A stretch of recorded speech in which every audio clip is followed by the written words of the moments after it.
Alright. What'd you put in the chat?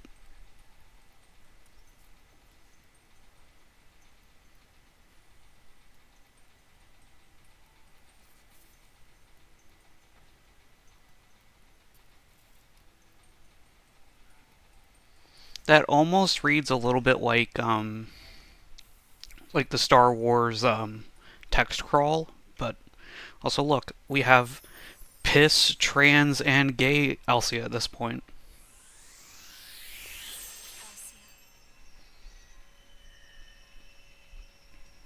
Transcending worlds and time, the light of the all-seeing, all-knowing. Piss, trans, and gay. That just perfectly describes.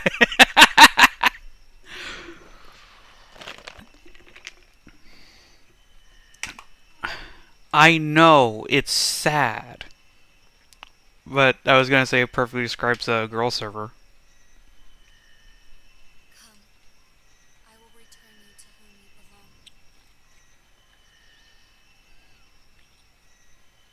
Are you worried for me? Thank you, but I'm okay. I will endure anything to save right.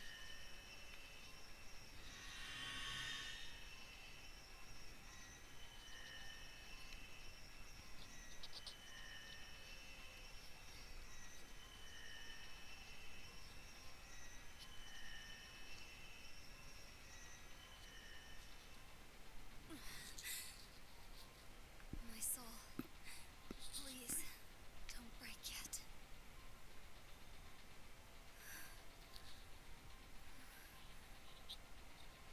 Let's end this. All the causes and their effects. Please wait. Big Sister Ray. Final Final chapter. chapter. Ponto Ray.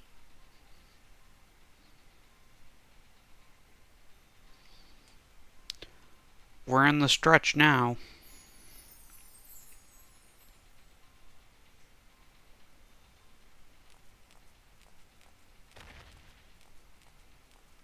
Let's play! Let's play!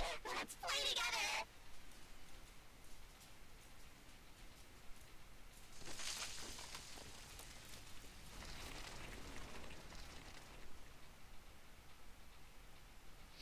I mean, I assume if you go silent for a bit, it's because you overheated and died. Drink plenty of water. Look what they did to you. Poor thing. A small soul. A plaything for the demons. Sad and wanting to be seen. You were only crying because you wanted someone to play with. You understood this more than anyone, right? Ray.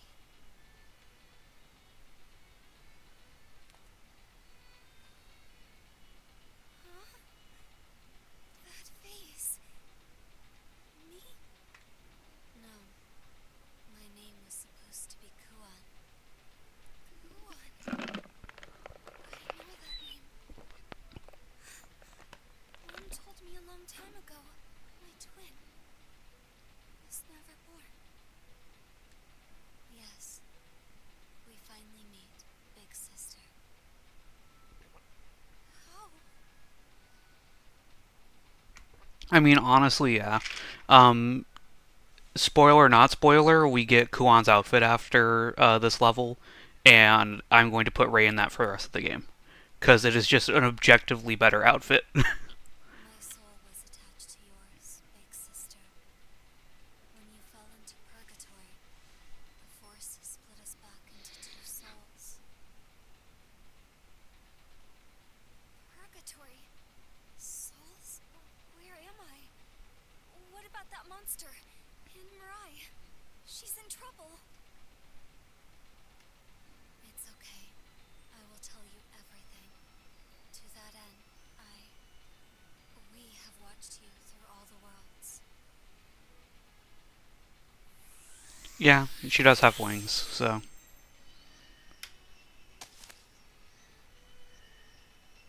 They will notice the light of the Alcia soon.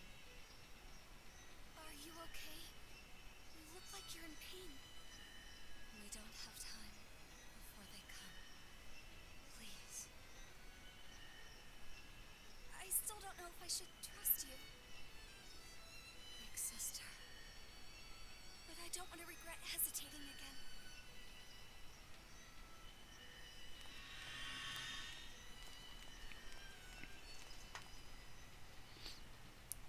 And now we're playing through the game with all of the memories of the other worlds. Where have you taken me? I promised, remember, to tell you everything. This is the place for that. What do you mean?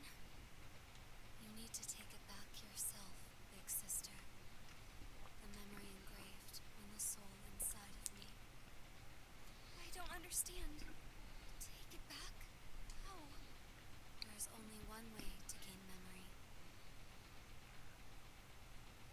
By defeating me. You have to be joking. So, we fought Nanana as a boss. We've fought Sen as a boss in the last stream. And now we're fighting Ray as a boss. We never fight Kokoro as a boss. It's a shame. Wait!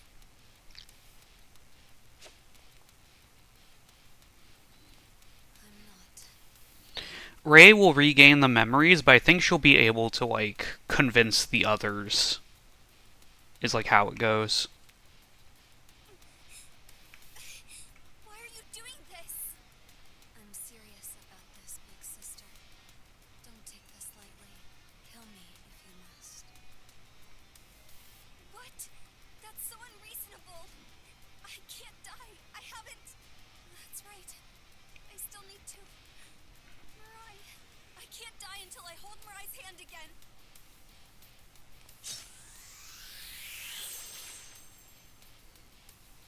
A sword? And this? Oh yeah, that last repeat would fucking just, like, Jesus. Looks like you're ready. Sister's talking for the first and last time. Sen's fucking turn to the dark side. It's like, I just don't fucking care anymore. Let's enjoy this while we can, big sister.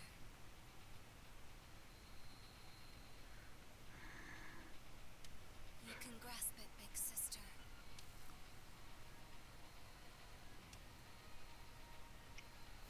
Alright, Here I go. so every single level that we do in this run is going to be a boss fight. Just scatter. Take that. Just scatter. Please, come on. You're an eyesore.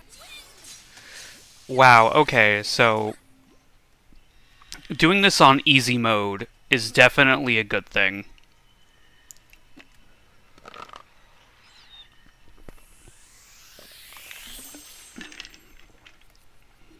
This is a memory? It was all for this? Like, this fight, I was like 20 levels higher than I am now, and it took me at least twice as long to get the first memory out of her. It's not over yet. Stop! If you continue, you're going to. Are you worried about me? Thank you, but I'm sorry. Sorrow and cruelty stay strong.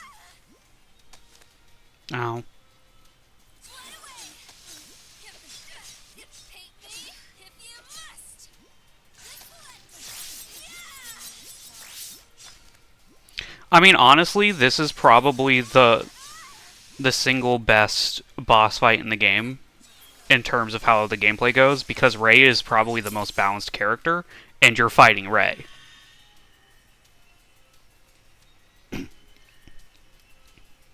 Ray on Ray action.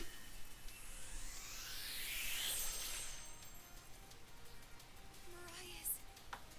No! How can this be? It's a lie! You gained Alcia. You know more than anyone that this is true. But this is... Don't deny the truth in front of you. You need to accept it all,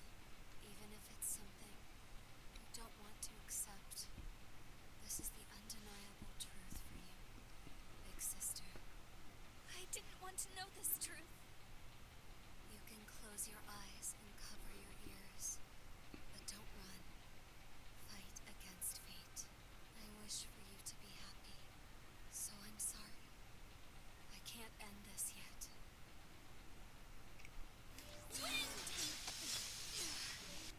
Oh no, I'm out of SP. Hate me if you must. I am the mirror which reflects my master's heart. Get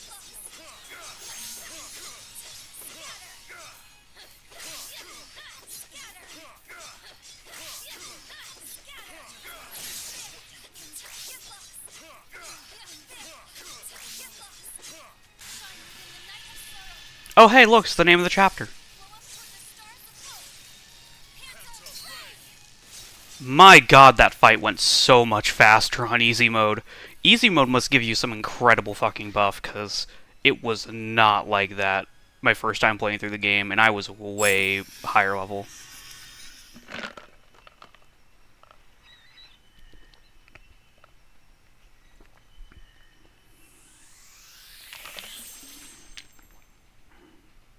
I remember everything.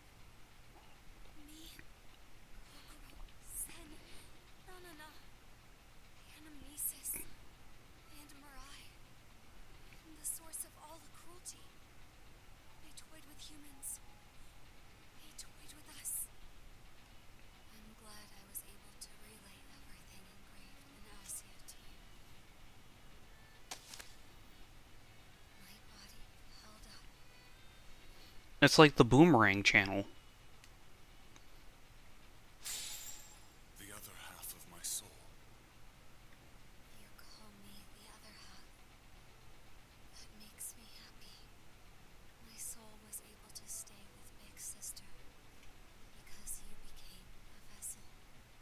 Thanks to Master holding 2 persons worth of souls and Idia, I was able to speak despite being a guardian. See, that's why Ray cries so much. She had 2 whole souls in her. I am the one who should be thankful. I will return all the strength I have borrowed from you. Please, take care of Big Sister. Understood. Big Sister, the people connected to Oh your my soul, god. the Alcia should return their memory too. Okay, so there's your answer. About whether or not they remember, but also, oh my god, Ray is Two Spirit confirmed? What representation in 2018 or wherever the fuck this game came out? In order to do that, we need 3 Alcia. Doing this alone may be hard, but don't succumb to the injustice of it all. Okay. Thank you. Go on.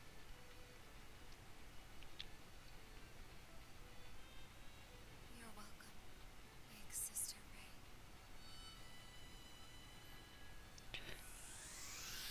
See, if it weren't for, like, the whole self-sacrifice bit, Kuon is a way better little sister than, Mirai could ever be. Sorry, Mirai, you're a yandere.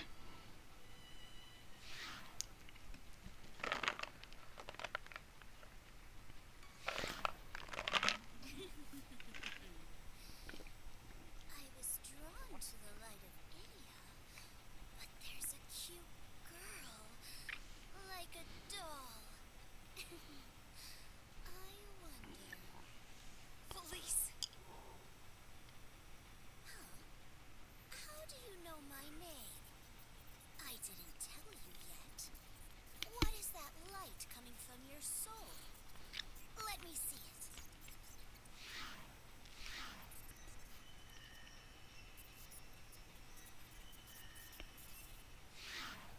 This is Alcia. Why does this Alcia exist? I thought we got rid of them all in this world. Did it transcend the boundary of time? Hey! Tell me! My cute toy. Ray? I haven't told you my name yet either. So you also remember multiple worlds. That glow. Is the light connecting all the tears we shed. The chain of cruelty, the root of it will be severed. Right here. Heraclitus! My master, command me. We are going to defeat the demon Felice, the one who toyed with our fate. What's wrong, Ray? This isn't like you. I mean, it's extremely like Ray. I don't know what you're talking about, Felice. You're supposed to be a sobbing shut-in. Isn't that right, Ray? Did the light of Alcia give you the wrong impression? If you regained your memories, you should remember. The last time you stood no chance against me. Well, to be fair, it was Shining. both you and Memphis. Anyways,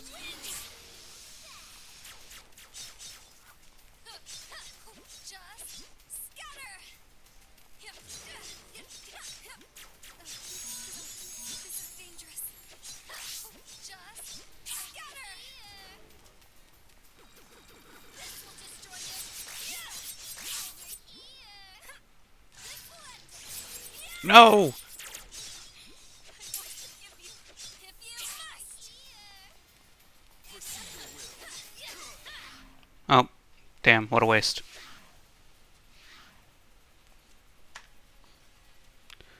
No, it's not Carnades. It's actually Good job. more like Mirais. Congrats. Clap, clap. But too bad.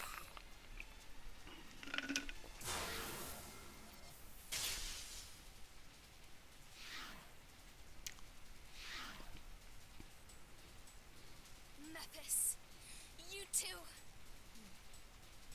You have gained Alcia. A human is not worthy of those powers. A toy that has gained wisdom is truly a hassle. I wanted to play with you a little more, but this ends here.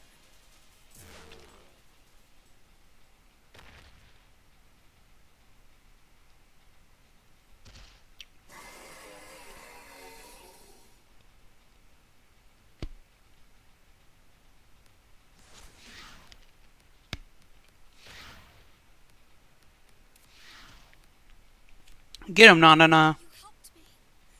But why? Because Ray saved me first.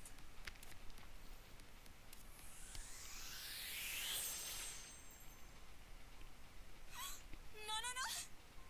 I remembered everything. Like why I love Ray so much. When Nanana's soul was toyed with by demons, I turned into a monster.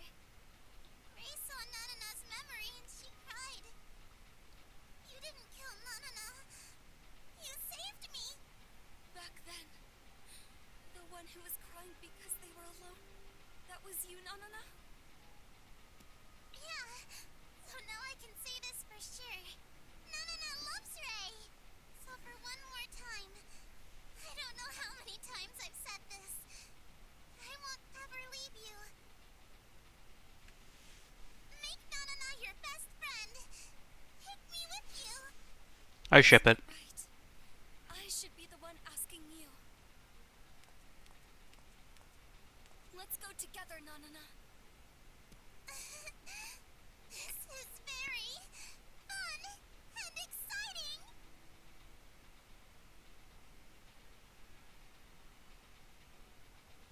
Ugh, so unsightly. You are merely my guinea pigs. That's enough of that. Treating everyone like toys? I've had enough of this. Don't take us humans lightly. I don't like you like this, Ray. Very well. Are we that unforgivable? Yes, yes, you are. You killed my dog. Then follow us. We shall await you in the house of the demons. There, you will give us everything. I look forward to it. Show it to me. The distorted face of a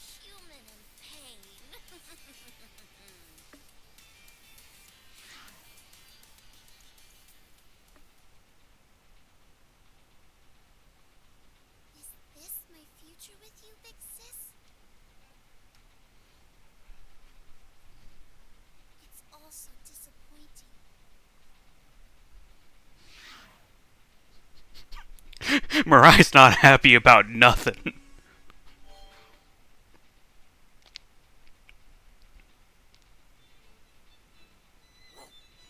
And Thelema gets to survive in this timeline. Easy now, Thelema. This is the first time we get to pet Thelema since she died. I'm so glad. I won't let the demons have their way. I'll keep you safe, Thelema. I'm sorry I left you alone, Thelema.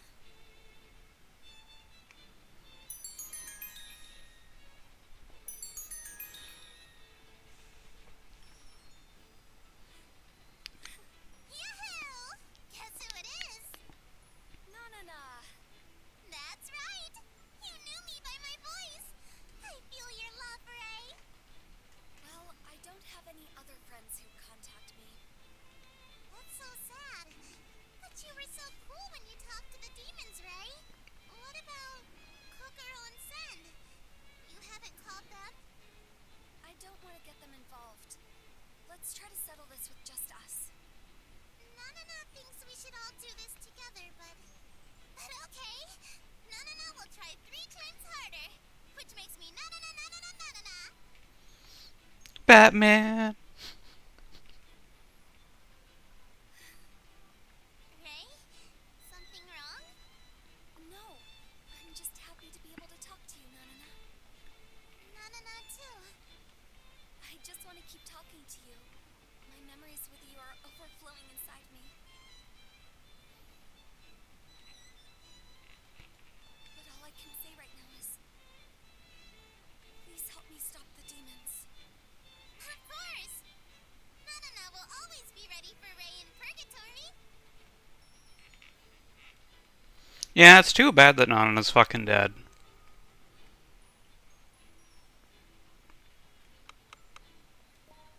I should wear something bold once in a while.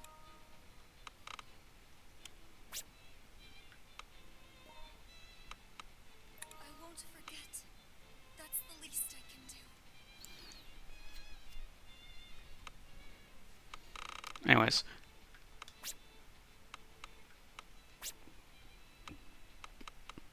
Let's go ahead and get all these texts off the screen.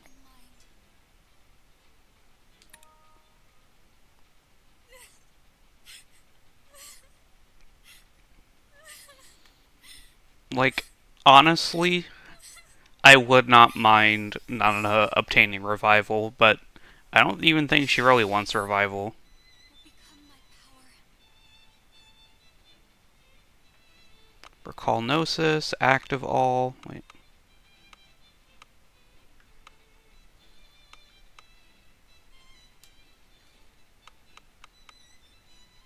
A book will ease my mind. So, let's see. So, Colorful Principle is what she currently has, and then Terreology, or maybe Tereology. I mean, it's way stronger, so, like, of course. And then my Shadow Light, which is also way stronger. It doesn't have 2 empty slots on it, but her slots aren't even filled anyways, so. And then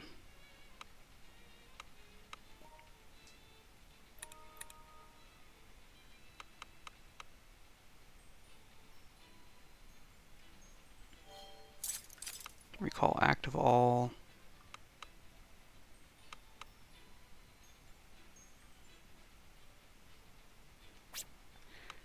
I'm getting rid of some of her immunities, which is a bad thing, but recall Gnosis is just really good. So.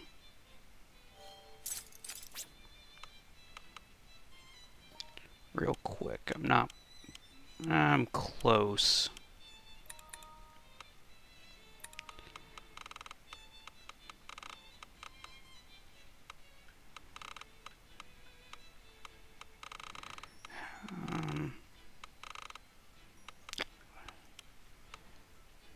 There's some of this I want to get rid of, but like, maybe later. Alright. let's go ahead and jump in. The crest. Did the contract return with my memories? I'm going now, Thelema. Yeah, it's a good thing that the crest decided to show itself. Because if it didn't, then we'd be fucked. Like, we just wouldn't be able to, fucking get back into purgatory at all. So let's see, optional ordeals I haven't cleared yet, and then pedestal of torture. I need to work harder.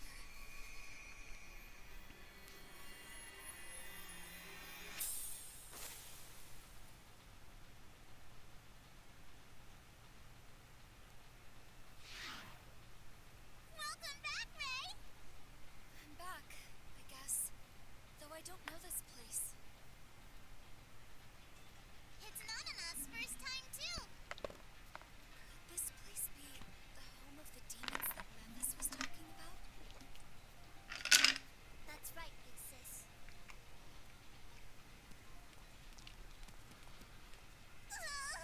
It's the scary person! I'm not scary. Remember? You saved me from the cogs of the mule. Well, it was because you're important to Ray.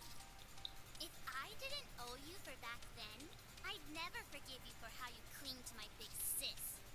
Oh, you're scary! Roy, your memory's back too? Thanks to the connection of our souls. It's like how your memory was changed by my revival. So, what will you do with me now, big sis? Tell me one thing. Is this the home of the demons? Where Memphis and Felice wait? That's right. This area is supposed to be for managers.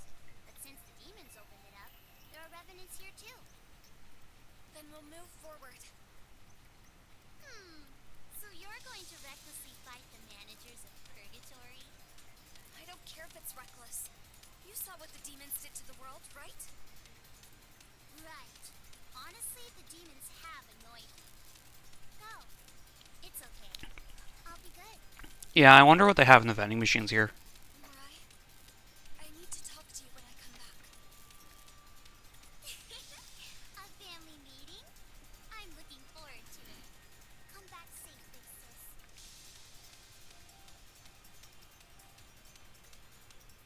It's a good thing that Mirai realizes she can't be such a yandere anymore. So I wonder, now that you have your memory back, what are you going to do?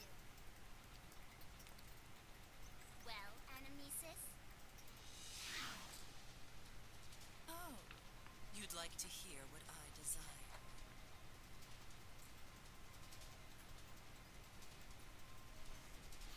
Forward. Okay, so like you say, this one looks the same as everywhere else, and you're closer to right than you think. This is just the dark woods without the water and without the fog. You're fighting against those two? Amazing! So, what do you need? Damn, I can't believe the peddler is helping us fight against the demons.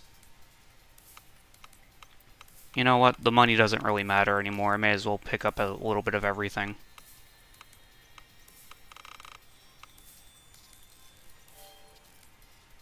Thank you. See you again soon.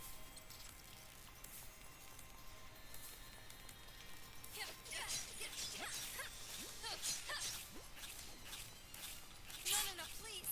Here I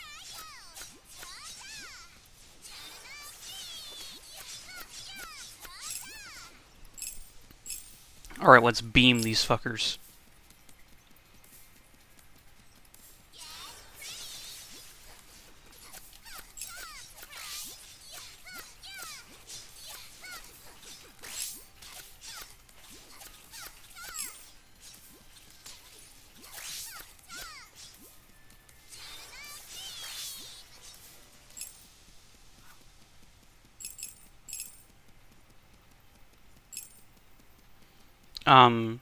I don't know, she's probably tired.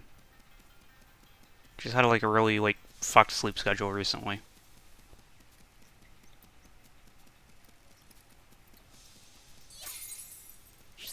I mean, like, to be fair, oh, complete thought void. Yeah, no, she absolutely needs to be here. To be fair, she wasn't here for most of it, so like she doesn't have the same attachment to these characters. You really do have to suffer through this game until it gets good. But once it gets good, you're fucking like here for it.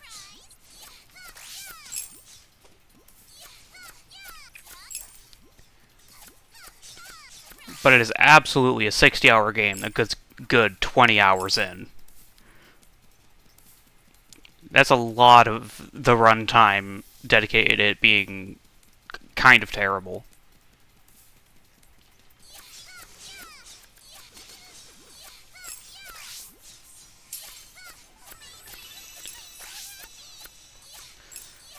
So, the skill that we just got, Humpty Dumpty times 3, pretty fucking useless. Let's see. Yeah.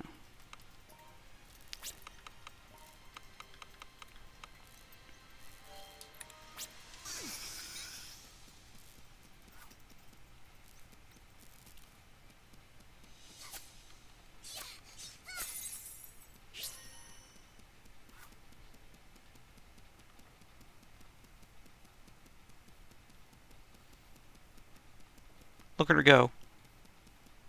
Look at Nana go. She's so precious.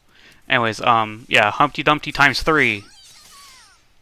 Yeah, it's probably like her worst spell, but again, and not any better. Like, I have no idea what they were thinking making that her level 45 skill. But at level 50, you get triple Nana Doodle, which is 3 times the beams. The DPS on that is so fucking insane. Like,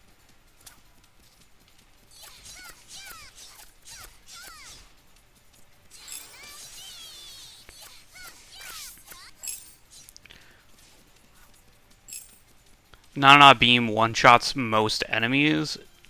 Triple Nana Beam one-shots a lot of bosses. Not the final boss, sadly, but...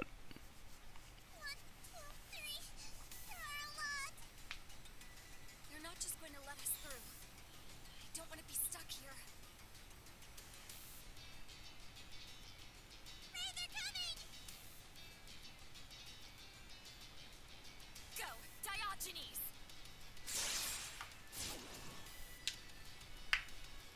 Oh, that was easy. You think Nana is able to count? Sorry for overstepping my boundaries, Ray. Kokoro? Huh? According to my memory, you're supposed to give me a big hug now, Ray. According to my memory, it's you who gives me a hug, Kokoro. Kokoro! I wanted to see you! Hold on, you're not the one who... Oh well, that's fine. I wanted to talk to you two, but first... we need to beat these guys up. Yay! The useless party member is back.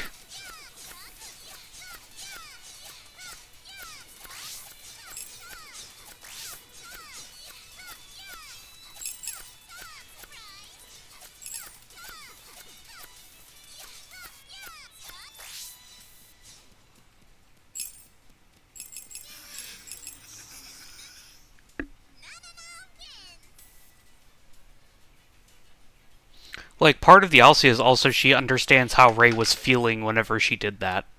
Don't you think it's a little cold to go without talking to me? That's... we promised to get married. That's not true. I understand what you're feeling, Ray. You saw all those tragedies. You probably don't want anyone else getting involved. But we're allies. We're friends, right? You can always rely on me. Kokoro. Yes, I can. Please. Help me stop the demons. All right, it's decided. This feels weird, but technically we're meeting for the first time. So, once again... my name's Kokoro Fudoji.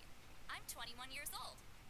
Hope that ain't too old for ya. Kokoro? Yes, I can. Please. Help me stop the demons. All right, it's decided. This feels weird, but technically we're meeting for the first time. So, once again... my name's Kokoro Fudoji. I'm 21 years old. Hope that ain't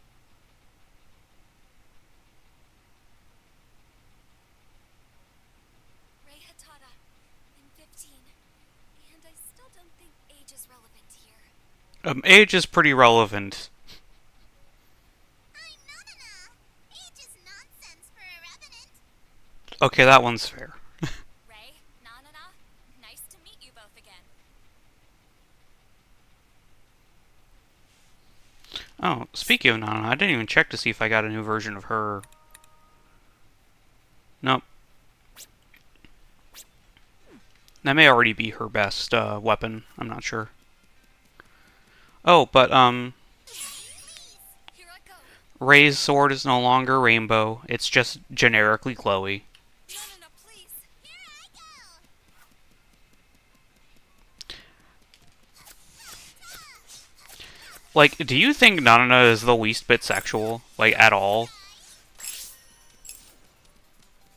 She is probably fucking, like, too pure to think about sex.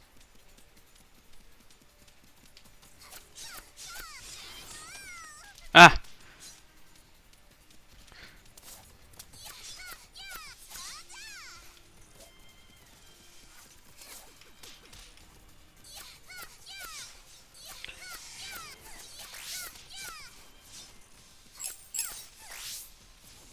I should probably stop fighting everyone like I'm doing.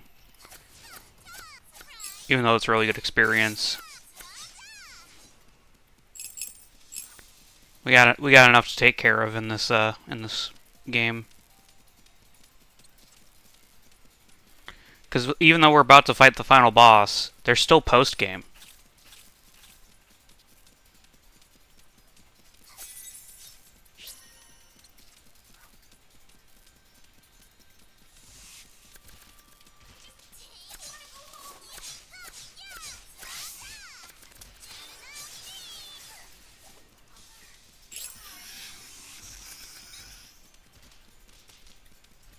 All right. Now it's time to figure out where the fuck it is I'm supposed to be going. Yeah, there's a very short post game once we beat the final boss, so we'll be doing that too before I go over to my 100% file. Because there's like some really, really good story moments in the post game. Either there's a post game or there's another level that I'm forgetting about after this one that has the boss in it.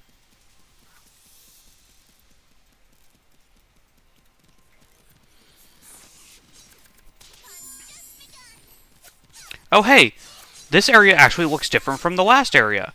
Granted, it looks like the prison, but it looks different.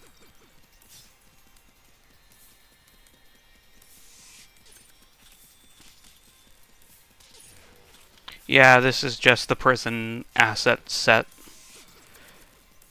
Just not as dark. But hey, at least they're like mixing it up inside the level.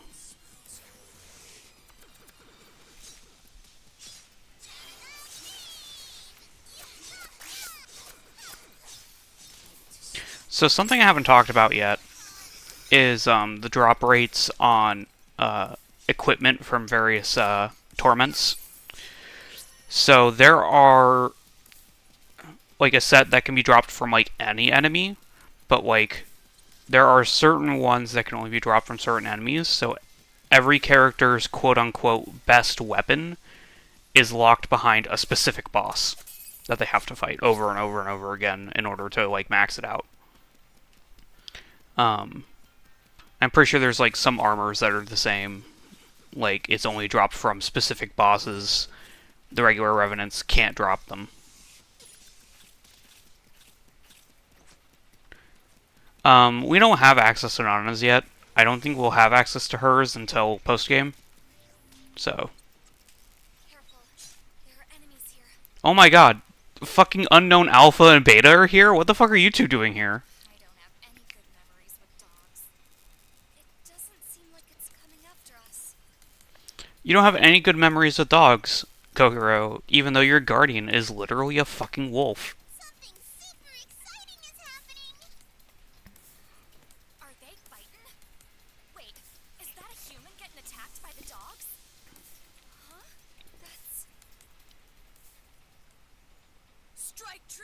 Ortiz.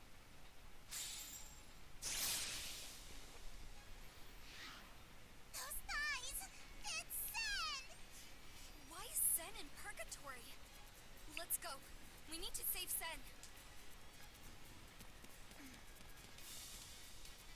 Oh, Kokoro and Sen are gonna have to work out their differences. I didn't think I'd see you here. We'll fight alongside you, Sen. That's not possible anymore. After what I did, I shouldn't even show my face to you. I turned my blade against you after letting the demons manipulate me. Ah, sheesh, you're such a hassle.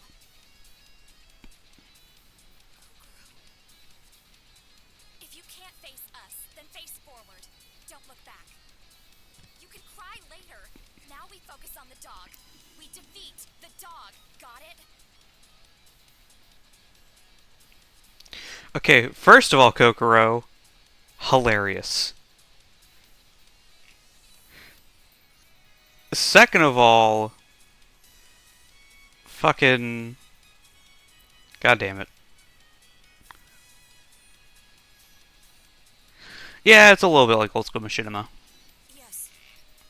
Understood.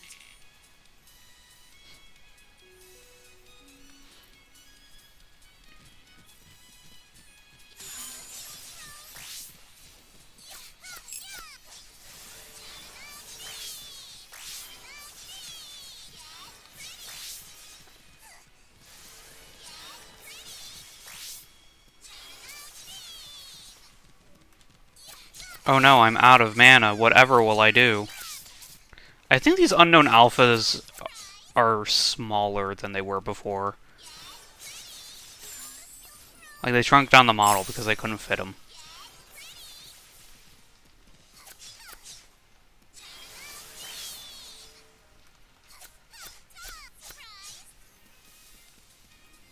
Also, slow death animation.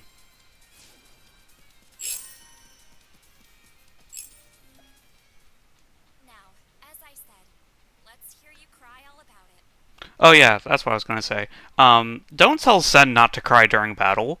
Crying is like how we strengthen ourselves. You're telling her, hey, be weaker this battle. Kokoro can sure be scary. Sen, you regained your memory. That's why you came back to fight the demons. You can't beat them alone. Why didn't you rely on us? I made the worst possible decision. I abandoned my justice and lost what was most dear to me. My allies. I have no right to fight with you. If you got your memory back, you know you were framed by the demons. Even so, I didn't realize I let evil control me. That's enough. Listen up. This is the first time we're meeting. This very moment. What happened in the past and the future doesn't matter. We may make the wrong decisions again, but it hasn't happened yet. Just shut up already. If you're still not convinced, should I get you back for what you did, Sen? Would that make you feel better? Sen, quit being a little bitch. If you don't stop being a little bitch, I'm gonna punch you over it. It would. Okay, close your eyes.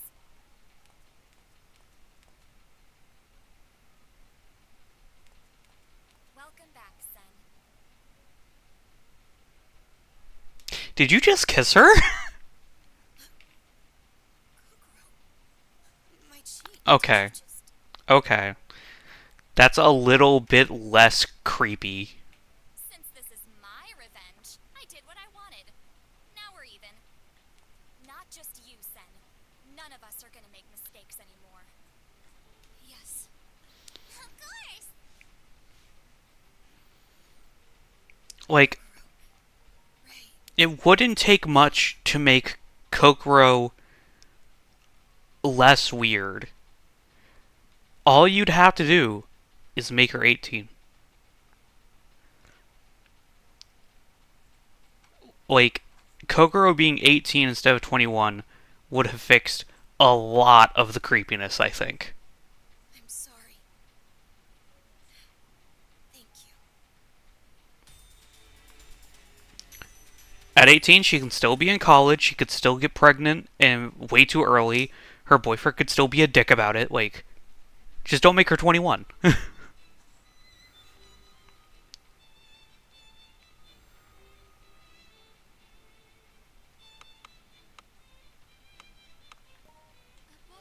my mom?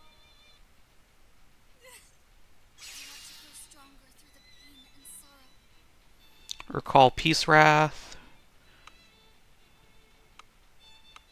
God damn it. We don't have recall immunity. A little.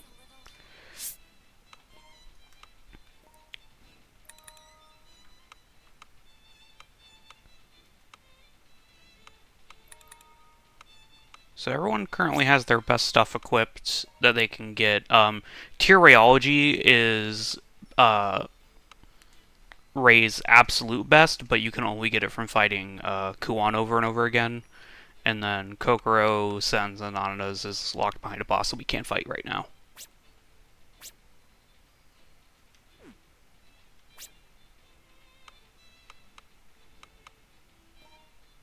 want to hear someone's voice. Okay, so it's not post game. You can do it right now. Hello? Is that you, Ray? Yes, it is. I could tell it was you by your voice. What do you think about that? It's kind of creepy. You're just hiding your embarrassment. Anyway, thanks for calling. Is something wrong? Also, I'm not hiding my embarrassment. Can we meet in purgatory? Okay. You sound serious all of a sudden. Good. Oh, if you have other things to do, you don't have to force yourself, okay? I'll be waiting either way. Bye now.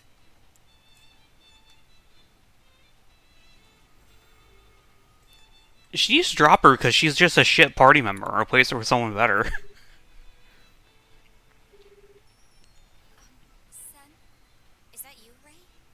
I was about to contact you. So at this point, we can just go and fight the twins, but there's still like some unresolved shit with Kokoro-sen and Anana I that already we're told going you to I'm sorry. go resolve. I'm grateful that you accepted me as an ally again. Thank you, Ray. I feel the same way as Kokoro. You don't have to apologize. I'm sure Nanana would say the same. So instead of regretting anything, let's be happy we're all together again. Those words are too much for me. Speaking of which, Sen, did something happen? You mentioned you were going to contact me. After all I've done, it's hard to ask, but if it's okay with you, Ray, I want to see you in person. Can we meet in purgatory? Okay, see you in person and meet in purgatory are just two different things to me. See you in person means like, hey, can we go to a cafe together or something? I'm okay with that. Thank you. It will really help me out. But I'm aware I'm asking a lot. Hopefully you won't mind once you have the time. Now, I'll see you in purgatory. Yeah.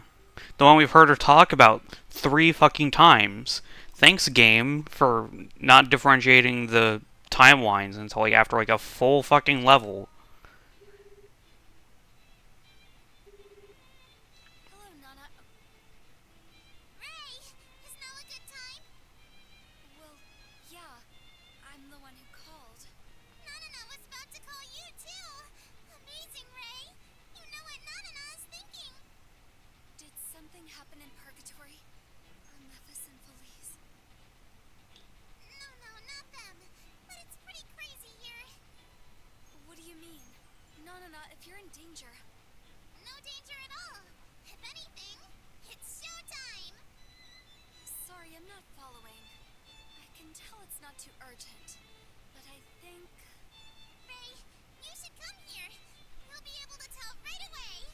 I'll wait for you in purgatory. Not mystery.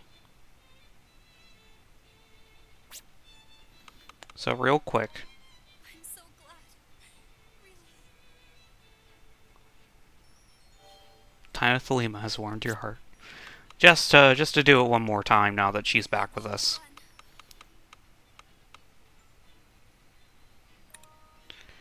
So, Kokoro's verdict is an optional ordeal, Need to work harder. and at the end of it, you fight a boss that will give you Kokoro, that has a chance to give you Kokoro's best weapon. You really came. Thank you. This is... Yep. This is a scene from my own tragic past. Why did you call me here? Ray, you know, right? Or maybe it's more accurate to say you remembered. Either way, what's important is what's happening here, and who's behind it. What's happening here? Oh, Because remember, we like skipped the entire game on this fourth run, which means that the revenants that we killed that were causing problems, yeah, they're still here. Hobbs is still around, Carnades is still around, they're still causing problems. We gotta go to kick their yep. asses. This is Anamnesis' hunting ground. This is where Arashi became a revenant, and collected souls to please Anamnesis. I can't let him be, right? I need to stop him. Um, no. Even though it is kind of tragic. Are you sure you can do this, Kokoro? Because Arashi is... Now, we shouldn't waste time talking. Let's get going, Ray. It's time to say hi to my ex. Here I go. So, because it's only us and Kokoro for this section, it'll be just us for this section. Thank you. See you again soon. Alright. So, I forget how long these levels are. They might be just one floor and then the boss, or it might be 3 floors and then the boss, like normal.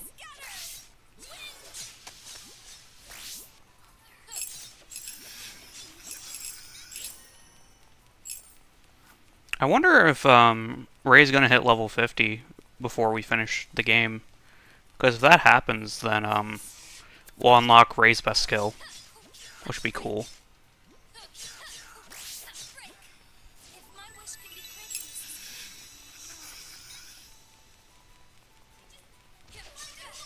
Hate me if you must. Fly away.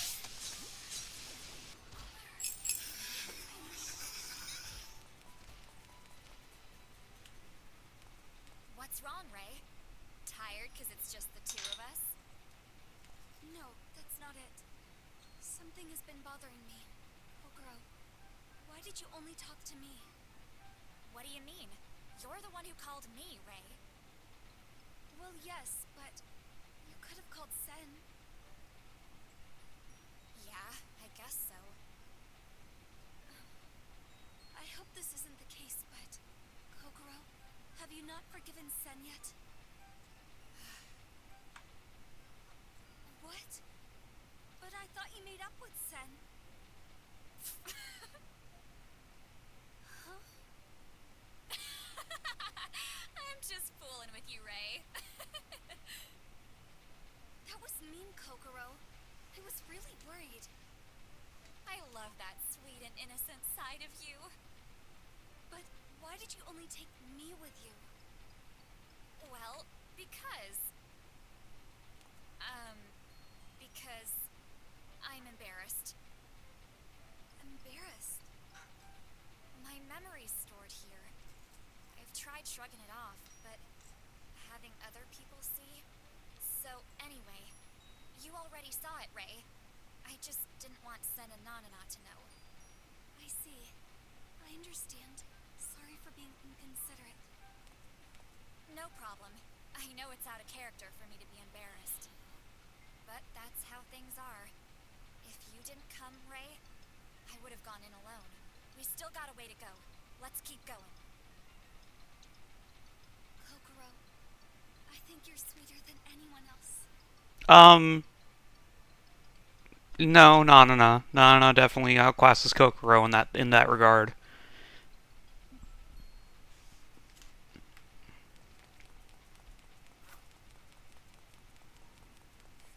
Fly away! Take that!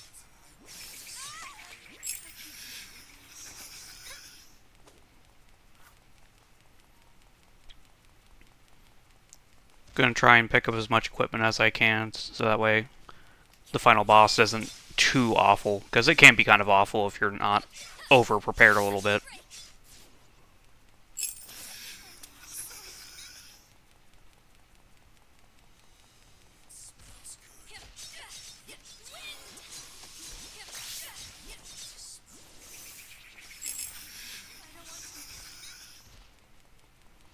Alright, so there was a lot of revenants on that floor, so that tells me that this is going to be the boss floor. Yes. Okay, so yeah, these extra levels are shorter. That's good.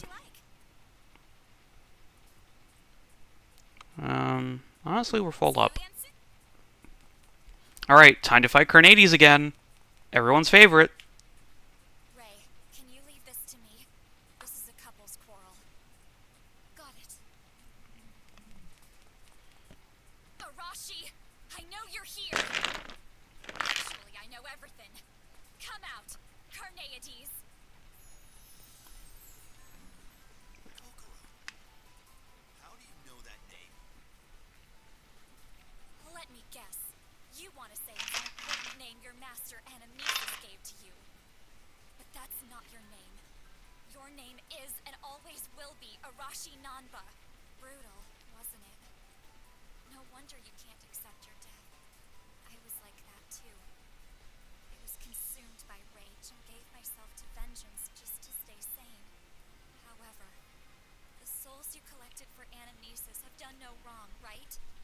For old time's sake, could you let them all go? You know what, Kokoro? I've been waiting. Waiting to talk to you just like old times. If I ever ran into you again. I was gonna tell you all the reasons I hate you and watch your heart break to pieces. But this is just too damn boring. Arashi. Let the souls go? Are you stupid? Anamnesis? No, she has nothing to do with it. That's right. All I need are souls. If I collect enough, I can achieve revival. These souls are for me.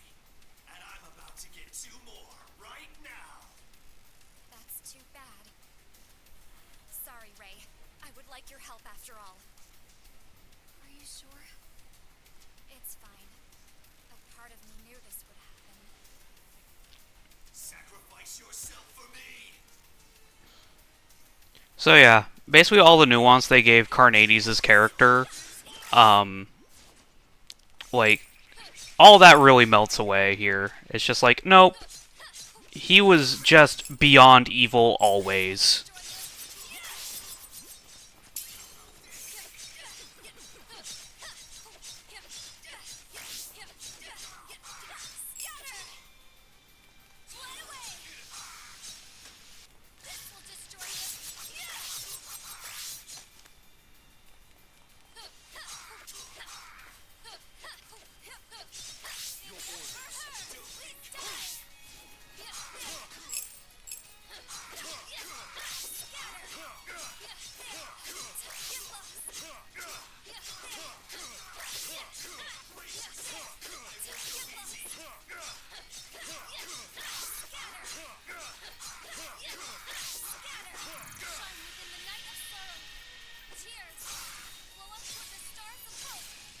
Panta, Ray!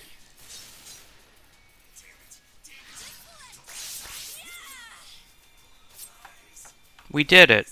Carnades is dead again.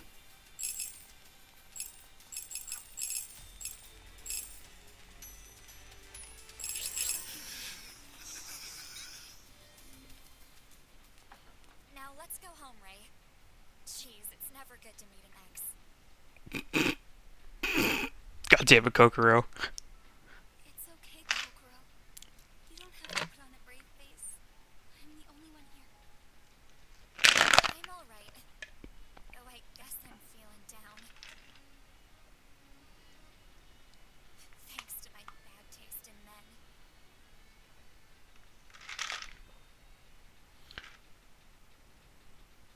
And that's why Kokoro's a lesbian.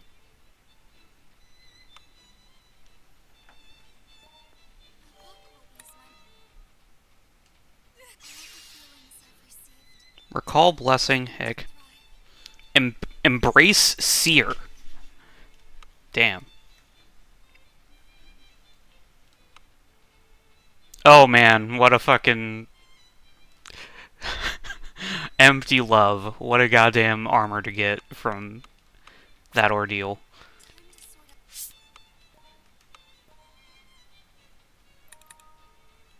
Wait, what? Oh, that's her best armor. Hang on. Yeah, Embrace Scar is her best armor. Yeah, so everyone has the best armor, so like you can see only Kogro can equip this. Um, and they also have a best weapon, which you can also only get from their optional ordeal at the end of the game, which I need to. doubles the grinding that you have to do for these three. I need to work harder. Ray also has ones that you can get only from Kuon.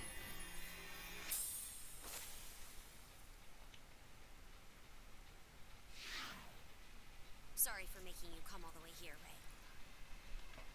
Sen, you apologize too much. Sorry. Right. Let's cut to the chase. Do you remember Kyosuke Tomasu? I'll never forget. Many souls were lost thanks to the trap he set. Well, actually, maybe this too was directed by Memphis and Felice. Yes. Back then we didn't realize what the twins were doing behind the scenes.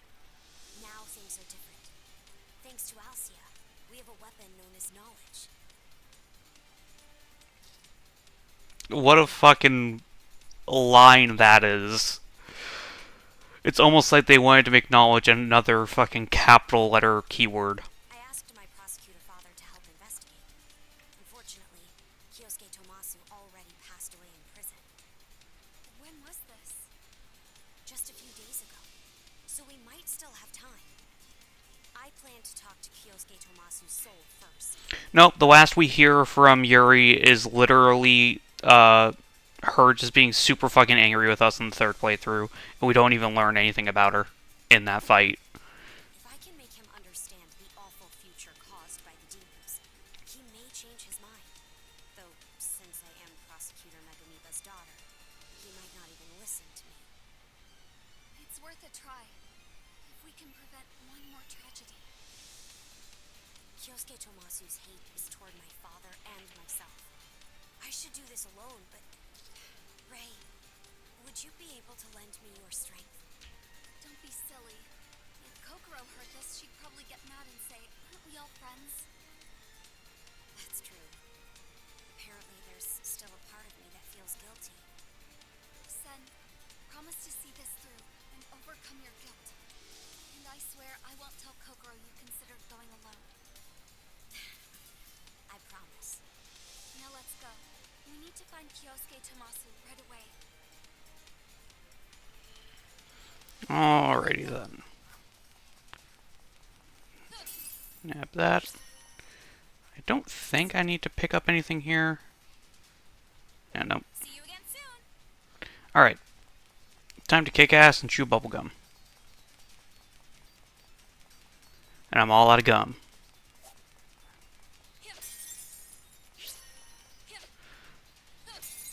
Once again, we're teamed up with one of the more useless party members, so we're just gonna go in with Ray.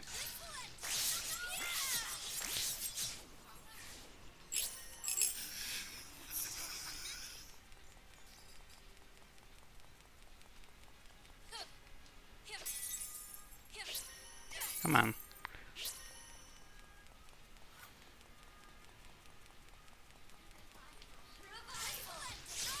Oh, damn it. I was hoping I could start the combo before she started running. There we go.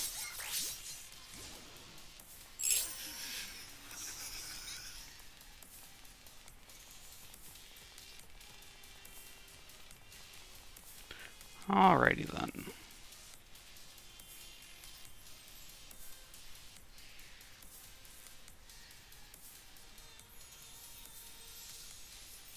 That soul is acting strange. The prison hasn't been closed yet, so it should be able to escape. I've heard that voice before. Oh, hey, look, it's Kyosuke. Did I hear? Was it the courthouse? Please tell me. Prosecutor Megumiba's daughter. There you are, Kyosuke Tomasu. If possible, could you tone down your hatred for me? Oh, you remember the name of trash like me. It's an honor. The highest honor. Yes, Miss Prosecutor's daughter. I didn't come here to fight. I just want to talk. Talk. Talk. Talk. We just want to talk. We're not arresting you. I trusted those words, and now here I am. I won't be tricked again. Maybe I was being naive. He hasn't become a revenant yet. Let's go after him, Sen. Yeah. I can't give up. There is still a possibility. Alright, let's see.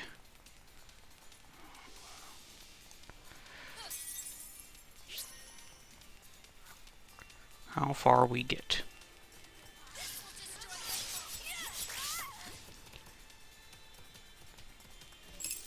Oh no, I'm out of SP. Well, time to refill it.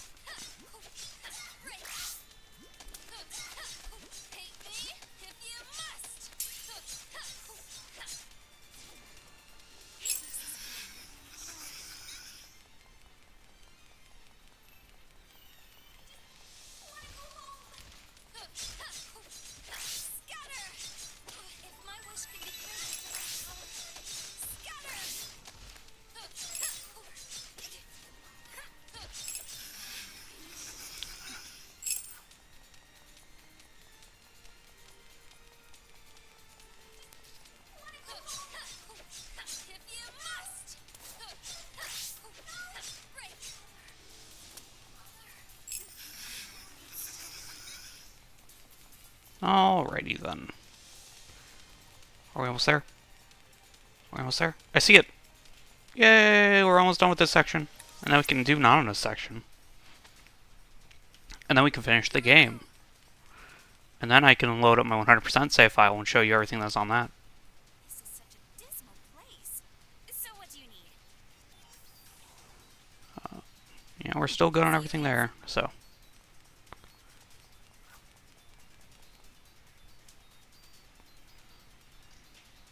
Such a pain. I don't care if you can forgive me or my father. Please listen, Kyosuke Tomasu. Kyosuke Tomasu?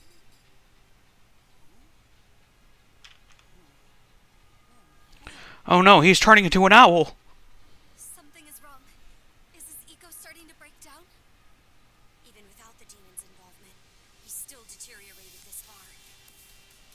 Who are you? Do you need something from me? Wait, who am I?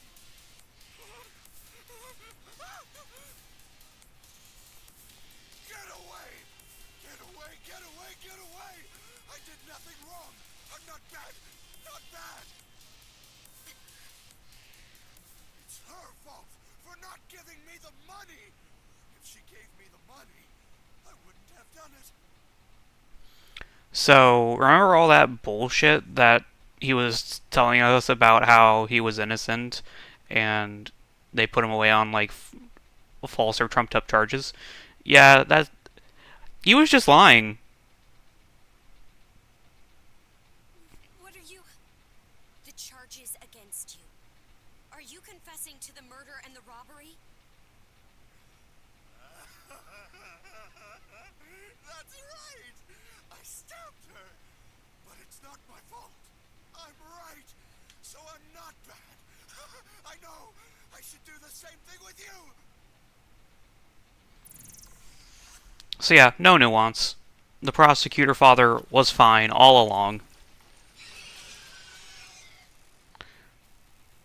No, like, he was already in jail for it.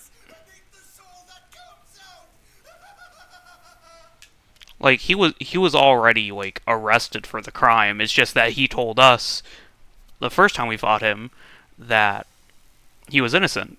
in that her father like was an asshole and convicted him on trumped up charges. And yeah, no, that was just a lie. So there goes all that nuance. I see. He was just evil. Then it's no use. I know, Ray. I vowed to pursue my justice.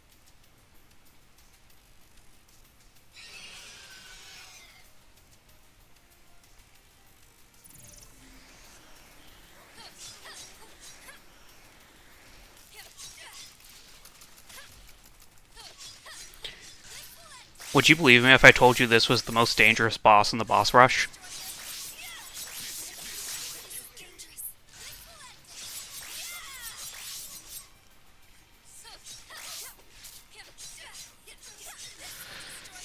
That one attack with the seeds, as you do the boss rush like loops, and they get stronger every time. And so a multi-hit attack like that, eventually it outscales your defense, and it starts to be able to like completely empty your entire health bar in like one or two attacks. And so like a multi-hit like that, like it'll empty out your entire pocket of shit around your 8th or ninth loop.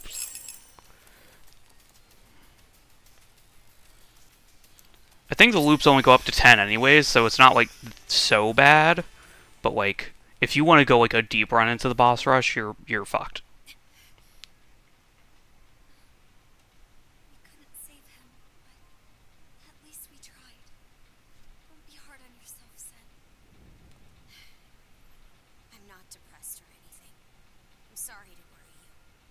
Please don't fret over me, Ray. It is the best experience in the game. Not in terms of like, you know, oh, it's so good to be playing the game like this. No, in terms of like level up experience.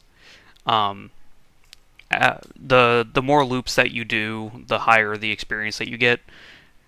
Uh, and so if you're trying to reach level 99, especially if you're skipping a lot of shit like me, that's basically the only way you're going to get up to level 99. Okay, in that case, I'm going to check if the exit is closed or not.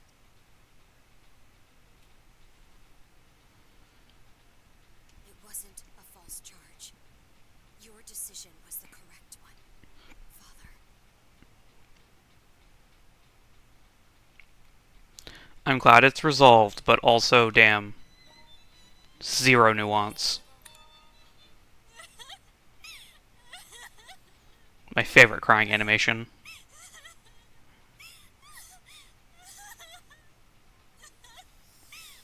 It's just so much. Suffering become my power. We got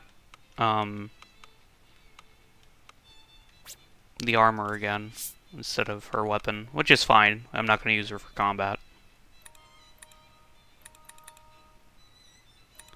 Wait, hang on. Acquire order. There we go.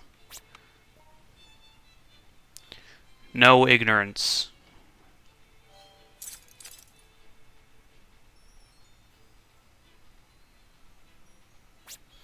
To sort out my heart.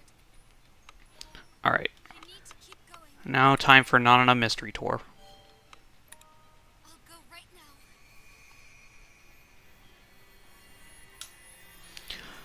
Honestly, probably the best of the optional ordeals at the end of the game in terms of the story, because This is where we played tag. there is See, so much shit unresolved in Nanana, and it goes through quite a bit of it here. Ray, I was waiting for you.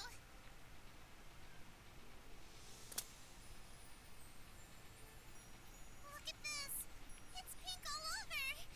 Isn't it terrible?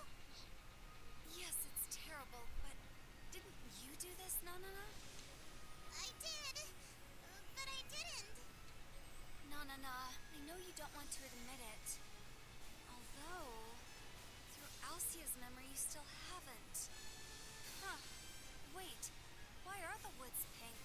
If you made the woods pink to play with us, it shouldn't be pink yet, right? That's why it's crazy. Nanana didn't do anything. If it wasn't Nanana, someone else did this. Right. So, Ray, help me find the culprit. Yeah. I have no idea who it could be. I'm curious why they did this. All right, let's go. This is such a fun and exciting mystery, right? No, please. From here I go. Fairy tale-ish. So far we've had to refight Hobbs and Carnades. Thank you. So, like, See you again soon. whoever did this, unless it's Yuri, which I don't think it is, would have to be a new boss, right?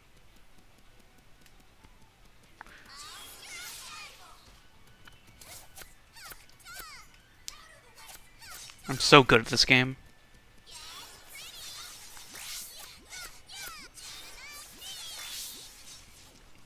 Honestly, I think the levels have really made a difference in terms of Rei being more powerful than Nanana right now. That said, I'm still going to use Nana because she gets more experience this way, and I like her better.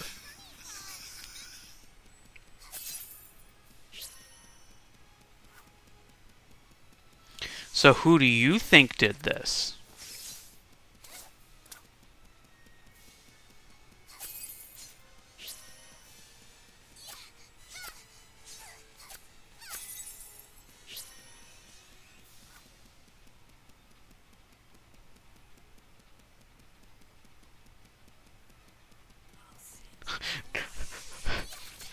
Nana's not Rei.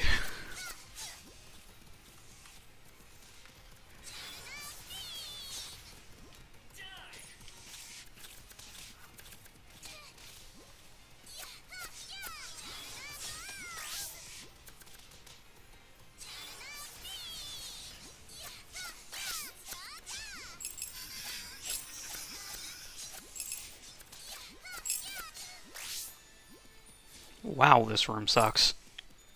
There's just so many of these little fuckers. And they're too good of aim.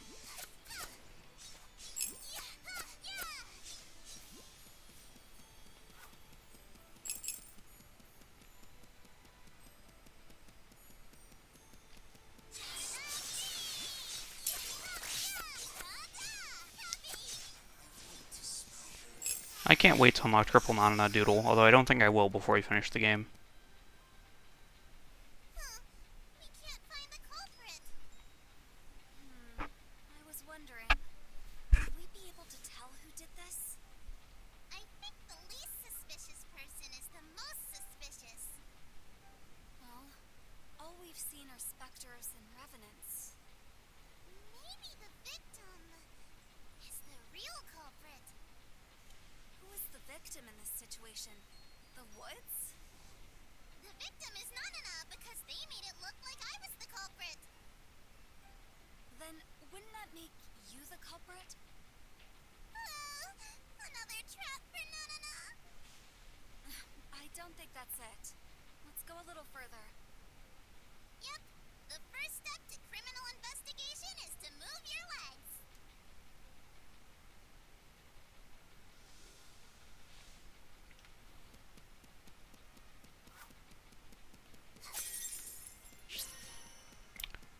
So I got Ghost Trick. It's my first time playing it, but I watched Melon play through it a long time ago, so I already know what, like, is going on. But I'm having fun with it.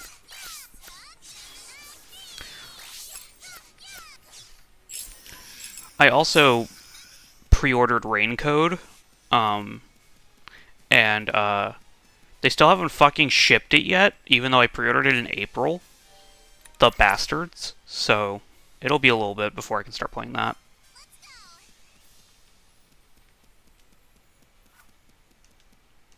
Fairy tale.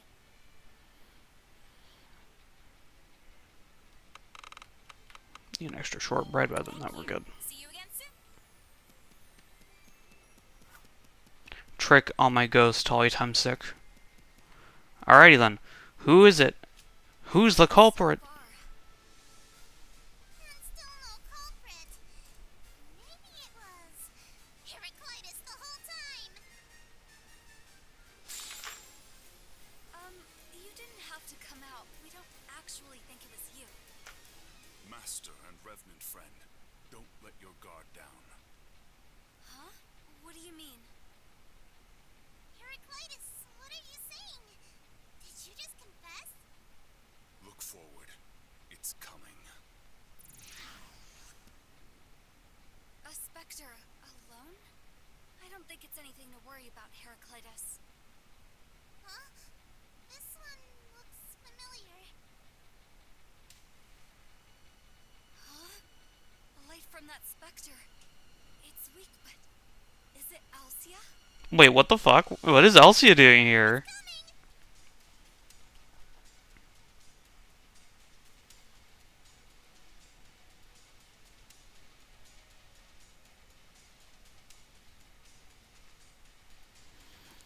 So this is that one revenant, or the one specter that Nana made it by putting a bow on it, and that apparently connected it to our story enough that it has some effect from the Alcia.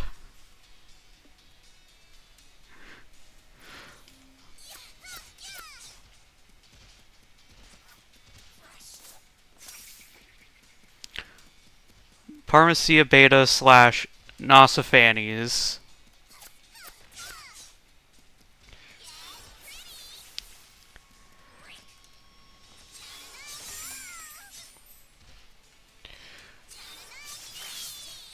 So Nosophanes is the buff one. That's the actual revenant.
Yeah, and the only reason she can do so many beams is because the number of attacks she can do per second, even though they're weaker than everyone else's, is so high that she gains SP really, really quickly.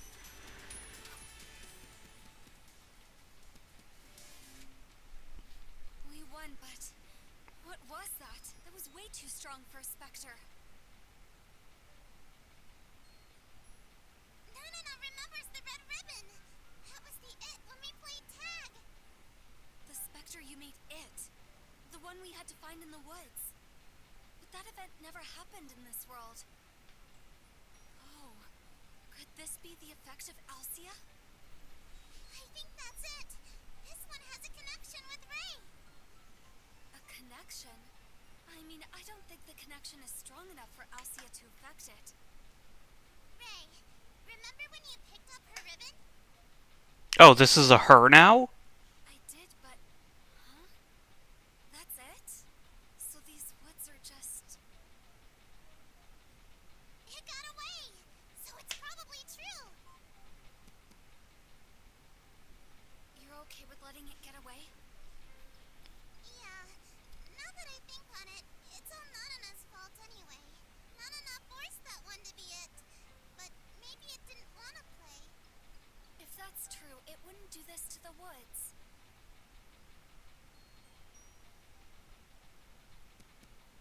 So maybe it does want to play with you, Nanana? Nanana wants to play too, but I'll wait until we defeat Memphis and Felice.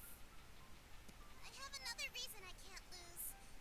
Ray, we need to beat the demons no matter what. Yeah. This is very fun and exciting. Fight on, yay!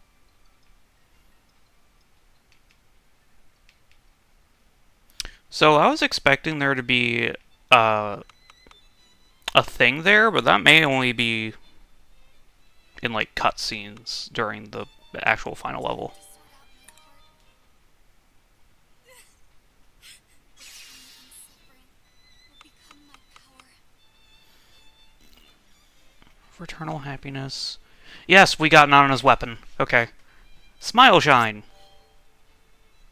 Oh no, we have too many. Uh,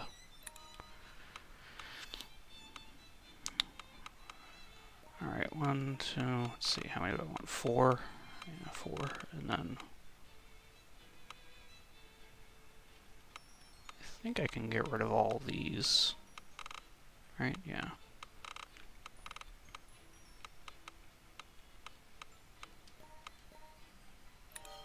All right, that should be plenty.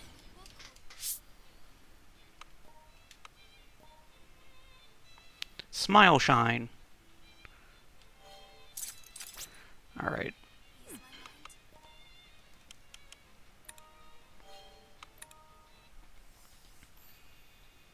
So I can become stronger by Extra changing. physical attack? No. I need to grow stronger. Magic defense? No, thank you. I'm willing to adapt. Physical attack? No, thank you. I won't fear change.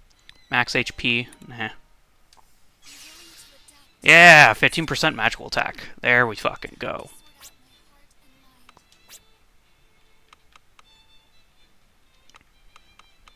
All right. Good night.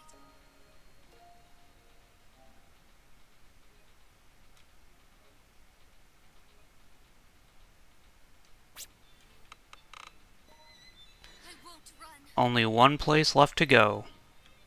Ultimate point. It's over.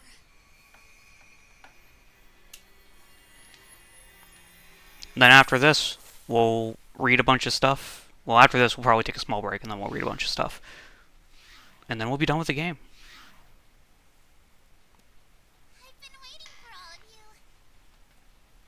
You're calm today, though I understand why. Yeah. This dark presence doesn't compare to anything we've felt before. They must be up ahead. The demon twins. No, no, no. It's really scared. But with you all here, I'm okay. Let's go, everyone. Grab them by their tails and drag them out. Forward. Oh, and Anna's best weapon, her bow, No, no, no. changes. That's pretty goth, actually. Hang on, let me see if I can't get the camera closer. Yeah. Black striped with white. That's goth as hell.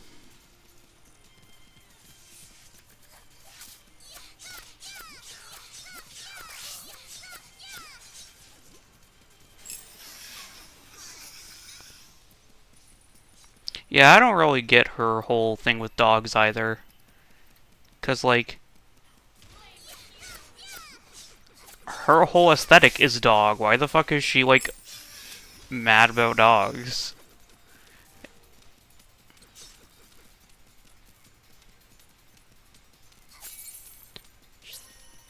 Yeah, but she literally said that she doesn't have any good experiences with dogs. Like,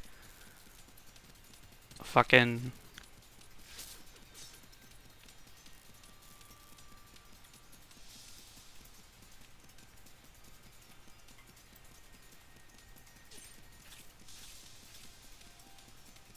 Fucking speed fine. Alright.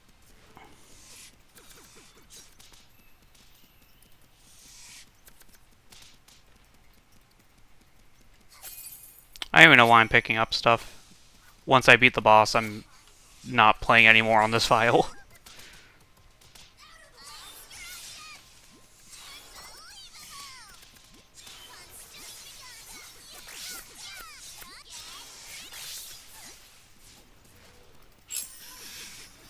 I suppose if I could get to level 50 before the boss, that'd be good, but I don't think I'll make it to level 50, even if I did stop to fight everything. Well, maybe if I literally clear out the entire floor, it might Alright, and this... Yep. Master, have you noticed? Yes. I feel the malice all the way from here. I can't hear your guardian, but I understand it. I'm gonna put an end to this eternal nightmare with my own fists. Now is the time. Oh, you're here right in time for the final boss. We will break the chain of evil linked by the demons. That is why I'm here. It's probably destiny that Nanana met Ray. And everyone else, too. This is very fun and exciting. Demons won't get in the way of our beautiful future. The memory my other half, Kuon, gave me, it was all for this moment. My Master Ray, destroy the demon's curse. I believe you can all do this. Thank you, Heraclitus. Kokoro, Sen, Nanana. Let's go defeat Mephis and Felice. Okay. So Nanana's new bow, it's black with like white highlights in it. This is the best weapon for her in the game, by the way, so it's like extra hype. And The rest is all up to you. Leave it to me. Ray unlocked a new costume for this final ending, and it's all black. And it's honestly her best outfit. Nanana, please. Here I go. You're fighting against those two? Amazing! So, what do you need? Like, honestly, the fact that the peddler isn't like the most powerful being in the game, and she doesn't just come in here and See you again soon. kick the asses of Mephis and Felice, like, come on. Welcome to our home. Dolls who were broken again and again. How much longer are you going to treat us like toys? It is not that we treat humans as toys. Humans were created by the divine as playthings, a means to pass the time away. And now they have gained idiom. It was truly comedic that these unworthy toys gained self-consciousness. I guess the rules of this world are irrelevant to humans who live by their ego. I don't know what you're saying, but I do know you're mocking us. No, that's not it. Humans who are so easy to deceive, ready to give up their idia. And the humans who fight amongst themselves, giving birth to immense amounts of idia. We love them all so dearly. Sorry, that won't work on us anymore. That appears to be the case.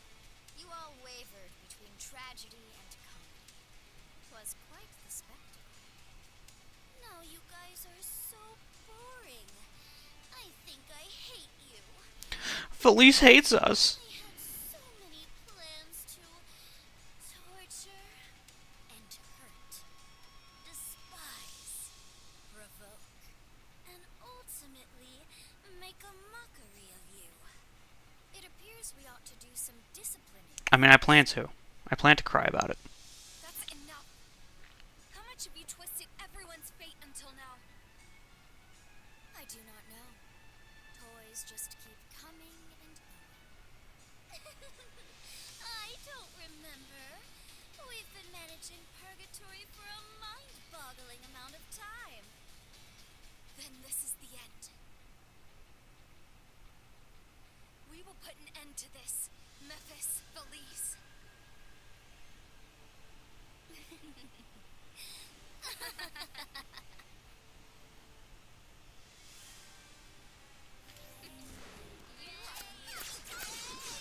Ow, ow, ow, ow, ow.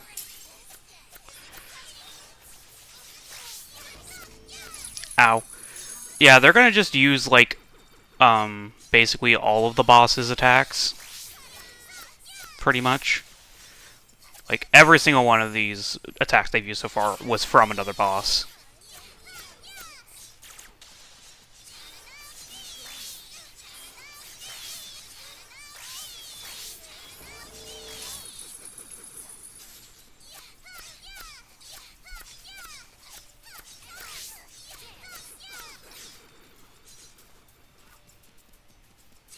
Oh, don't worry. This boss fight gets a lot more interesting once we get past phase one. Stronger than expected.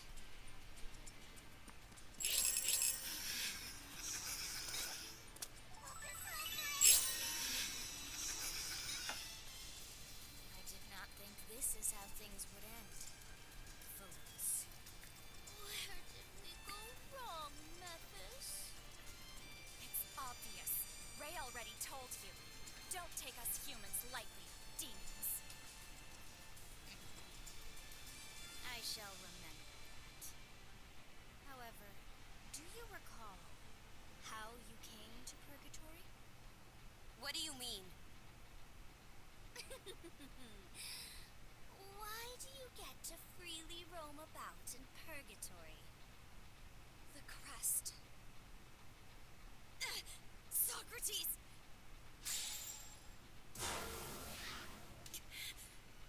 My guardian is...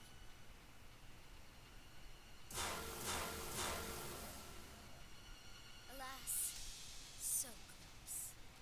Our contract stipulates that you give us everything. No. Can't move. Why?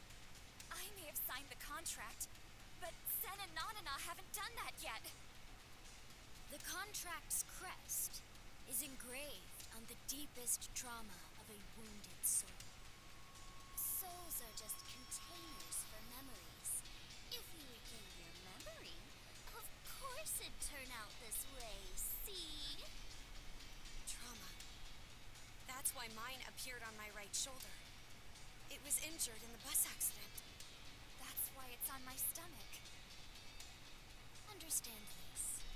So long as we have the contract, your bodies are ours to control. So Sen is on her shoulder because that's where she got hurt on the bus. Uh, Kokoro's is on her stomach because of her baby. Nana's is around her neck because that's where she hung herself. Ray's is on her left wrist.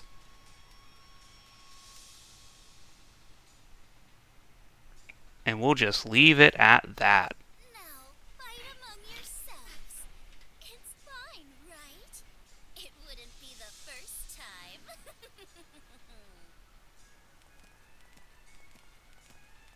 My body... Damn, I can't call for Diogenes. No! I don't want to fight Ray! You want us to make the same mistake again?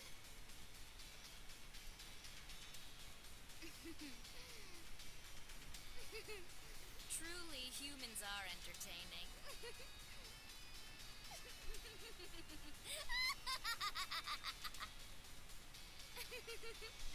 The moment you made the contract. This was destined to happen. Hey, tell us! Did you think you could win? Did you? Did you?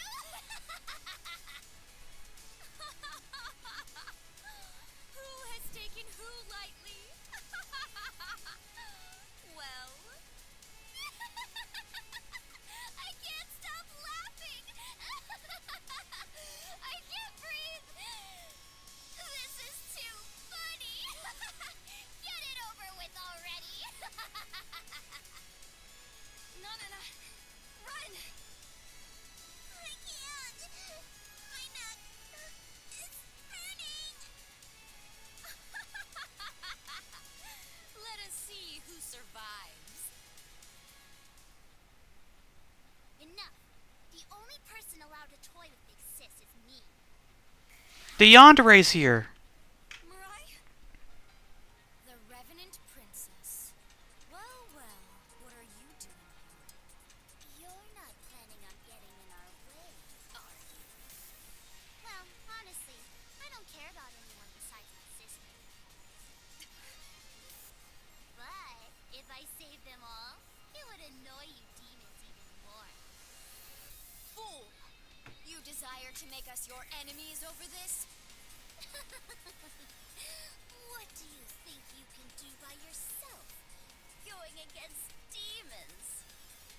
What can I do? Developed into a yandere. She was hiding it.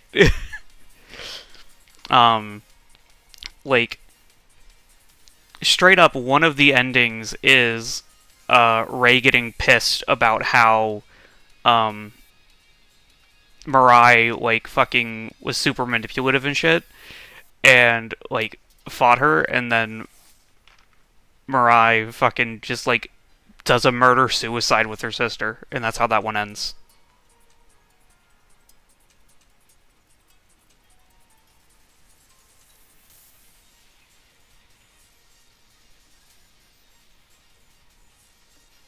I can stall for time. Anamnesis. Mother, why? This is the only way I can atone.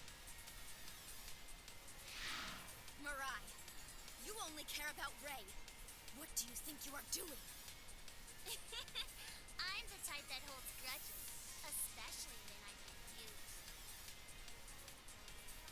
I need to return the favor, right? Aristotle.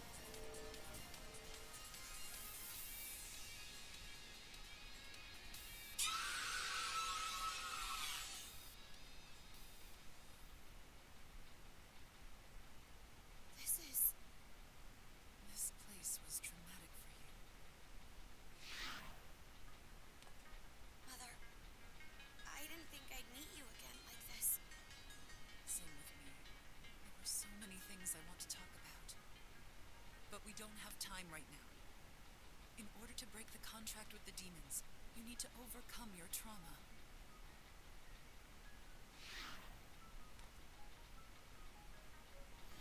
I see. I will overcome it. Why do we never get to see Mirai in this outfit in 3D? Like, honestly, I'd be here for it. The portrait's really good, but I want to see that thing rendered in 3 dimensions. This is a battle to regain the justice I lost.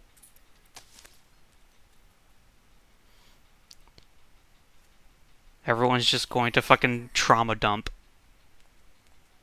Did you come to see me because you were worried? I'm sorry I was an unreliable mom. But As in, what's next after I finish the game, or what's the next game I'm going to stream? After I beat the boss, watch your mom grow even stronger. yeah, once I'm done with the boss, I'm going to load up my 100% save file, and we're going to go through all the Memoirs of the Dead and all of the diary entries. And then, after that, the stream will be done. Um,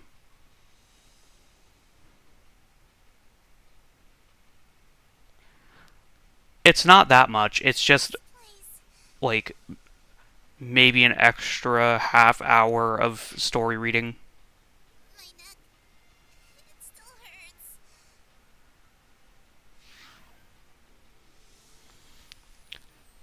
Who are you?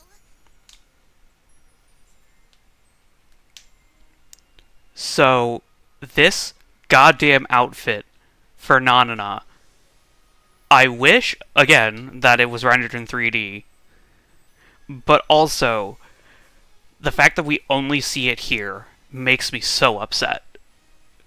Because it's such a good outfit for her. I'm the you that you hate. The you tossed away and forgot. So let's, like, analyze her real quick, like what we can see anyways. Um,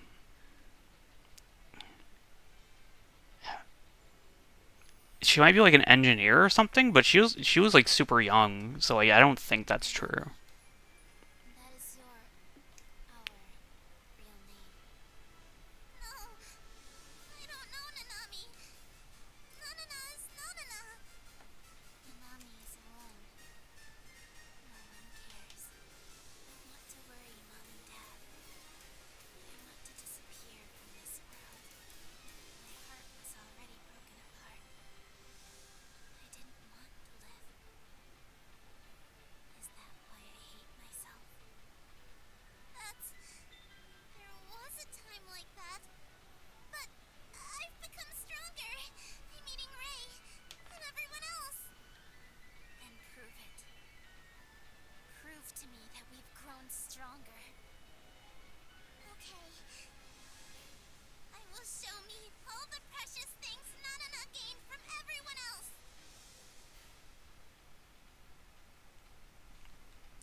Like, I kind of want to see a data dump of this game so we can see like the full This place, portrait my soul remembers. for Alive Nana there, because like I feel like it would tell us a lot about who she was when she was alive, even though like kind of the whole point of her is that doesn't matter much anymore.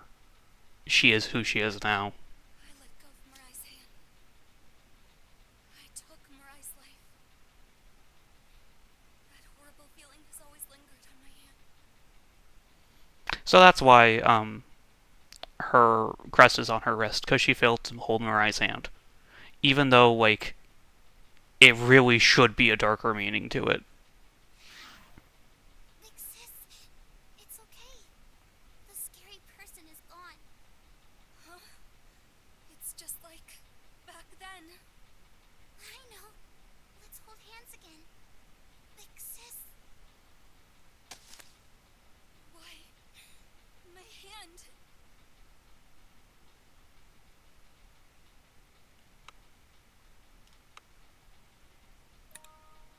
No, I won't do it again. I won't let fear and anger control me anymore.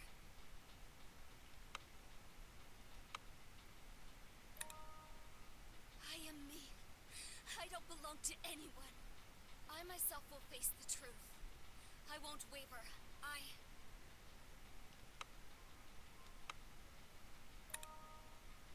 won't run away from my cruel reality. I will admit it, accept it, face it, no matter what. I won't give up on the happiness that Kuan wished for me.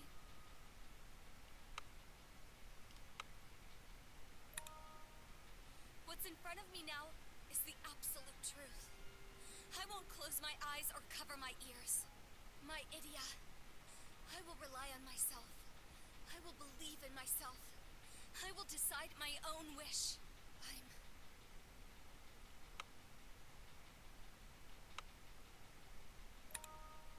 I've cried so much. I was foolish and pitiful, lost in self-hatred. My tears weren't pretty. They were horrible. But all the tears, all the sorrow, it all had meaning. It gave me strength. That's what I want to believe. What I will believe. It's why I can't give up now.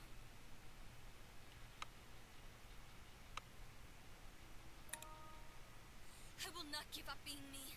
My heart, my determination, my responsibility. I won't abandon any of it.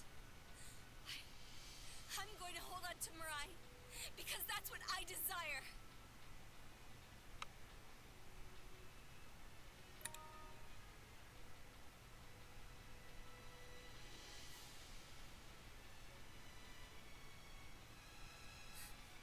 Big sis.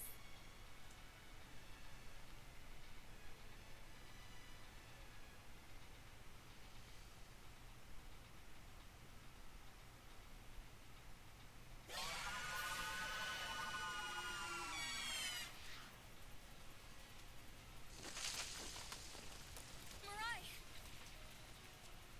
Welcome back, Big sis. I knew you'd return.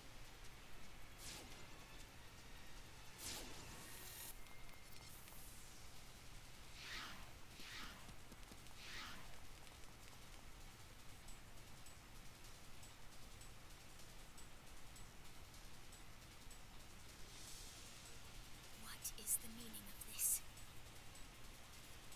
The crest has been overwritten. How? We engraved it to their trauma so this wouldn't happen. You will never get it, demons.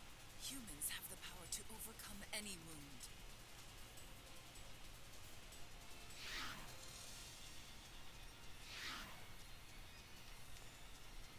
Can you leave Mirai Hatada with me? Yes. Please take care of my little sister.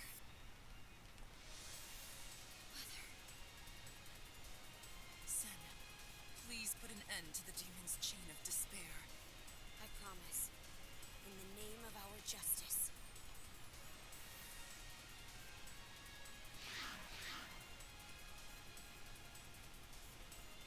This is neither a tragedy nor a comedy. It's all a sick joke. Finish.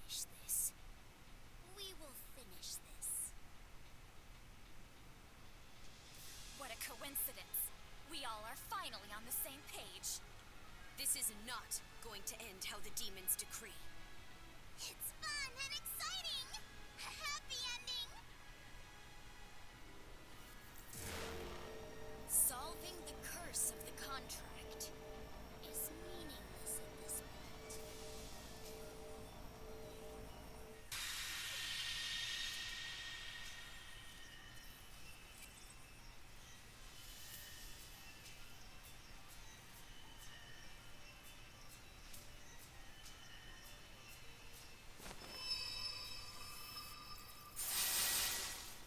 One-winged angel time!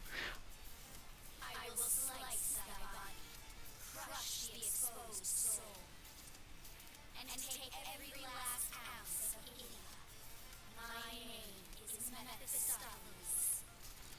So, in Japanese, it's a little bit more obvious because and is to in Japanese, so it's Mephistopheles.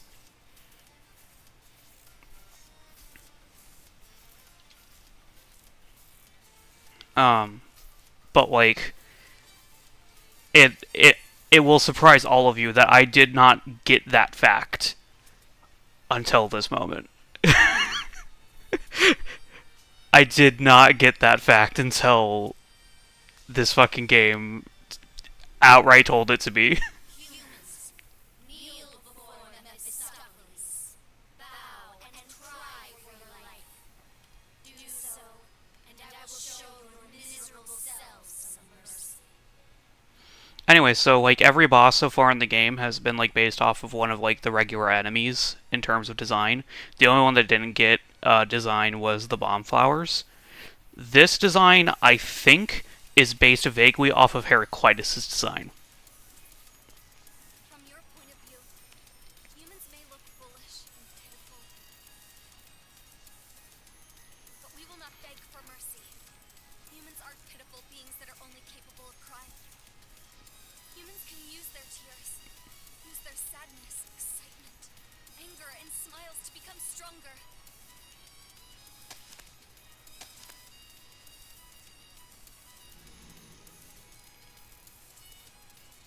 There is no end to your foolishness. Anyways, this is one of the hardest bosses in the game for one specific kind of dumb reason. So you can see it's kind of like Hobbs, where she's like in the back of the arena, just kind of sitting there.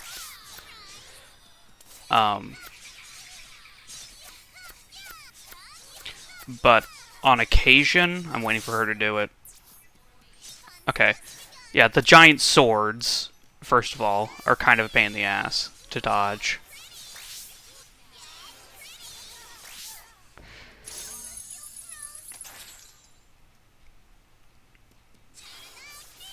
Oh, damn it, I was just too far away. So yeah, Nana's the only one who can make full use of the fucking arena, because she's the only one who can attack at range.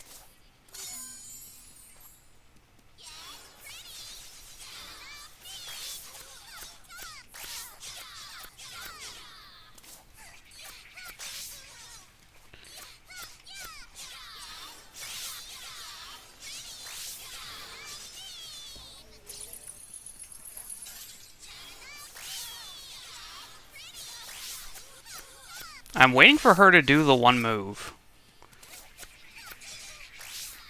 Do the one move that makes Nana the only character worth using for this fight. Come on.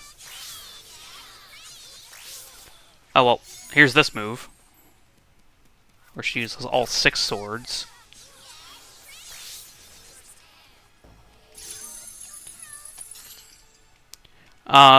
Just sitting in front of her, spamming square, I guess.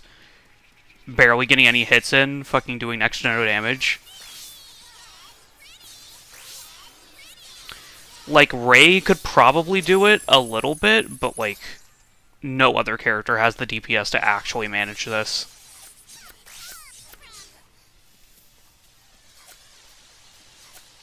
And she's still using, like, a lot of moves from past bosses. Like, that's... This move. She's just barely out of range of Nanana Beam, but you can still hit her if you can jump high enough to get her hitbox. Like, she is just barely reachable if you do it just right.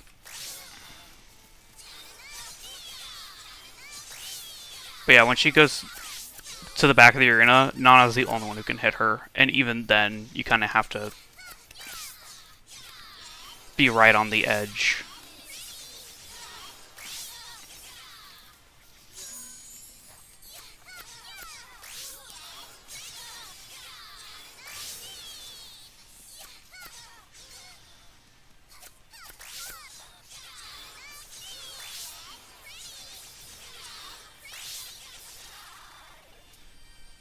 We did it. She's dead.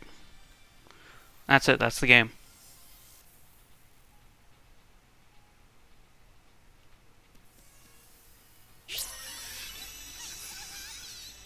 Oh, Rain Ray.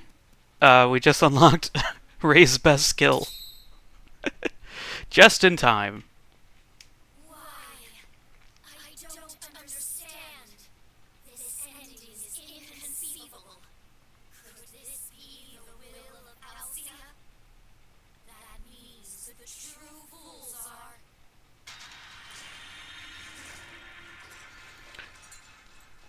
Bye, One Winged Angel.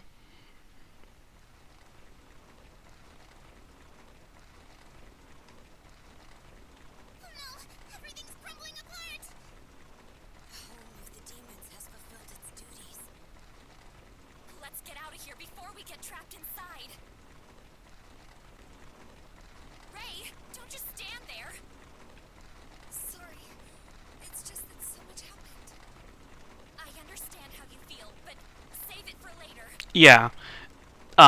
The swords that are darted all around Purgatory are the weapons of Mephis and Felice. Right.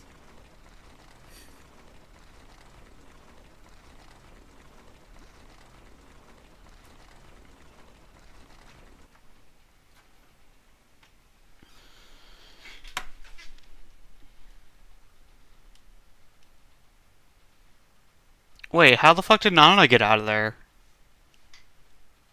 She can't teleport. Fate does not always go the way you want. There are things which cannot be held. Some things which you hold unwillingly. After all the tears, she grasped the end of her story.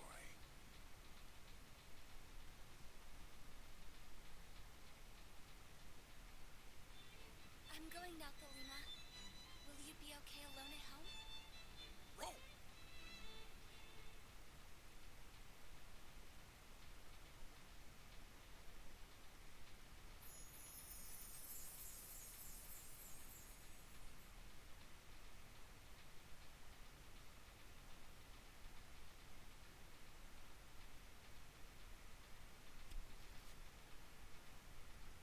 It's been a month, but this place hasn't changed much. However, since the demons are gone, there are less revenants harming our world. Purgatory is definitely changing. Sounds like the new manager has things under control. Yahoo! Nanana has appeared! Nanana, how's being manager? It's really hard. I just came back from scolding a revenant about going into the real world. Are you sure you want to stay here? You could obtain revival, Nanana. There is a part of me who wants to see Mom and Dad. Just a little bit. But this is what Nanana wants to do. I'll do my best for Purgatory. Wait, Nanana, should you be here? If you get close to the cogs of renewal. I'm okay. Nanana is complete now. I don't get it, but it looks impressive. This isn't even my final form. So you aren't complete.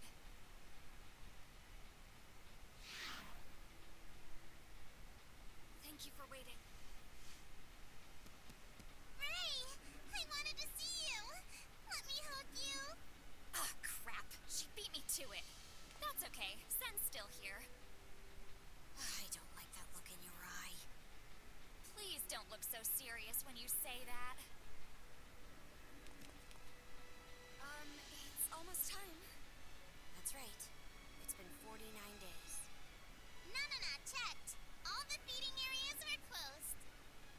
she kept her promise. Oh, look.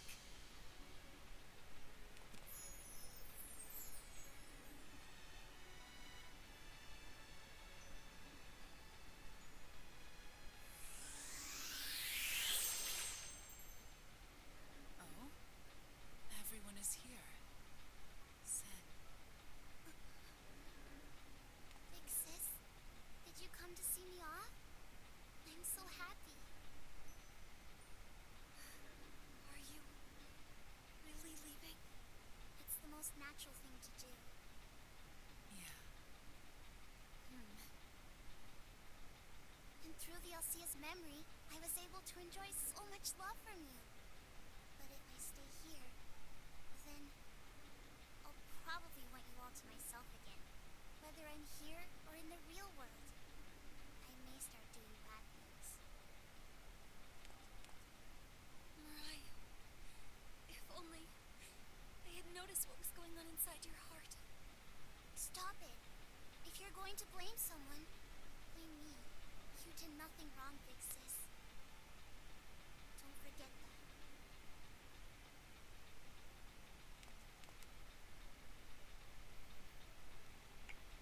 They did it. They held hands again.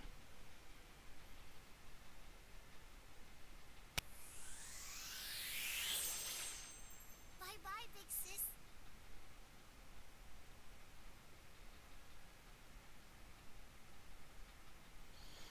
So, like, it, it's not even that you didn't give it enough of a chance. It is that it asks you for way more chances than it deserves before it actually gets its act together. I do not blame you for not liking this game. It's a bad game. I explicitly streamed it to complain about how much I hate it. But goddamn, once you get through the bad part, it's so fucking good. Try to eat more than just potatoes. I will. Goodbye, Mariah. Sen, you're so responsible. Probably because I never was. You always wanted to protect me. But for now, remember to act your age. One day, you'll have someone you need to protect too. Until that day comes, go easy on yourself. Just think about what makes you the happiest. Mother, thank you for always staying by my side.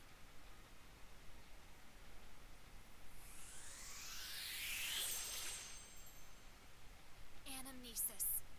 I forgave you once, and I don't regret that choice.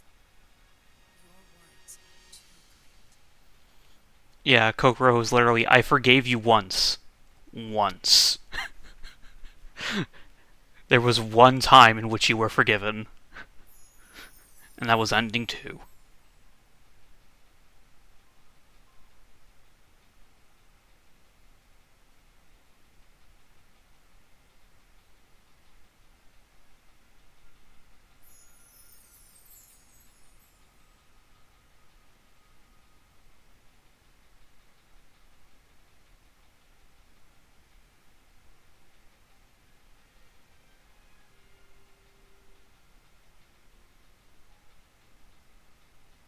Look at Nana go.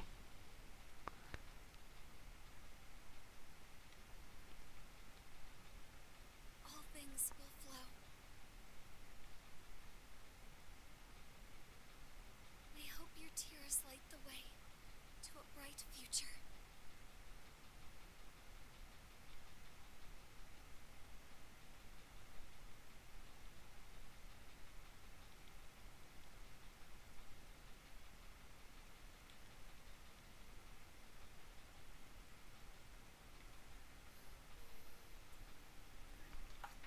So, the one thing I was unable to show, because I'd already beaten the game once, was the the title screen before you beat the game. It just has a black background.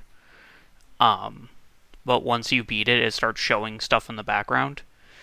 Um, and that and so like I wasn't able to show like that not happening. So good credits.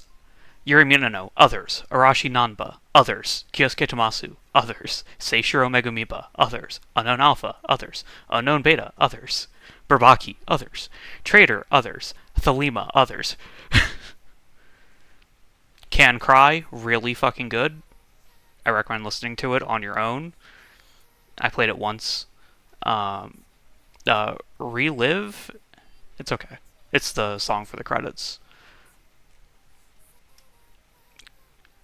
Do I want to skip the credits? They're kind of long, and I don't have much to say over them. Um,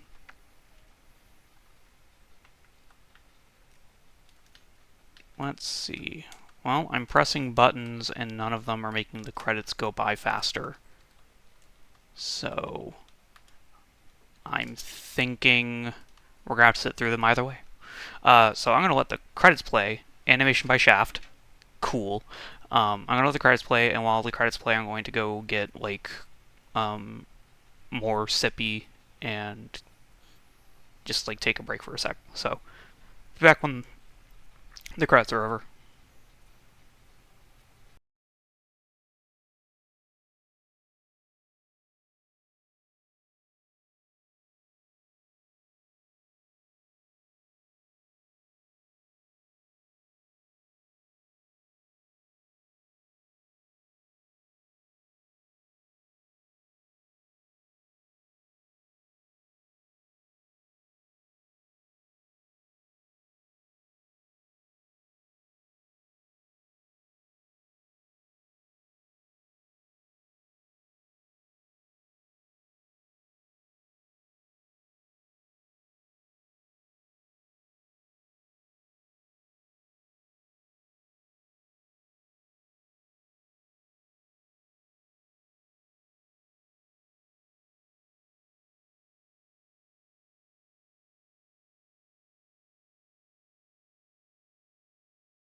I am back, and this right here is the image that they put over the title screen once you beat the game. So in the center we have Ray. To our left we have Kuon. I think that is Nanana, and I think that's Kokoro. And then to her right, we have, I believe that is.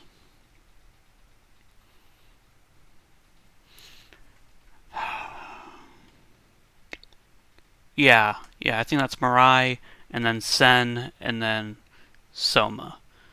Or, yeah, the last one's definitely Soma, because she has all of the bat wings on her. That's all the characters. What? Yeah, that's all the characters. I really like the art style, and it makes me wish that you like could see it again without having to play the entire fucking game again, like all the cutscenes with the sort of like sketchy outlines. But you only get to see those once, and that's when you're playing the game.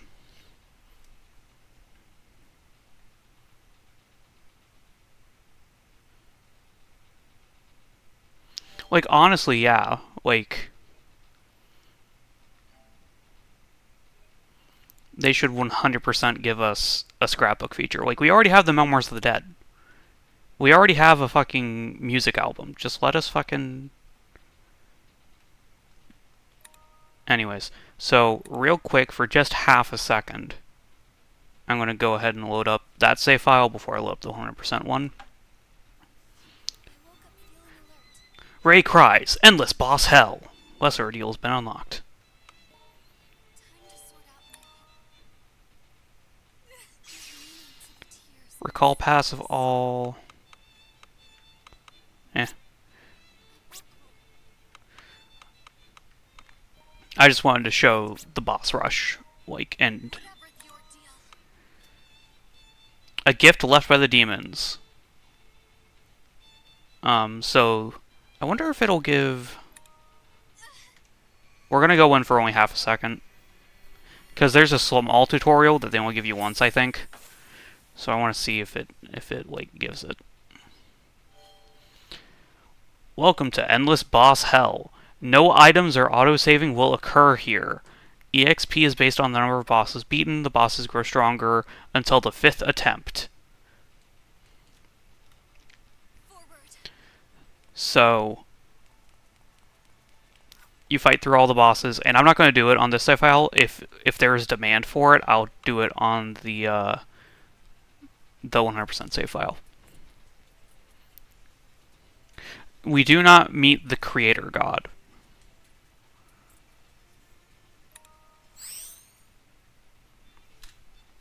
Alright. Good night. So let's go ahead and load up save 10. So last time I played this game was December 2021. So it's been a while. It was established. The demons talked about how the creator made humans with Idia in them. So real quick, let me show off. So everyone here is level 99 except for Kokoro and Sen. Ray's best skill is Panta Ray, or no, Rain Ray, which I'll show off.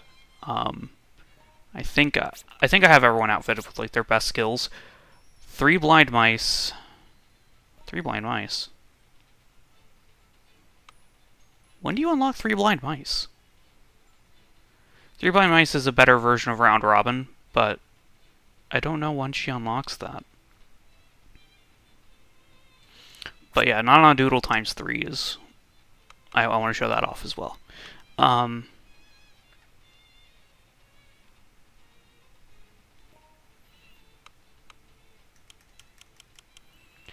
Oh, yeah. So Ray is equipped with Teoriology and Eternal Gape, which I think is her best armor. Yeah. Recall Gnosis and Recall Resilience. What is evoked is healing. Immunity to ailments. Just all ailments. I think I have everyone called with Recall Resilience, yes. I have you equipped with Recall Law. Was recalled as law increased meant? What? Why the fuck do I have you equipped with this? I should have you equipped with Recall Active All.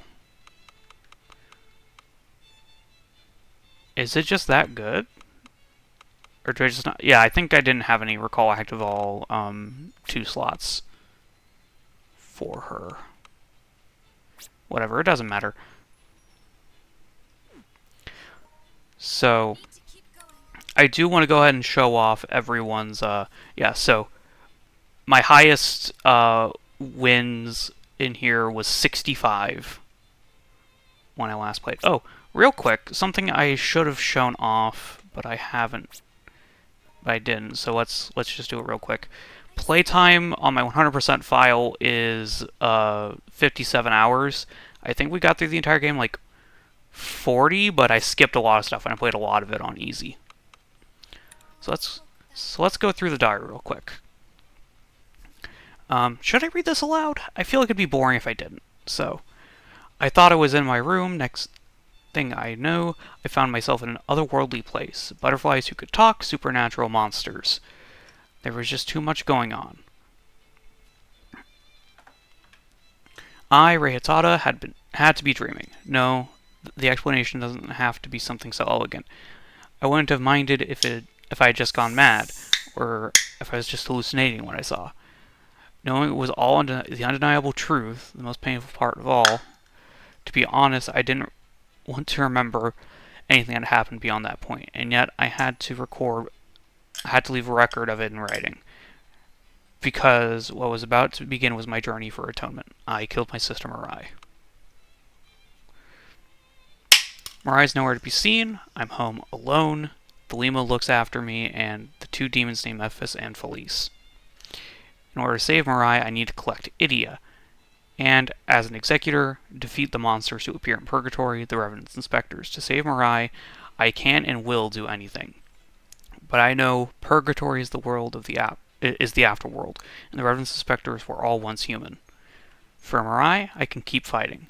But when I came into contact with the Revenant's torments, I was nearly defeated. My mind cracked. When I almost lost my ego, it spoke out to me. My guardian, Heraclitus. And one more person, a woman who helped me, an executor like myself, Kokoro Fudoji. Kokoro is looking for the Revenant who attacked me, Mirai and me, Amnesis.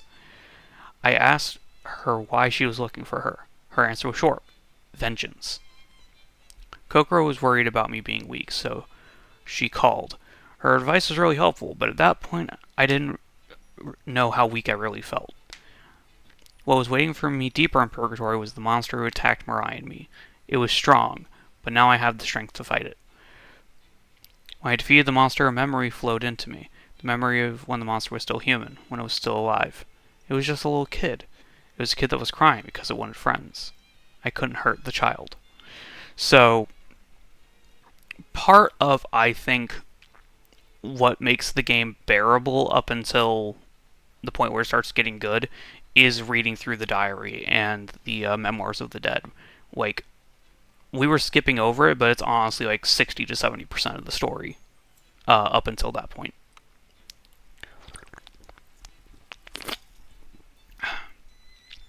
I dreamt about Mirai. Mirai wasn't happy about me saving a stranger. It's probably because Memphis and Fleece told me about the cogs of renewal. Revival has a time limit. That's when Kokoro contacted me. She suggested that she come with me to find Amnesis. It's true that Amnesis attacked Mirai and me, which resulted in us landing in Purgatory. However, there's no guarantee that being with me will result in Kokoro finding Amnesis.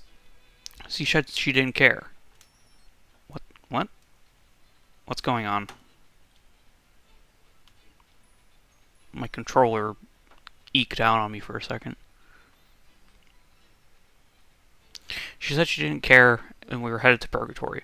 Kokoro is reliable, but sometimes she's too close. She is dangerous in a different way than the Revenants and the Spectres. Oh god! We headed deeper into Purgatory together. We ended up in a place that looked like the buildings in the real world. The deeper we went in, the more Kokoro appeared to be in pain, though I didn't notice for a while. Kokoro told me about Purgatory and why the Revenants hunt for souls.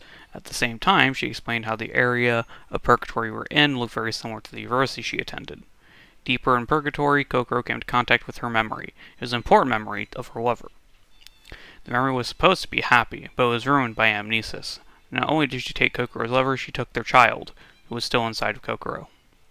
Revenant Anamnesis. After seeing the root of Kokoro's vengefulness, I didn't know what I could say to her. Kokoro was able to get her painful memory back. Even though it hurt, she talked to me like with her usual attitude. Kokoro has a strong heart, something I don't have. Or so I thought, until I saw her shed a tear. Anxiety slowly ate at Kokoro, the cause of the difference between her memories and the memories stored in purgatory. Something was wrong about her memory. Though her worries were slowly growing, she faced her past courageously. She didn't cower or run away from her memory. But reality was too cruel. Kokoro was devastated, but she still fought through all of it. She fought with her former lover, who had turned into the Revenant Carnades. The souls captured by Carnades were released. Kokoro was able to see her baby that was never born, albeit for a short while. The Revenant and Amnesis interrupted their moment together. Amnesis absorbed the souls for her revival and set her sights on Kokoro and me. But we were saved by the demon twins, Mephis and Felice. Kokoro shed a tear about how powerless she felt, further fueling her need for revenge against Amnesis. And Kokoro's tears turned into Idia. Hero of Justice. I returned to my room. Thelema came to play with me. Sorry, I'm not in the mood.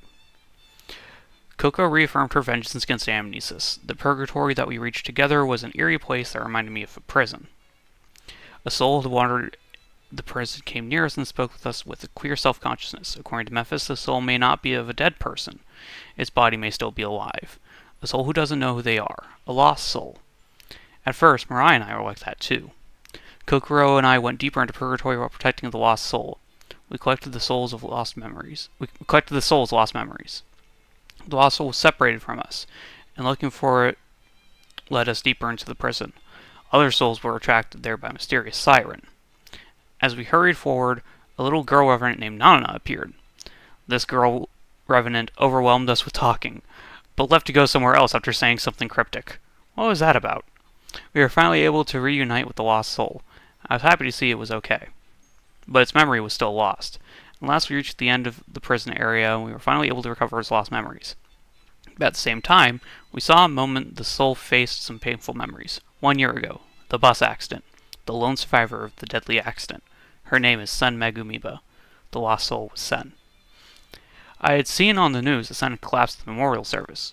If her soul returns, her consciousness should recover too. As we rushed to the exit of the prison, the bars got in our way, and the souls who were looking to escape gathered around, trapped. Eventually the ominous siren started to sound, a trap set by a revenant. The revenant who hated Sen's father, who also dragged Sen into purgatory. The souls had nowhere to go. They were mercilessly eaten by the revenant Hobbs. There was nothing we could do, however, after Sen was swallowed by Hobbs. She created an opening for us. She agreed to the contract and became an executor. We defeated Hobbs and were able to open the exit of the prison. Some souls we saved, some souls we could not save. With all this on our mind, Sen let a tear fall. It changed into a new Idia. Fun and exciting. One sec.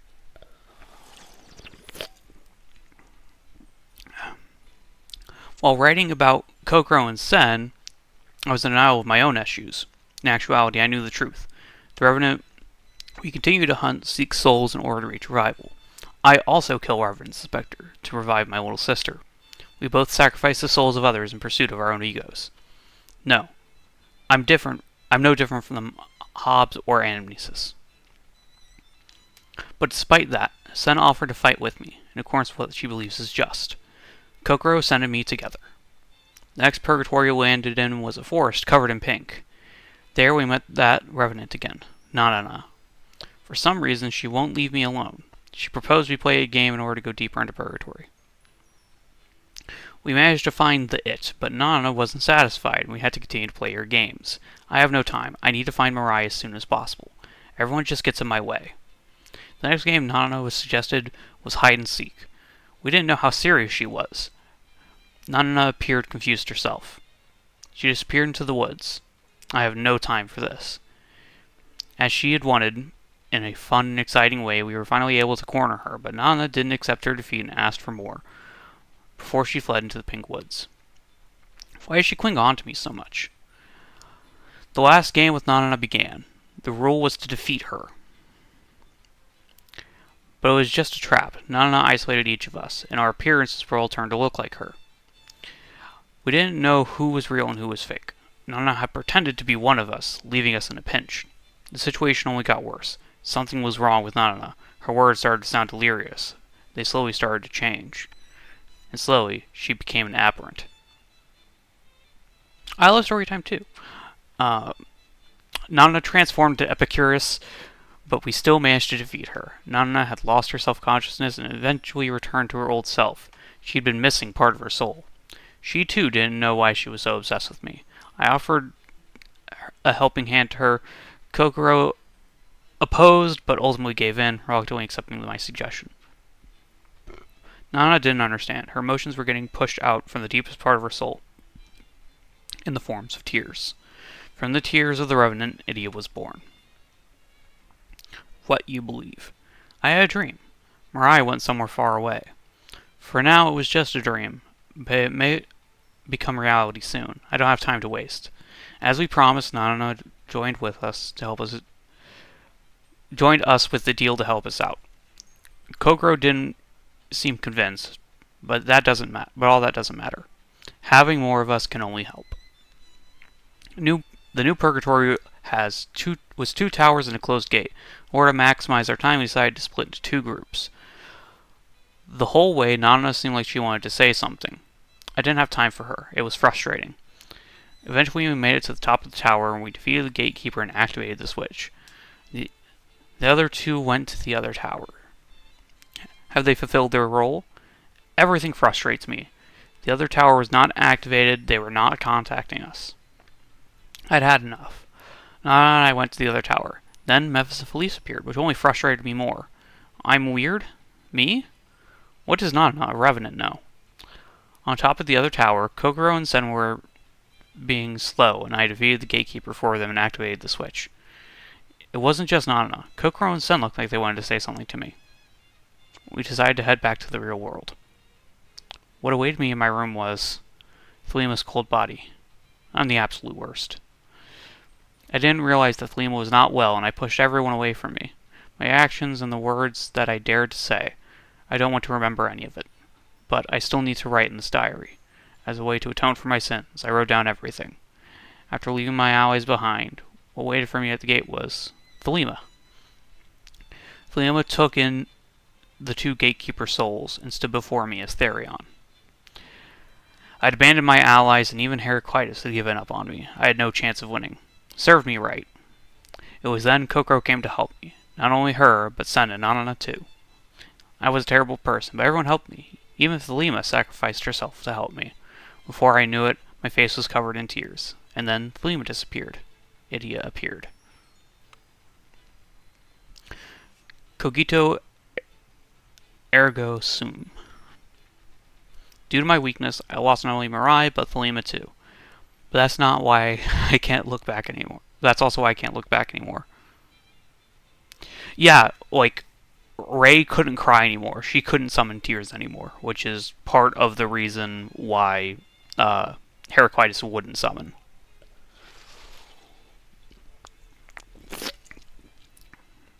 She had closed herself up emotionally.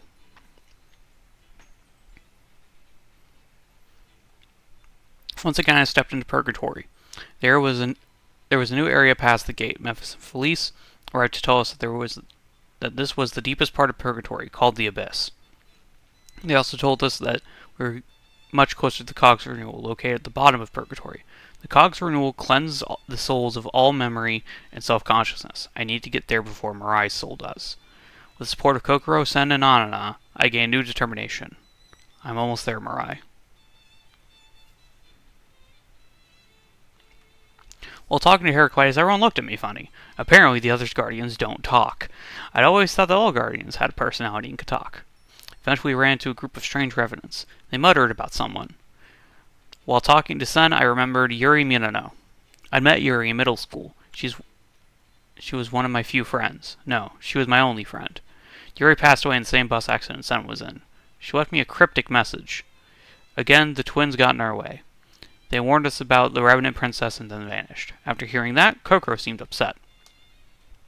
On top of it all, we encountered a strange group of Revenants again. There we realized that the person they worshipped was Amnesis. We felt Amnesis' presence grow stronger as we went deeper in. It was then, and I'm dead serious, I heard Mirai's voice. The next moment I ran towards the voice where the voice came from. Nana called for me to stop. And at the same time, something happened in Purgatory. Next thing I knew, Nana and I were split from the others. While believing we'd be reunited with the others, Nana and I went deeper, and I was finally able to find Mirai's soul. I'd finally found her. I finally apologized. But I still couldn't hold her hand. Amnesis. With the sudden arrival of Amnesis, Mirai's soul was taken deeper into Purgatory. Amnesis told us her story of revenge and attacked the softest part of my heart. It broke my will to fight. With the help of Nana, we were able to fight off the revenants that were left by Amnesis, but at that point, Amnesis and Mirai were gone. When I returned to Purgatory, Nana greeted me, but it wasn't just Mirai now. We didn't know where Kokoro and Sun were either. All we could do was hope. In order to reassure Nana, I tried to act optimistic, but in actuality my heart was falling apart due to Amnesis' words. It was then Amnesis showed herself. It's my ego that makes me hunt the Revenants to save my sister. I am no different from the Revenants that hunt souls for their own revival. I knew this all along, but even then, I didn't want to revive Mirai to atone for my sin. It wasn't all for me. Though I vehemently denied it, my ego started to collapse.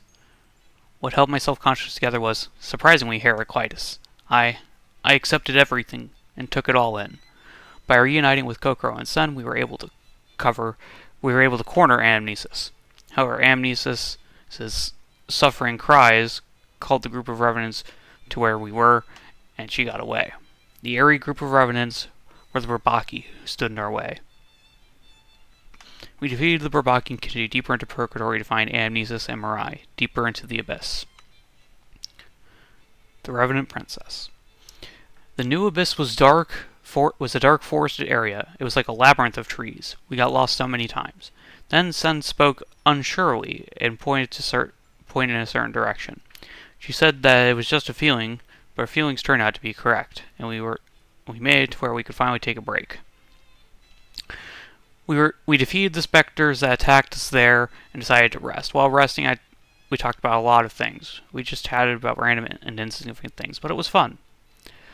We didn't know what Amnesis was trying to do, and while we rested, Mirai was only getting closer to the cogs of renewal. Kokoro hadn't gotten her revenge, Sen had been acting strange lately, Nana, though she didn't seem bothered by it, her soul was incomplete.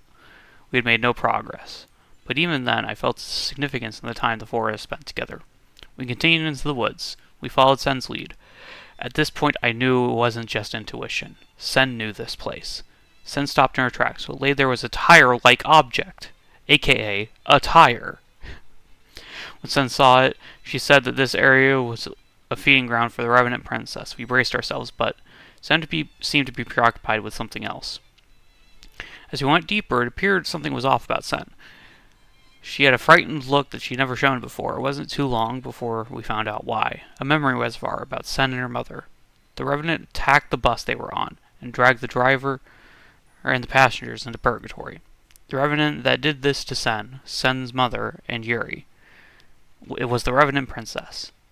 I could picture Amnesis' cold smile in my head. Me, Mirai, Kokoro, Sen, we were all connected through Amnesis. We continued going forward as one. We cannot forgive Amnesis. Who waited for us there was a really unexpected person. Yuri Minano. Yuri talked to me just like old times, but the truth came out of her mouth was shocking. The Revenant Princess attacked the bus to get to Yuri, and the reason for that was because she was my best friend. It was a sin for her to be my friend. Why was the Revenant Princess obsessed with me? While I stood there baffled, Yuri's piercing words hit me. I'd always thought Yuri was my best friend. Was it all a misunderstanding? Yuri's emotions exploded and she turned into Parmenides. I stood there dumbfounded, but Sen and the others saved me. After getting my determination back, I held my sword in my hands. After defeating Parmenides, my eyes were filled with tears. The tears flowed down and became Idia. Lost future in hand. I had a dream about huge gears. But it wasn't a dream. The gears were the cogs of renewal, and the dream indicated that we were almost there. Memphis Police made another appearance, this time in my room in the real world. The demon twins told me that they had enough idea, and gave me permission to revive Mirai. However, there was still something remaining: Mirai's soul.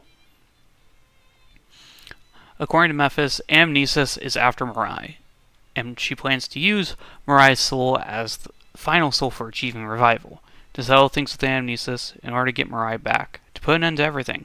If we could return things to how they used to be. I'll continue to write in this diary, but now, in order to hold Mirai's hand again, we headed back into the depths of purgatory. Wisdom of the ignorance. So this is after the first time jump. So we're back in the place just past the Towers of Folly.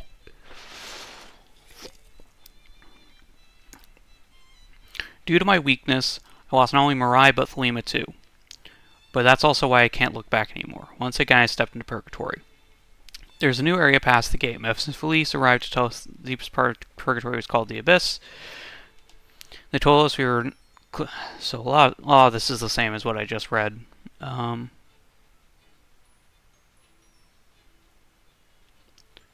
Clear the soul of memory and self-consciousness. I need to get there before my soul does. No one looked at me funny. Strange revenants. Eerie.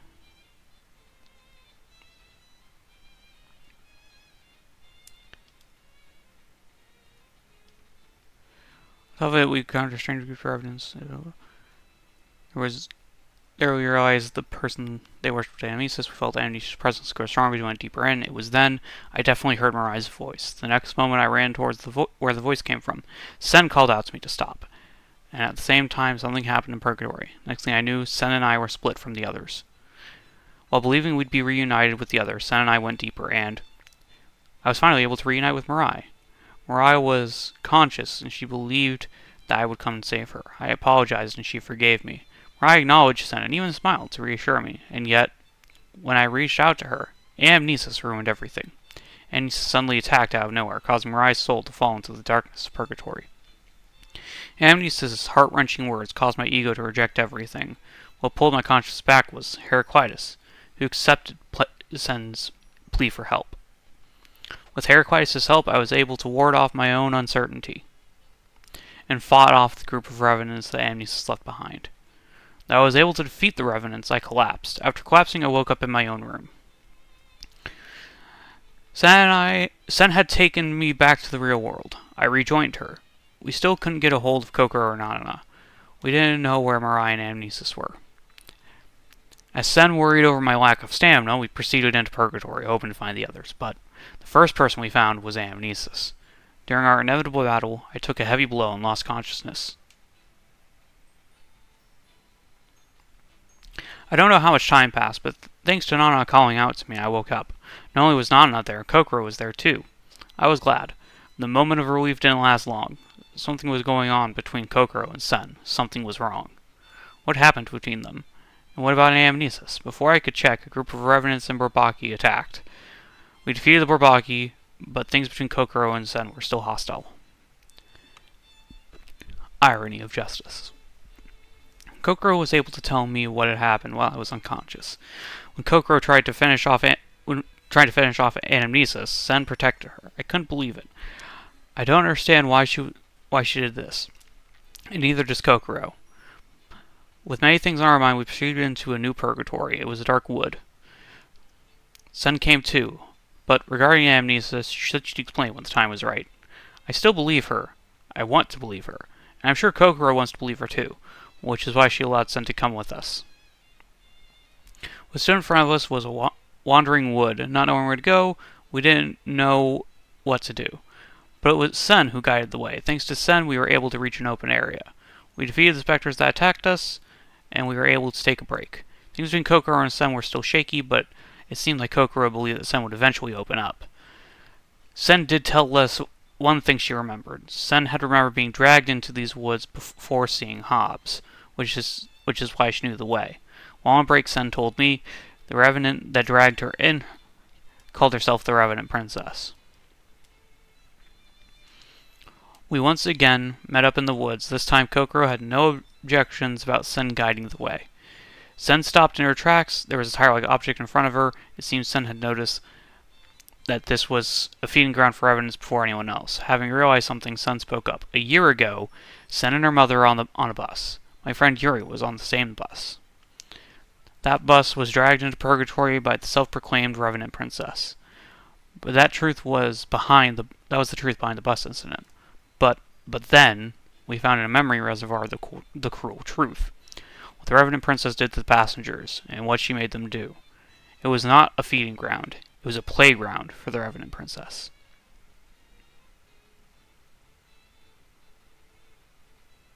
I do have water. I also have a soda that I've been sipping between diary entries. After coming in contact with the memory reservoir, Sen told me another thing. Amnesis was not the Revenant Princess. There was no way. Because Amnesis was Sen Megumiba's mother, Soma Megumiba. We proceeded into purgatory with many things still in our minds. A playground for the Revenant Princess. Sen's mother was used by the Revenant Princess and passed away. Her soul lost all of her memory, but she believed in her connection with Sen, and became Amnesis in order to find her daughter again. The root of everything, the Revenant Princess, was someone else. But even then, Kokoro's feelings towards Amnesis were unchanged, because it was indeed Amnesis who had ambushed Kokoro. As we looked for the exit, a familiar face stood in front of us, Yuri Minano, but she looked different than before. Yuri had become the Revenant Parmenides. I found my determination and took my sword in hand. After seeing my determination, Sen came into contact with the memory reservoir again. What appeared were the final memories of her mother and daughter. Sen's eyes were filled with tears. Her endless tears became Idia, a light in the dark. Sippy?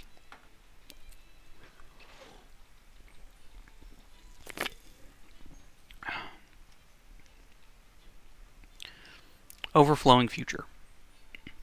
I saw in my dream huge gears. Somehow I knew that they were the cogs of renewal. Mephis and Felice appeared in my room and reaffirmed my intuition. The demon twins seemed somewhat disgruntled by my lack of reaction. It was probably a mental self-defense mechanism, so my heart wouldn't break, because of all the things that were happening.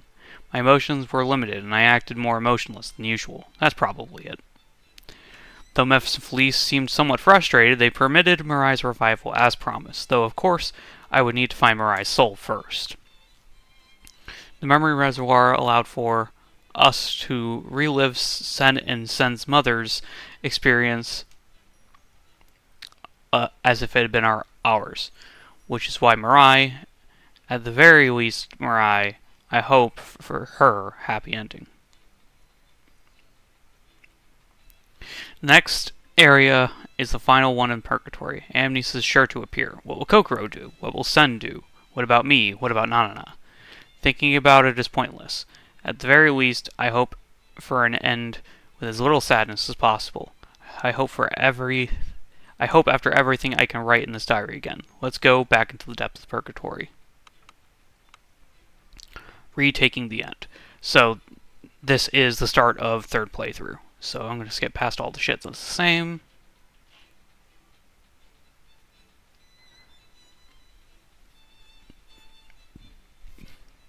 I was dreaming. I can't remember about what. It was something trivial and I don't even need to remember.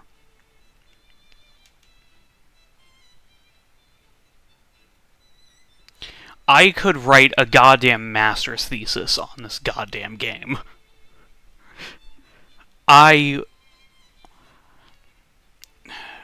So after my first playthrough, like, some of it was still pretty hazy because I played it over the course of like a year. After this second playthrough, I know the entire story of this game front to back.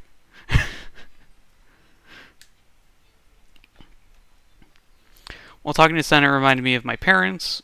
When was the last time I talked to my parents? It's not something I like sharing with other people. I wonder why Sen called me.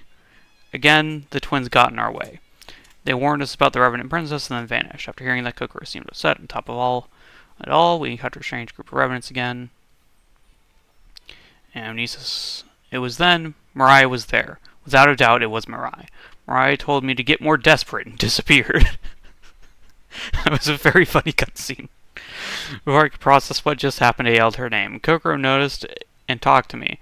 I couldn't really explain because Mirai was already gone. I hurried where I saw Mirai disappear. Kokoro chased after me. And at the same time, something happened in Purgatory. Next thing I knew, Kokoro and I were separated from the others. While believing we'd reunite with them later, Kokoro and I went deeper. Mirai was nowhere to be seen. I was nervous. Not only because Mirai disappeared, but what she said to me. She wants me to be more desperate? All of this time of living with her, she never said anything like that. Without any clues, we decided to head back to the real world, but Amnesis' followers appeared in front of us. They denied that they followed Amnesis. It was now they followed the Revenant Princess, not Amnesis, that they worshipped. It was as if Amnesis and the Revenant Princess were two different people. We were not able to question them more. They turned into the Brabaki.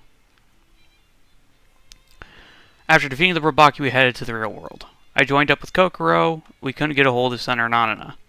We proceeded deeper into Purgatory, hoping for a reunion. But it was Amnesis that we reunited with first. Kokoro was finally able to meet her prey. Amnesis had no plans on running away. Both sides were determined to put an end to this. Kokoro was victorious. Amnesis begged to be defeated. Kokoro summoned her guardian, Diogenes.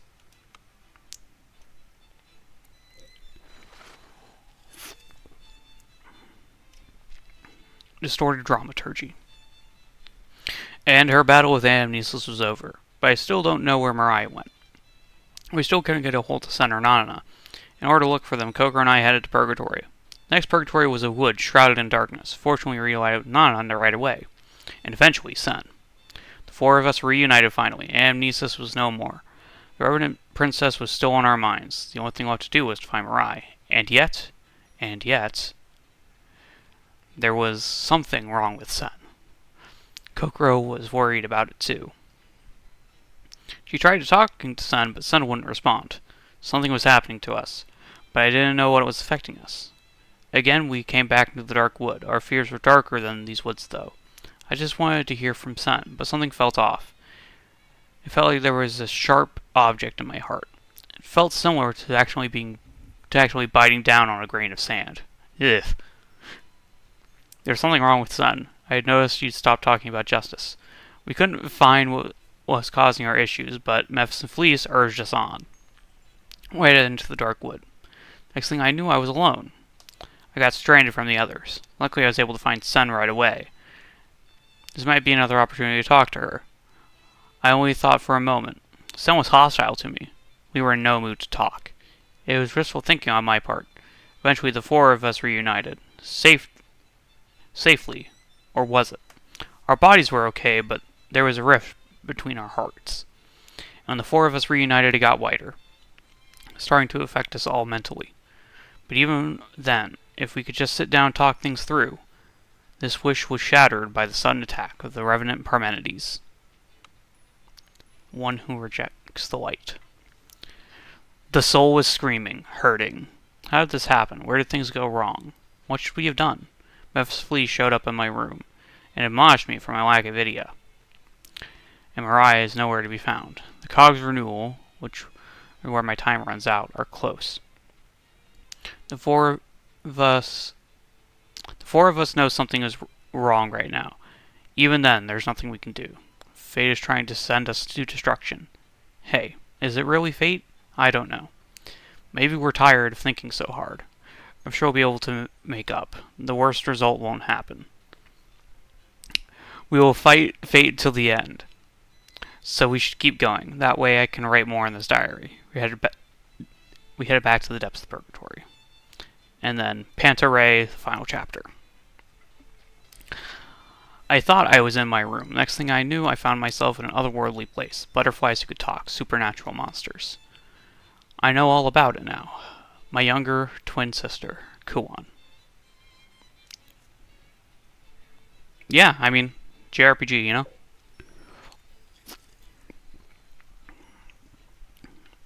The girl with the same face as mine. She entrusted me with everything. The memory that was locked away in the Alcia. Experienced by me, but not me. And the tears I cried, but it wasn't me. Not just me. Kokoro, Sen, Nanana. All of the memories became light and filled me up. It taught me the true identity of what did all this to us, the true names of evil, Mephis and Felice, the demon twins who played us. Thanks to the Alcia, I received all the memories back. Not just me. The light of Alcia changed the monster back into Nanana. The helpless child who just wanted friends. It was Mephis and Felice who changed that innocent soul into a monster.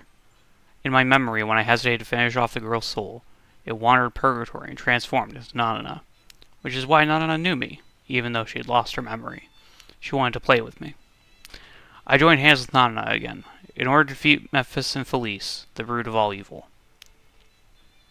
At the very least, this truth, that Kuan told me at the cost of her soul, I'll put an end to this chain of cruelty. Thelema greeted me when I turned to my room. I'm sorry, Thelema, I won't make you sad again. The contract was on my wrist. This may be the effect of knowing the truth. I was able to return to Purgatory, where the demons dwelled. There I met Nana Mirai. Thanks to Alcia, Mirai knew the truth as well. Mirai. There's a lot I want to talk to you about, but now Mirai has her thoughts about the twins, and she's promised she would stay quiet for a while. Honestly, I don't know what to think about Mirai yet. Nana and I hurried on. Kokoro awaited us, also knowing about the truth. And one more person, Sen. She stubbornly said that she couldn't help us after what she did, but Kokoro accepted her with open arms. That's right, we won't make any more mistakes. We've made so many mistakes already. And every time we did, we shed tears. But this will be the end. We will end this.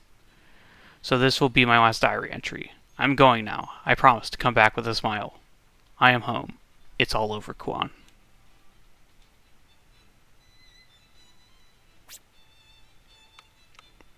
I won't forget. Alrighty then. Time to read all 99 Memoirs of the Dead. Lewis, a revenant of a girl who died at a young age due to neglect. She doesn't remember anything except for the love of her parents. I'm sorry. Those were the terrible words that she was most familiar with. Her life was filled with apologies. Seeing, talking, existing, all she did angered her parents. She passed away, neglected. Even then, she loved her parents, those warm arms that felt so good. She wanted to be held one more time.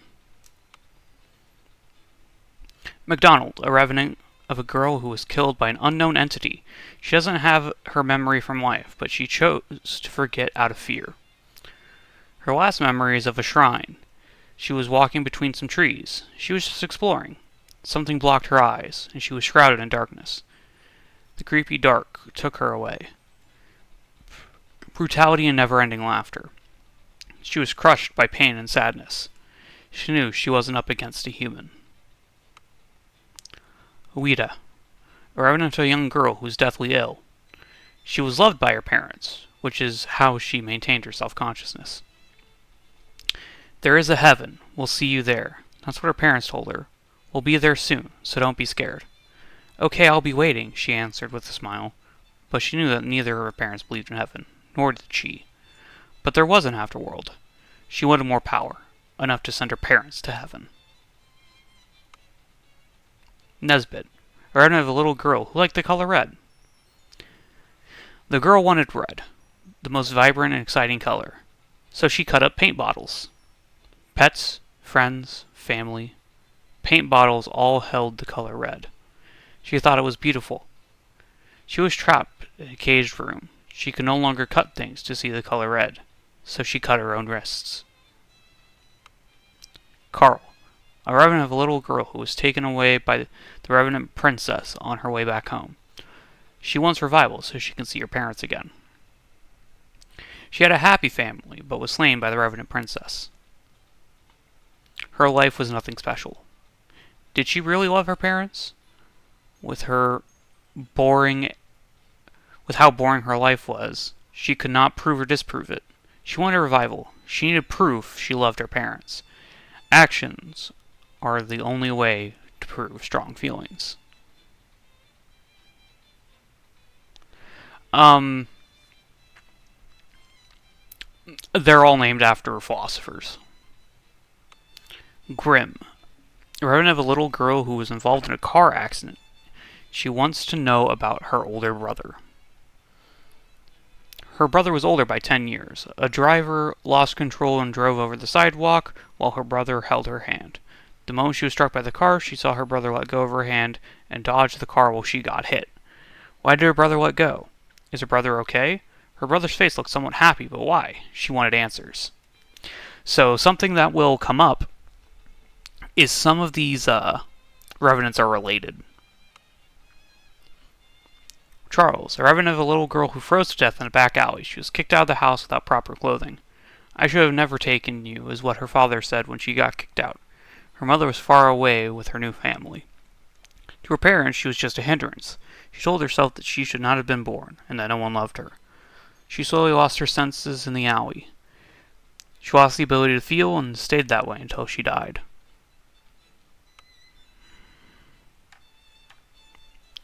Anderson, a revenant of a little girl who was killed by her mother. She was the oldest child who took care of her younger brother.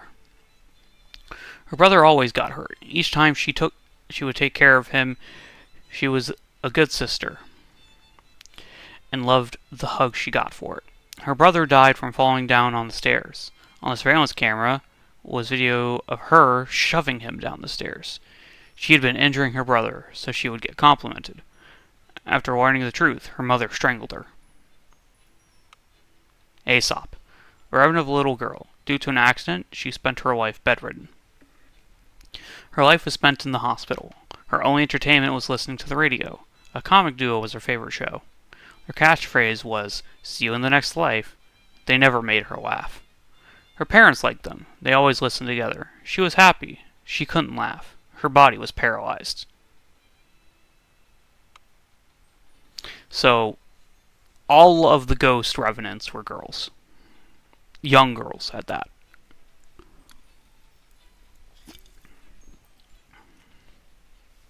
Henricus, a revenant of a man who committed suicide. He had a stress-induced tasting disorder. He grew up poor. He grew up basically just eating vegetable soup. He cursed the situation he was raised in. He ended up being successful as a business owner, but due to the stress, he lost his sense of taste. After his business failed, he took his own life. For his last meal, he made the vegetable soup he hated so much. Yeah, like, these vignettes are what take you through the first 20 hours of this game sucking. Boethius, a revenant of a system engineer who died of overworking. Months of spending day and night at the workplace due to his hectic situation. He did not eat well. He cursed the clients who kept making changes to the sales and the sales team who let them. The work made him start to hallucinate. He went home. He didn't eat. He fell asleep. It was the last time he ever did. He never went back to work. Gersonides,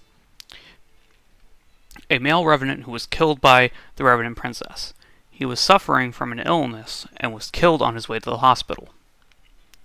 When they found his illness, it was already in a bad state. His family wanted him to live, so they chose to fight the disease. He had to resort to shady medicine with strong side effects. For his loving family, he took anything to help cure him. His condition worsened, and the side effects included pain and vomiting. He began despising his family for what he had endured. Seeger, a revenant of a man who was a self-proclaimed musician. His creation was too extreme, and his music was never accepted by anyone. He needed something alive. His first step was to capture something living. As data, he needed samples of voices. Screaming, yelling, crying were needed for his art. He thought that true sound came from the moment a life was taken. He captured a girl at the shrine, and he was arrested by the police. He found his own scream of death to be entertaining. So I believe Seeger is connected to Ouida. No, not Ouida. Nesbit? Not Nesbit. McDonald? McDonald. Shoot, it was connected to McDonald. Minturno. A revenant of a man who desires revival. He was killed in the accident caused by the revenant princess. He absolutely had to reach revival. He had left his beloved girlfriend. They had made a promise. They had vowed to spend eternity together. She promised that she loved him. Death wasn't going to keep them apart. Just thinking about her being with someone else would cause him to scream in agony. It was not acceptable.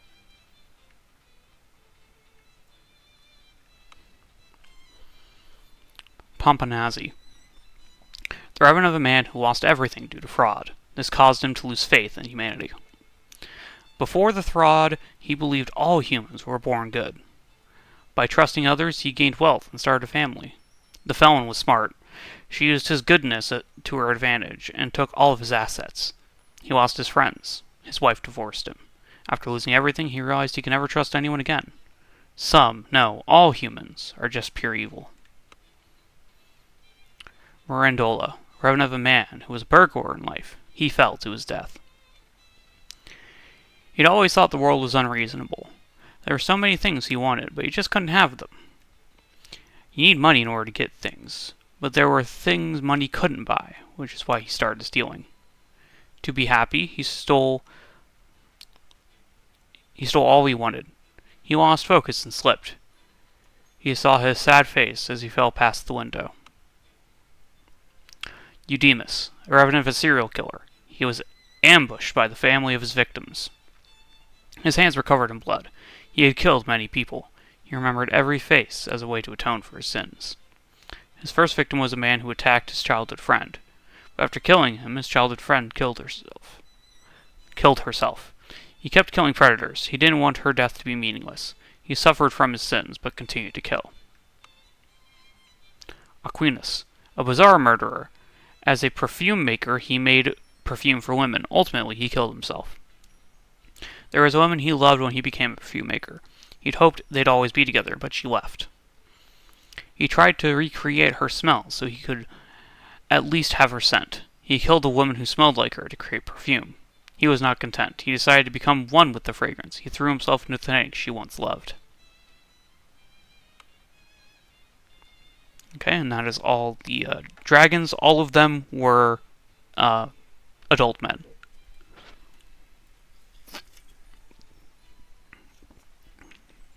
Bernard.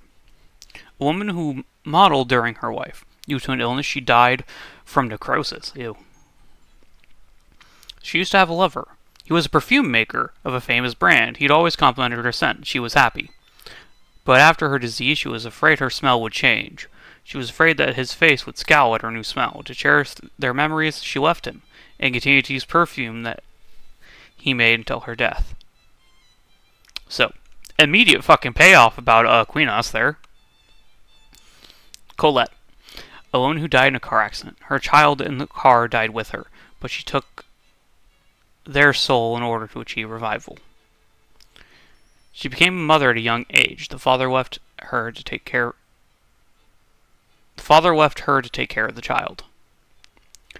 She was determined to not be a mother. She wasn't going to, but due to her parents, she decided to give birth. Her child was a hassle. She hated it. As a revenant, her first soul that she took was her own child. She thought she'd be happy, but realized she had loved her child. Sakis, a woman who died of disease. Due to not being able to accept death, she spent her final days in hospice. She hated the white walls, the linoleum floors, and the smell of alcohol. She hated the art. She was homesick. But she did not understand what her family was thinking, because she herself could not come to accept it. Her family never visited. She could not forgive them for abandoning her. She pursued revival to see them again.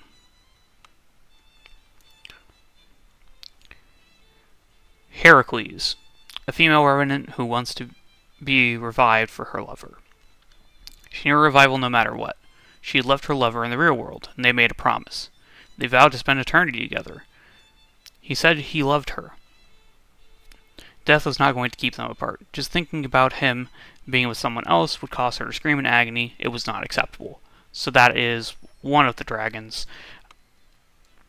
Yeah, a lot of them are interconnected like that. So I'm gonna forget like who we read that was already like that.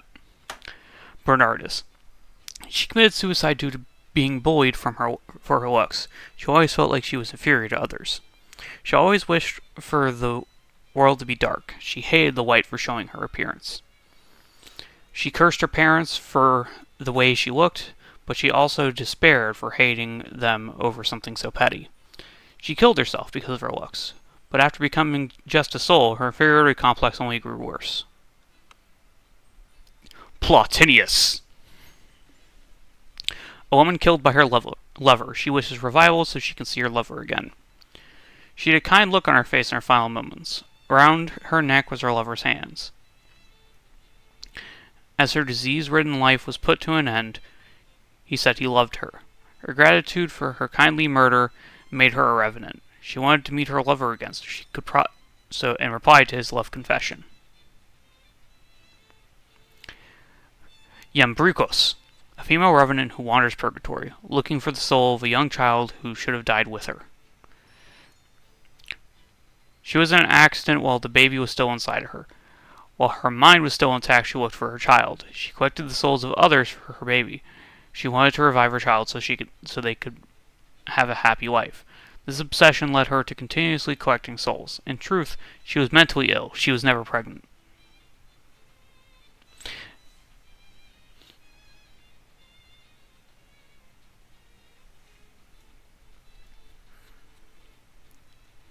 Yeah, a lot of these have really good setups and like this one.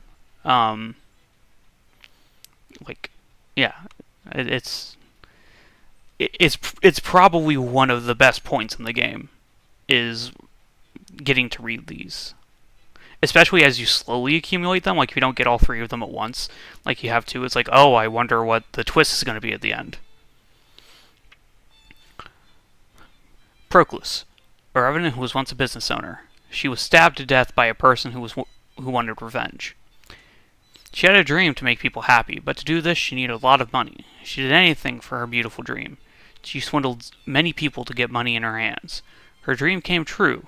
It was supposed to be beautiful, but no one else thought so. A knife awaited her after her dream came true.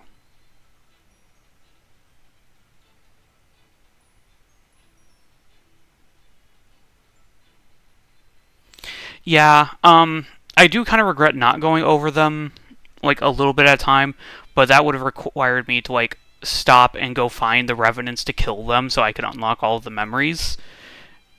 So it was just more efficient to wait until the end and just check my 100% file. Um, I could have done something like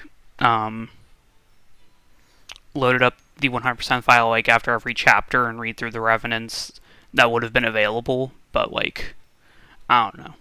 There's no good way to go about it really, with at least not in this style of showing off the game. Agrippa, a revenant of a girl who lived in a dorm of an all-girls school. She was poisoned by one of her classmates. She liked pretty and cute things. That was the reason she chose that school. She loved many girls. She really did. So acting as a kind senior, she invited many girls to her room and loved them in her very own way. One girl grew jealous and killed her. The killer wanted to be her only love. Even in death, she continues her ways. So I think Proclus might be connected to that one revenant who said he was swindled. I could be wrong, though. Well, and that's the end of the wizards, and we're on to the horses.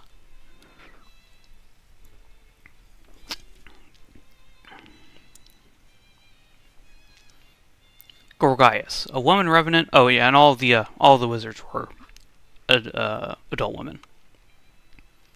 Gorgias, a woman revenant who was a bizarre murder victim. She had a strange fetish where she liked watching two people kill each other. She gathered three girls in a basement. There was no exit. There was only a message: kill. There was a death that night. The survivors were supposed to believe that the other one was the murderer. The survivors chose to trust each other. They searched for the real culprit. Together they found and killed her. Henry, a revenant of a woman who was killed by a serial killer. She was a teacher and loved her students. She longed to become a teacher. It was her teacher, who was a beautiful and kind, who inspired her. The female teacher was loved by all her students. Some of the boy students really loved her. She envied her teacher. She decided to be a teacher herself and loved many of her students. That's what caused the serial killer to murder her. So, I don't think we've learned about who killed Henry yet, but we probably will. A woman who died by drowning. She could not swim, but her body was found in the lake wearing a swimsuit. Everything went dark. The water grew cold, plants entangled her, she felt sick, in pain. She died in complete despair. All she was trying to do was pick up a hairpin that she dropped in the lake. She had no idea this would happen. It was given to her by her friends. She was worried they'd hate her if she lost it. In death, she realized it didn't matter. Zeno, a revenant of a cult member. She died in an instant and treated as a mass suicide. She wanted to destroy every stereotype. That was the cult that she was afflicted with. She agreed with their ideals. She was born to a strict family. She had no longings or big dreams. She had no hope. She just wanted to relieve some stress. Her cult was planning terrorist activities. There was a bomb, so she destroyed her cult using that bomb. Meyerson, a female revenant with an unknown cause of death. Due to her frightening experiences in life, she could not word her memories very well. Death. Deserted back road. It was around sometime. Go home? She was attacked by a... It looked like a drawing. A black and skinny. It was very choppy. As it got closer to her, it hopped, mumbled, giggled. Red mouths all over its body. Can you see it? Can you see? Can you see? Melissus. A revenant of a woman who died of disease. She regretted dying before her family got back. She wished for revival. She had a family, a loving husband, a boy who was just entering elementary school. It was a happy family. She kissed her son and husband goodbye on what was going to be their last morning together. The two of them were struck by a truck. She refused to accept the truth. She decided to believe they would come back one day. Leucippus, a woman revenant who was a bizarre murderer victim. The criminal had a strange fetish where she liked to watch two people kill each other. 3 girls were gathered in a basement together. There was no exit. There was only a message. Kill each other. There was a death that night. She was the only one who died. She was killed in her sleep. She didn't know the truth of the incident. After her death, she decided to become a killer. She decided to become like the killer herself.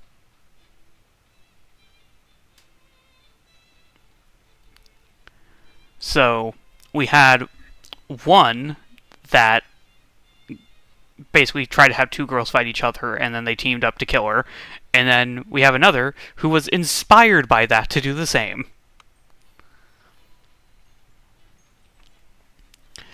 Sartre, a woman who died of disease. After becoming a revenant, she never ceased laughing in pure joy. I'm not going to do the laughter. She laughed. She was happy. She was in a coma at a young age. She could not move. Compared to that, this world was heaven. Democritus, a female revenant. She was born with an illness that ultimately killed her. She and her husband knew each other their whole lives. She knew that she wanted a child. She knew that he wanted a child. She wanted a child too.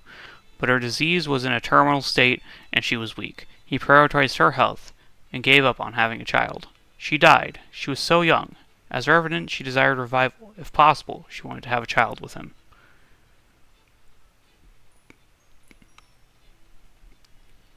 Trithemius. One sec.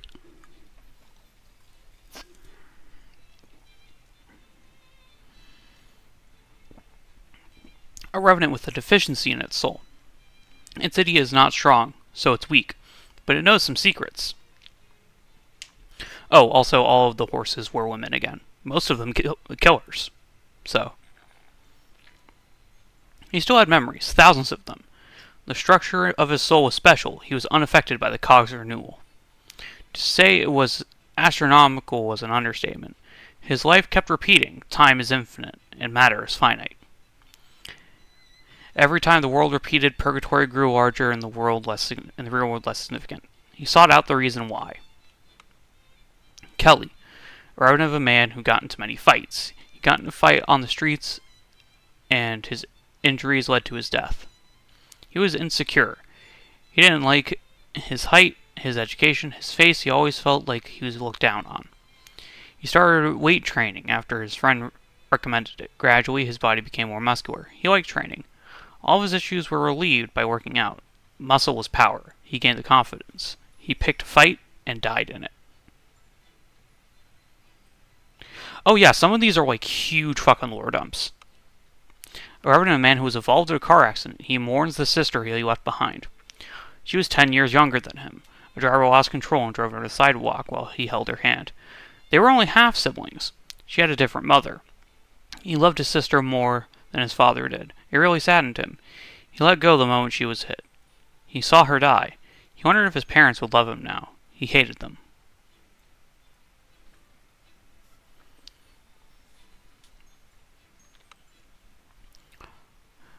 Gautrinius.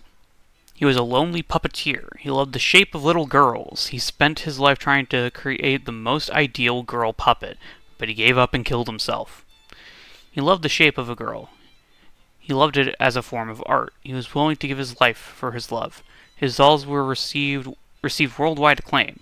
Their beauty was popular with both men and women, but he himself was not satisfied. He modeled the puppet after the most famous girl model, but the puppet was no match for her. Jealous, he killed her and himself. Okay. Oops. Gardner. Rather a man who died in war. He was good at running away and survived in purgatory. In purgatory, people become aberrants that reflect their souls. There were exceptions, such as those who grow by eating souls. He once saw an executor die and become a revenant. When the human became an aberrant, it looked like their guardian. Here, guardians are the embodiment of a person's soul. He learned that guardians and aberrants have the same shape. Eliphas, one of the oldest revenants. He used to show loyalty to a revenant who called himself the Revenant King.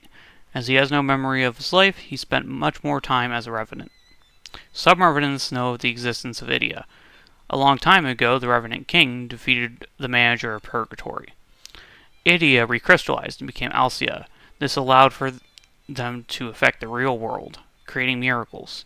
The Revenant King was eventually defeated by a newer, stronger manager. The original manager was delegated to collecting souls.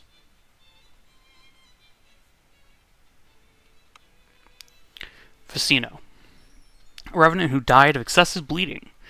He had a good master. Ever since he was a little kid, he was cared for and loved. They trusted one another. One day his master was attacked. He was stabbed in his master's place. The mugger ran off with his master's work. His master ignored him and chased after his work.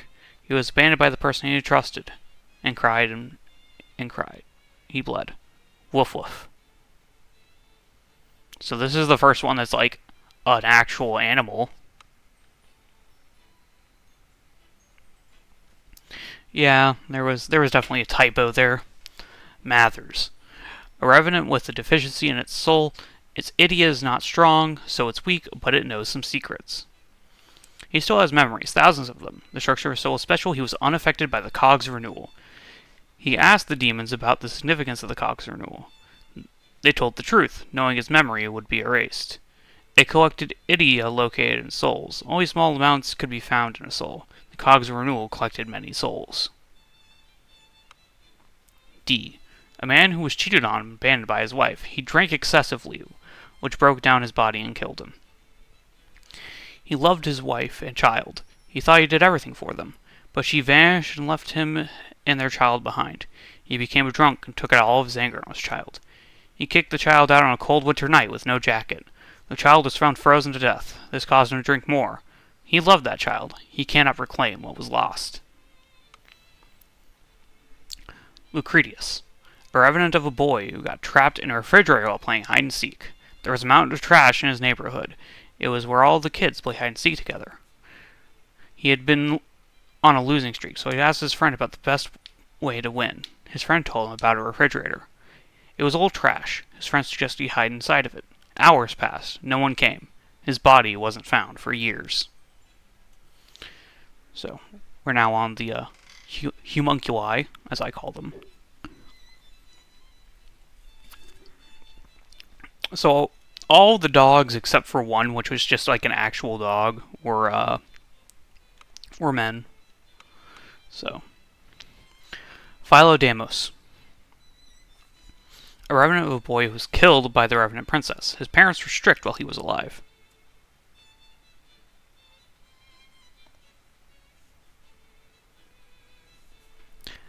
Every day his father beat him. Every day his mother yelled at him. His body was bruised and he was about to break down from stress. His parents were only content with his perfect test scores. If he held chopsticks wrong, they would starve him. After dying in the bus incident, he gained the strength for the day his parents came to purgatory. Marks. I heard of a man whose death was reported as a suicide. He had no intention of dying. While he was alive, he was enamored with black magic. He read questionable books and was fascinated with the supernatural. He made an ointment as written in one of the books. The ointment was supposed to give him immortality. He applied the ointment and stabbed himself. He became a supernatural being, but now he despises black magic. Bara. A revenant with a deficiency in its soul. Its id is not strong, so it's weak, but it knows some secrets. He still has memories, thousands of them. The structure of his soul, especially, he's unaffected by the cogs of renewal. He had a few opportunities to talk with the demons. He found out that there was a being who created this world and souls.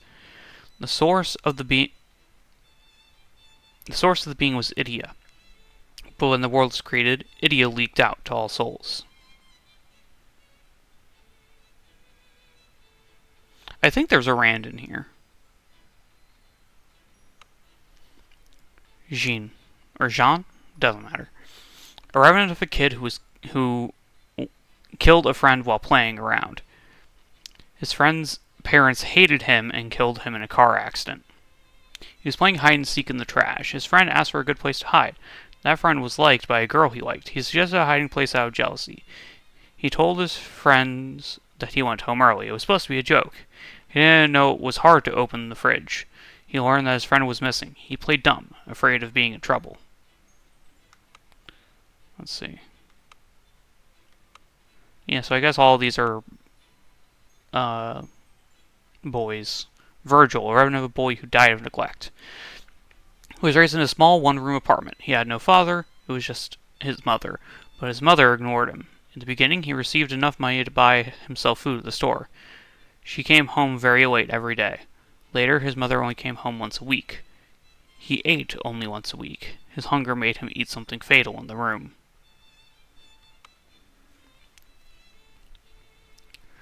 Hermarchus. A revenant of a boy who was a famous child actor, but lost popularity as he grew older. He died from disease. He liked being complimented by kind people. He was good at sensing how others felt. He knew how to get attention. As he got older, his fake cuteness made people hate him. Before he knew it, he no longer had any work. He got very sick and lived in the hospital, but none of the people who he worked with came to see him. He died very miserably. Gassendi, an ancient revenant. He barely had any memory from his life. He had no desire to reach revival. There were times he saw tears of strong revenants fall and form into a crystal. He saw the managers take them. He overheard their conversation. This way was more efficient than the cogs of renewal. It was too bad it's so unstable. He thought that aberrants like himself were gotten rid of for this very reason. Metrodorus, a revenant of a boy. He was a famous bully in his area. Due to his gluttony, his body was much bigger than the other kids. He was strong and never lost a fight. He didn't like unfair things. He didn't like cunning people and gloomy people. Whenever he met any, he picked on them. Crying, his friend told him he was being abused by his stepfather. He stormed into his friend's house. Suddenly, he was dead. Nosophanes, a revenant of a boy who was picked on by others. A girl classmate he picked on committed suicide. He killed himself due to shame. He picked on a girl, but only because he liked her a little bit. The girl was too smart. Their conversations never went anywhere. He started picking on her to get her attention, but the other kids were jealous of her intelligence and started doing it too. It escalated until it became unbearable for her. When she died, he accepted all the blame and punished himself. I think the girl in this case might be Nanana. There's a lot of overlap there. Montgomery. God, we're not even halfway through the list.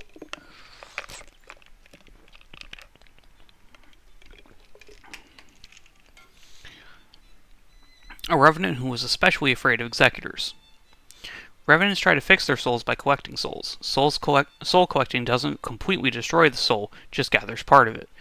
When soul collecting is done, either part or the whole soul is taken in. If a soul is collected from the living, it may kill them. It's rare for souls to be destroyed in purgatory. It's better to absorb them, except for executors. They destroy souls. Augustine, revenant of an artist who loved destroying and blowing things up. He died from an explosion. His obsession with explosion began by watching a bomb be defused as a kid. He loved explosives, so he became an expert. He was a pro in the underworld. He grew accustomed to blowing humans up. He was happy just making explosions. He created and delivered tons of bombs for the cult, but suddenly he died. It was not an accident. How could this happen to him? Sylvia, revenant of a man who died of disease. He loved one woman his whole life. Even as a revenant, he was obsessed with her and desired revival. There was a woman he loved. He did not expect his love to be requited, but he simply wished to love her forever. To confess his feelings for her, he sent countless letters. He followed her around and gifted her with things she needed. He was reported as a stalker and was not allowed to get close to her. He stopped following her online. He stopped and followed her online instead. There we go. A man who was regarded as a genius artist. When he was told of his terminal illness, he spent the rest of his life for his art. With his death being imminent, he worked fast. Originally, he was not a fast worker. Knowing he would die soon, he wanted to create his best work. His life was on the line, and he made a masterpiece. He ended up dying early due to fatigue. He was satisfied in death until he learned his afterlife diagnosis was in the afterlife his diagnosis was a mistake. Regard, a writer. His writing didn't sell well, and as a last resort, he killed himself. He hoped that his death would raise his popularity. The reason he became a writer is because he wanted his work to outlive him. He thought that was cool. He wrote the best piece of his life. He knew he would never write anything better. However, it did not sell. He hoped his death would improve sales. He heard from a revenant that his death was condemned, and the publisher went under. Jack, a male revenant who was once a comedian. He passed away suddenly due to disease. He had no good childhood memories. His parents died young, and he was oppressed by his relatives. Comedy was his only relief. He wished to become a comedian when he grew up. His favorite catchphrase was, "See you in the next life." After his death, he wondered if he really made people happy. He himself was not satisfied, so he wished for revival. Rochelle, a revenant of a man who died a lonely death. He left his parents' home and lived in the city. He didn't mix well at work and had no friends. His days off were spent alone. One day he felt a tightness in his chest. He couldn't pick up his phone and call the ambulance and passed away. He regretted dying alone. After becoming a revenant, he didn't want revival, but rather looked for someone to perish with. Jerusalem, a revenant of a speed demon. His father was a manga artist. His father said, "Even idiots can make art if they go slow." But he believed in speed. Being talentless, he could never make art, so he pursued a different type of speed. He wished to be commended for his speed. He got on the highway with a jet-propelled car. The car lifted off the road and crashed. His stupidity was talked about ever since. Hemingway, a drunk who died because of a game of Russian roulette. That day he was drunk out of his mind. He was with his friends at the local pub. Their topic of conversation was the existence of miracles. He had a 17-round gun on him and said, "Miracles happen, so I won't die." He confidently put the automatic gun to his head and pulled the trigger.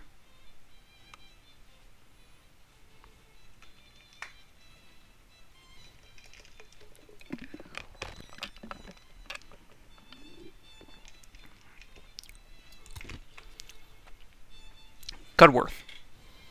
So many girls women, yep. A female revenant of a serial killer who was specialized in young girls. In her afterlife, she was freed of her murderous intent and lived with meaning. She was sociable. She only recently became a revenant, but she conversed with other revenants. She had made a discovery. Among the revenants were those from other lands who had lived in the past, but she was able to talk with all of them. She heard that this afterlife was a spiritual world, probably due to this. There was no language barrier anymore. Tonys. A revenant with a deficiency in its soul. Its city is not strong, so it's weak, but it knows some secrets. She had memories, thousands of them. The structure of her soul was special. She was unaffected by the cog's renewal. She had an opportunity to learn about Idia from the revenant that was collecting them. Humanity had been given Idia by mistake. The creator was given Idia by their creator, but was not allowed to extract them out of souls.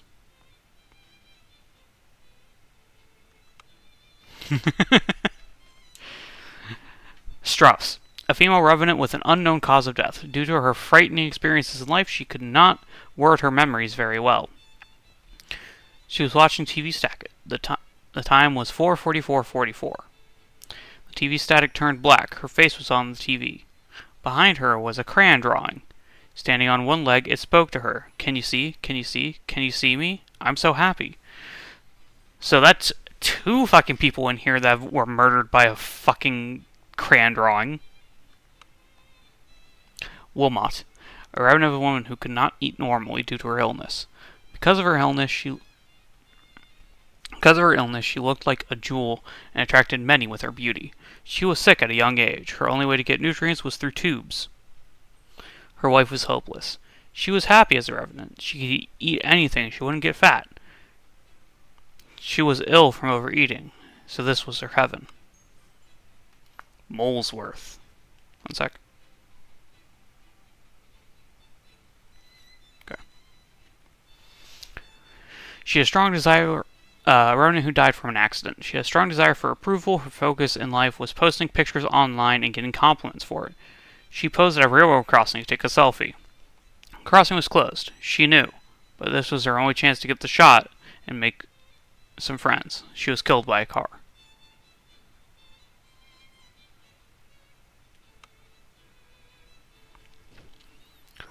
Montesquieu. A revenant of a woman who committed suicide from mental stress. Due to her laziness, she has no desire for revival and has lived a long while in purgatory. When a soul is destroyed in purgatory, a fragment of the soul is formed. There were those who collected these fragments. She had seen those collectors a few times. She asked them why they collected the fragments. The fragments held Idia in them. They collected and managed them. Hegel. A revenant of a woman who left her dear daughter and wants revival. After giving birth, she got ill and passed away. She had a beloved daughter. The father was a married man with a family. It was one mistake. He didn't know about the child. The man was a prosecutor who took good care of her when she got in some trouble. It was she who instigated the relationship. She raised the child all by herself. She worried for her daughter. Even in death, her child's name meant hope for the future. I wonder if the prosecutor mentioned here is, Sen's dad, and that's why, the two broke up. Could be.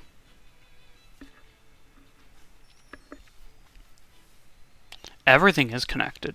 It's like that one song by Lemon Demon. Rose, sure. A revenant with the deficiency in its soul, its is not strong, so it's weak, but it knows some secrets. She still had memories, thousands of them. The structure of her soul was special. She was unaffected by the cog's renewal.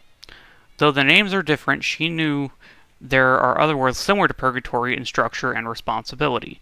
The souls of the dead go to the world most fit for their soul. She was told this by those who collect the fragments. So purgatory is not the only afterlife. Luck. A revenant with a deficiency in its soul. Its is not strong, so it's weak, but it knows some secrets. She still had memories. Okay. She had the opportunity to ask a demon about the inner workings of souls. A soul is like a jar that holds Idia and memory. Idia and memory work hand in hand, and when the memory is extracted via the cog's rule, some Idia is extracted as well.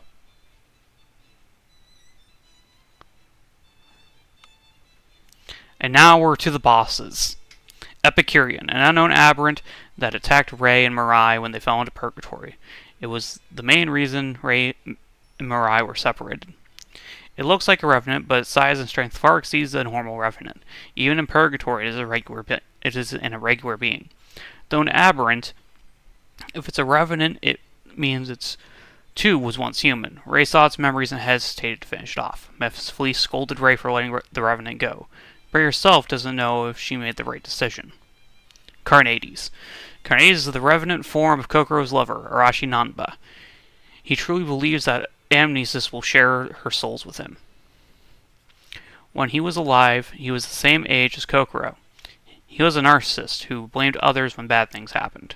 Amnesis dragging him and the child into purgatory is all Kokoro's fault according to him. He told himself that he was skilled and useful to Amnesis. He thought he was her right-hand man. He always acted on a whim. Carnades 2.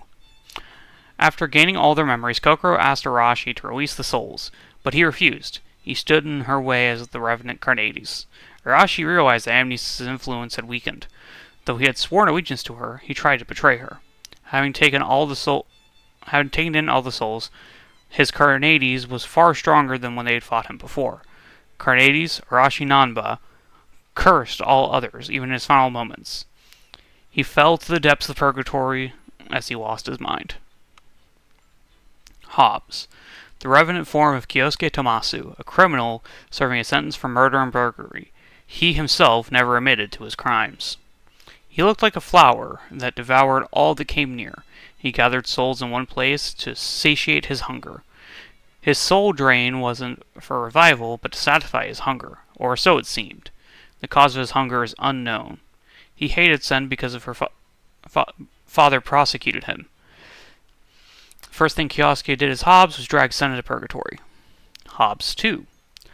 After regaining her memories, Sen tried to contact Kyosuke Tomasu before he became Hobbs, but due to his hatred, he still transformed. When Kyosuke was younger, there was no adults to scold him for the bad things he did. All his crimes were blamed on others. Over time, Kyosuke started to believe that nothing he did was wrong. As he got older, his sins started to get worse and worse. He believed that what he did wasn't wrong. It didn't matter if he did the crime. He had always been correct in his mind. Na-na-na! A young girl revenant that runs around in purgatory. She likes Ray and always gets in her way. Contrary to her playful manner, she is very strong. To stop Ray, she remade purgatory to her liking, something no other revenant can do. She looks young, but her age is unknown. She can't stay put in one place long and believes that when you play a game, having fun is more important than being the winner. She loves fun and excitement. She may defeat revenants, but she doesn't take their souls. She has no interest in revival. Yes, that would have been perfect for Nanna, especially if we fought her multiple times. Would have been great. Epicurus, the aberrant form of Nanna the Revenant. It's as if her emotions themselves are out of control. Becoming an aberrant is a talent limited to residents with strong egos. Not many can accomplish this form. Becoming an aberrant does not mean they lose control. Usually a revenant can control themselves. For Nanana, since she found this ability as a result of an explosion, she lost control of her ego. Epicurus. As a result of getting closer to the Cog's renewal, Nanana lost control of her ego and became this aberrant form. This Epicurus is a result of Nanana's obsession with Ray. She lost all control of herself and attacked Ray with no hesitation. When her usual Epicurus is under control, her powers are limited too. Nanana, once an ally, stood before Ray as her enemy. Nanana's soul so close to the Cog's renewal meant she was near destruction. It didn't matter what Ray did, however. Unknown Alpha. 2 towers of folly sealed away the gate of folly. A wolf-like creature stands ready to protect it, and there is another one that is of a different color. It is different from the other Revenant's inspectors. There's a strange creepiness to it. It asks about what its enemy desires. You must defeat it to overcome the Tower of Folly. Both towers need to be activated to get through the Gate of Folly. Like other Revenants, it is said that it used to be human, but it itself does not know when that was. Unknown Beta. It consists the desires of those who climb the tower and conjure it. It saw Kokoro's vengeance and overwhelmed her and Sen. Just like the other Tower of Folly, defeating it activates the tower. After both are activated, the gate will open. A pitiful soul that became part of the system of purgatory. It shall always exist for as long as purgatory remains as it is. Therion, the final three-headed gatekeeper. By absorbing the soul of Thelema, the two gatekeepers of the Tower of Folly became one. Thelema's strong desire not to hurt Ray created an opening for the fatal blow. Therion's movements were controlled by the two wolves, but Thelema's strong self-conscious made an opening. The Gate of Folly sifts through souls so that they may pass on. In time, the gate will close and the gatekeeper will revive. Bourbaki. Bourbaki are not a single person. Bourbaki is a collection of individuals. The souls that form Bourbaki are not strong enough to act alone in purgatory. Usually souls with no ego are purified by the system in purgatory, but they found a way to create their own ego. They created their ego through faith. All of them believed that in one thing that and follows it. There is no individuality, only ego. Bourbaki have no individuality. For Bourbaki, their previous life means nothing.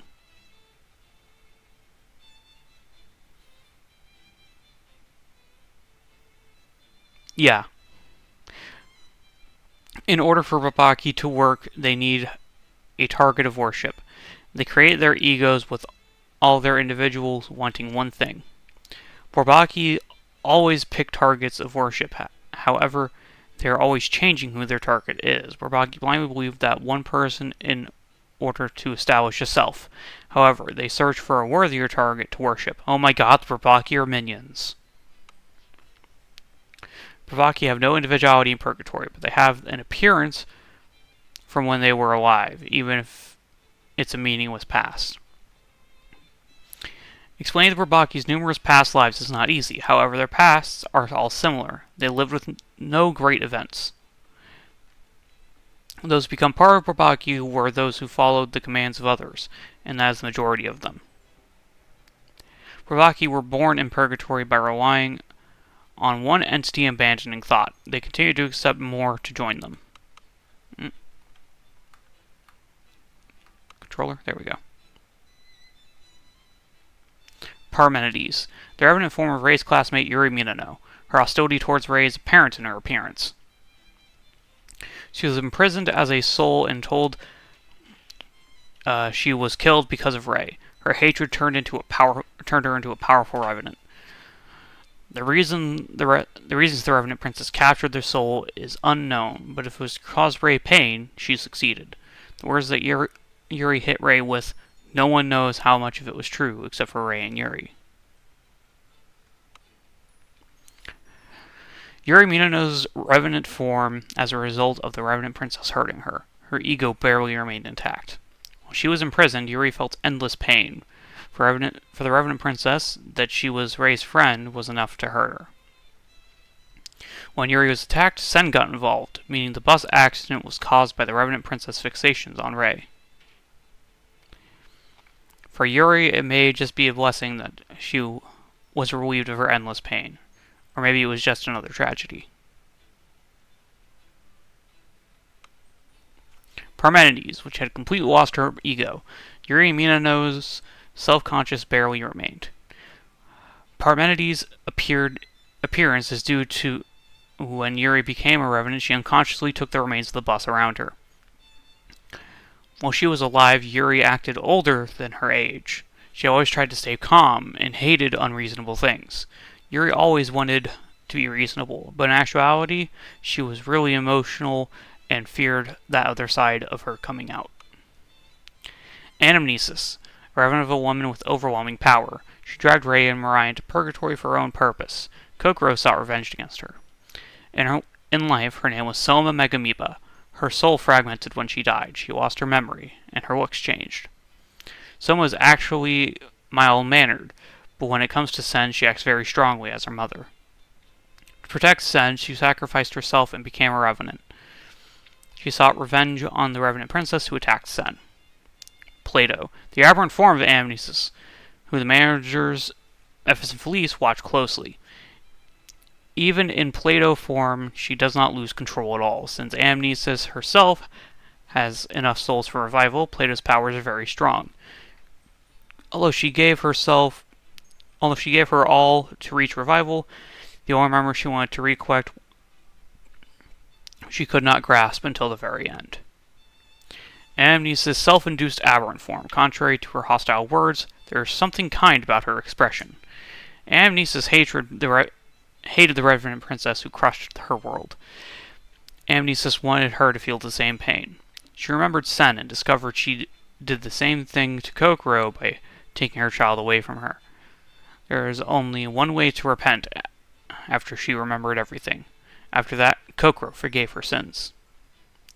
Aristotle, the aberrant form of Mirai Hatada, the Revenant Princess. Her Revenant form is unimaginable compared to her normal look. She reigned over purgatory with her overwhelming power. While alive, she heavily relied on her sister, Rei. No matter what happened, instead of crying, she smiled and held Rei's hand. When Mirai died in an accident, she was able to retain her self-consciousness due to her strong feelings for Rei.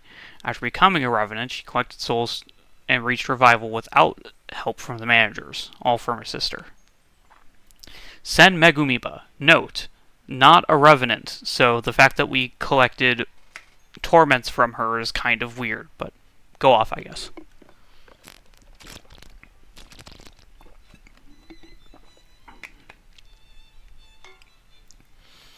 One of the executors whose guardian is Socrates. After saving her allies many times, her soul was now aimed at Rei's neck. Her sword, rather. She had always done what she thought was just. She loved her mother and her father's justice. She was in a hopeless situation. She realized there was no way out. Even so, she could not put her sword away. Denying justice meant denying herself. After being tricked by the demon twins, perhaps being defeated by Rei was her only way to rebel. Kuan Hatada, a girl in black who looks exactly like Rei Hatada. She shows up where Rei goes and looks over her. Kuan is Rei's twin sister who was never born. She passed away inside her mother's body, but her soul fused with Rei's soul. As a result of combining with Rei's soul, she affected Heraclitus, giving him the ability to talk. She hid her body in the Alcia. That should be the other way around. She hid her body in the Alcia and waited for the day she could fight back against the demons. She passed everything on to Rei. Mephis, one of the twins who call themselves demons. Her speech is very antiquated. She is the manager of Purgatory and appoints executors through contracts. She also keeps Purgatory up and running to purify souls. Usually she has contracts with humans and treats them like slaves. She does not permit revival without her approval, for it disrupts Purgatory's order. She rewards executors to do their jobs. In truth, she likens human actions to a play. Revival itself is a means to watch others work for her. Few have ever reached it. Also, Mephis and Felice, not Revenants, so I don't know why we collected torments from them. Felice, one of the twins who call themselves demons. There's no telling what she's thinking. Maybe she's not thinking at all. She confuses people with her cryptic choice of words. As a manager, she doesn't do a good job. She just goes around Purgatory and finds things she can turn into her own toys. She likes cute girls. When someone catches her attention, they become her toys until they're ultimately destroyed. Her biggest entertainment is watching people hate her and kill each other. She might get involved to make it more entertaining. Mephistopheles. Oh my god, the lag on loading in the model. I love it. There was a small lag spike. Also not a Revenant. True form of the Demon Twins, the greatest enemy and ruler of Purgatory. He uses Purgatory itself as a weapon. Mephis and Felice were actually told by their creator to collect human idia and manage Purgatory. At first, they did their job collecting idia, but soon they realized the best entertainment was found in human feelings. They started calling themselves demons and toyed with humans. They didn't know that humans would put an end to them. And that is, like, we could read the glossary, but there's no real lore in there. That is everything that this game has to offer. The only thing left I can really think to do is just show off the extra weapons and maybe a little bit of the boss rush and some of the skills we never got to see. So we'll do that really quick, and then we'll end it off, and I can be done with this game. God, that was a lot of reading.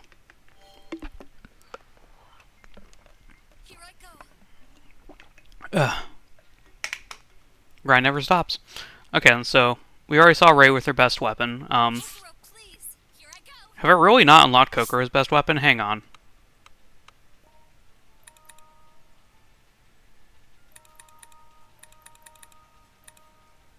Damn. Okay. Fine.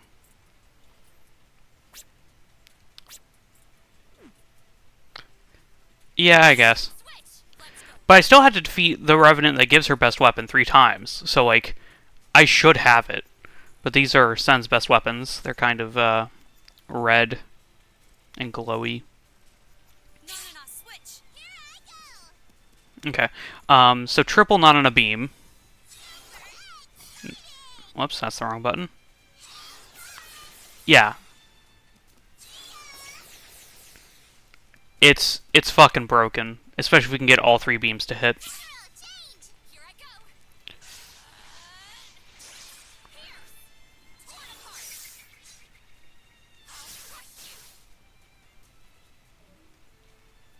Okay, I'm gonna have to just actually, like, start the fight in order to show off everyone's everything.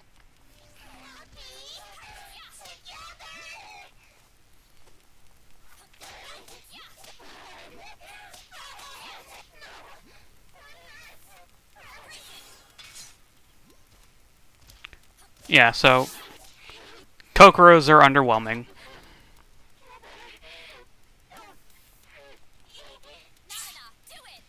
Oh. Here I go. Alright, hold up. What button is raise set to? Square. So this is Ray's best move.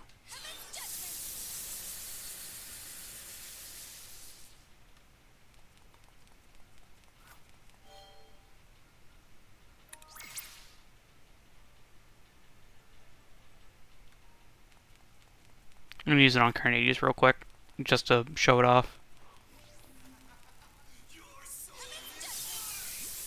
Well, it doesn't help if you walk away from it. Ugh. No, no, no. Please.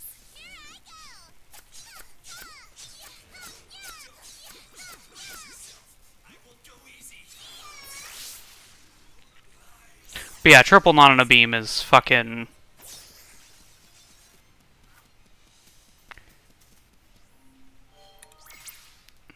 Like, let's see if I can't get it to the point where I can fucking... Oh, this boss will be good to use it against. It's big and it can hit multiple times. Oh no, I don't have enough. Okay. Dead!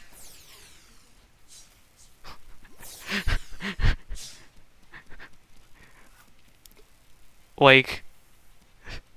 Like, you see how good Nana is. Like, to be fair, it's supposed to be about as hard as when you first fought him. So, like, he's not actually that powerful. I'm way over leveled for it, but, like, still. You know what? After I fight Nana here, I'm gonna... What would be faster? Going through the final level again to get to the final boss again? Or going through the rest of this?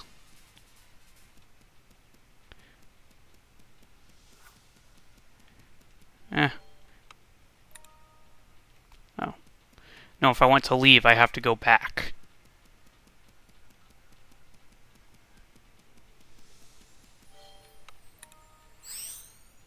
Oh, hey, Kokoro leveled up. I need to keep going. It's over. Alright. Real quick, I want to show off the triple beam against Mephistopheles, if depending on how quickly I can get to her. Forward. No, no, no. Please. Here I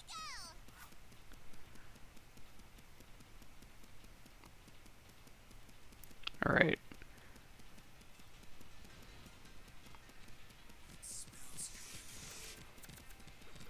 That is one good thing, is that if you're going through an old level again, the map all stays. So if you explored everything once, you know where everything is. You can beeline your way to the rooms, like plan your route so you don't like double back too much.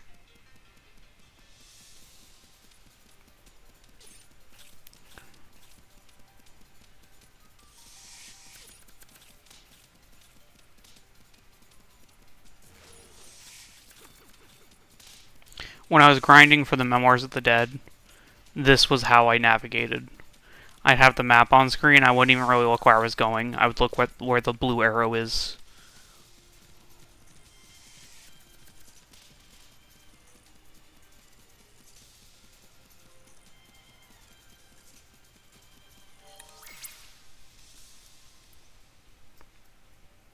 Let's go.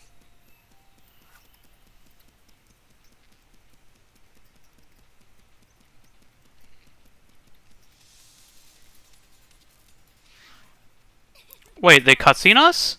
How much What the fuck? human to know? I don't know what you're I was not expecting them to hit us with cutscenes. Well, sorry.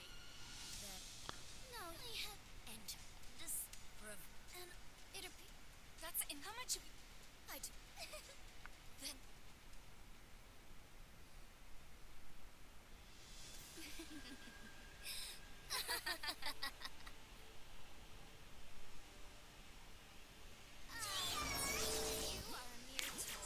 You're not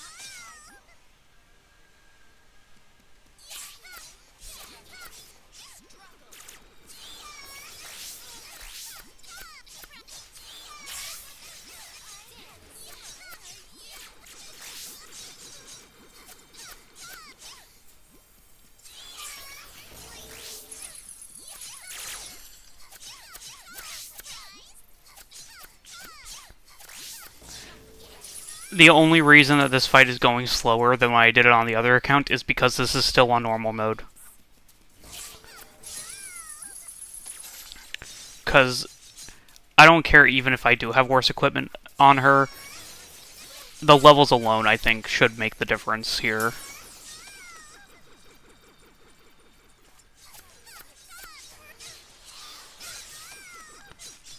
My lord.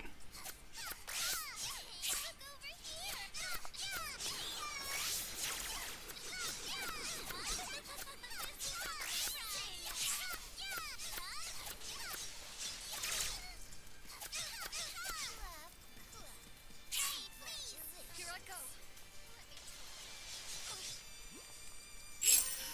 I don't want to. I won't let you get away. Struggle. Take that. Rain of light. Rain of light.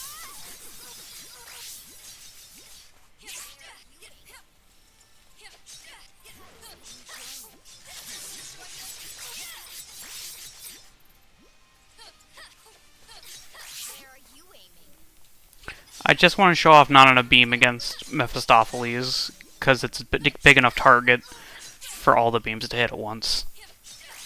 And it has enough health to like actually show off the damage potential. Where are you aiming?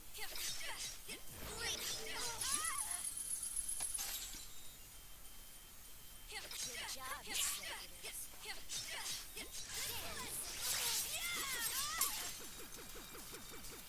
Okay.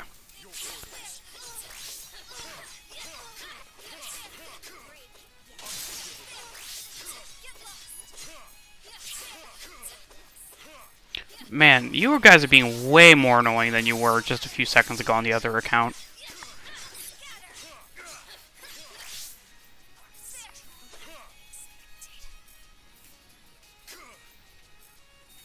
Yay, I did it.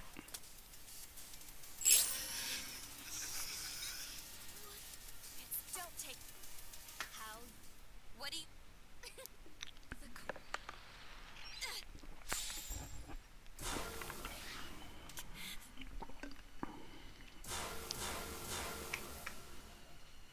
Alas, our the so Trump that Okay, maybe it would have been faster to go through You want?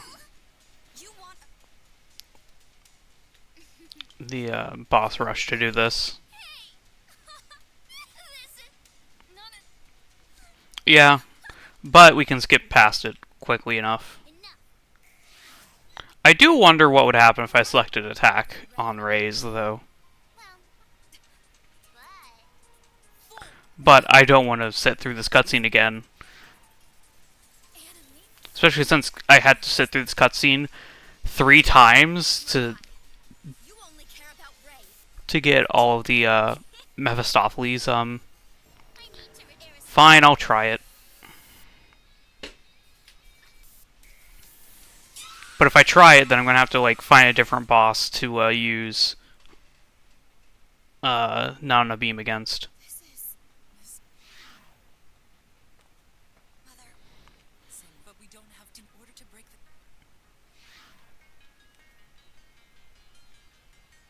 I see. This is a. Mephistopheles is a good pick for it because it stands still and has a shit ton of health. Did you But I'm sorry. Watch me.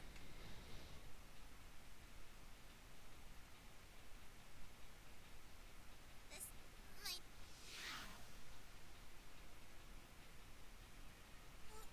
I'm maybe you, Nanami. No. Nanam, not to worry. My heart was on his that. That's your wasn't, but I'm meaning right. Then prove to me that. Okay, I will show me hope.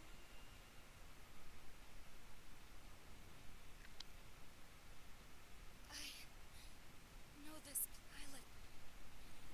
like, I kind of wish I owned it on PC so I could see if I can't get like the raw Let's hold hands again. portrait. Why? Oh, I won't let fear. oh, that's interesting. I've never actually done this. That's cool. I will no matter what. My idiot. I've cried. I was full. My tears weren't. But all the tears. That's what. I will not give up.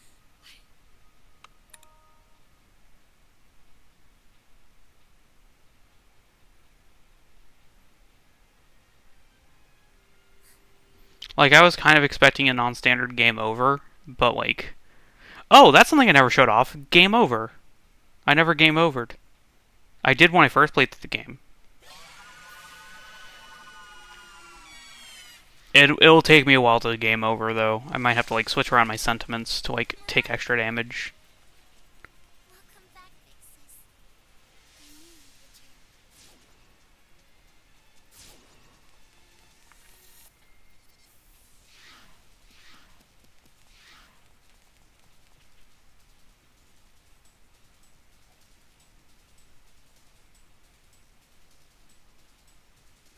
What is the crest? You will.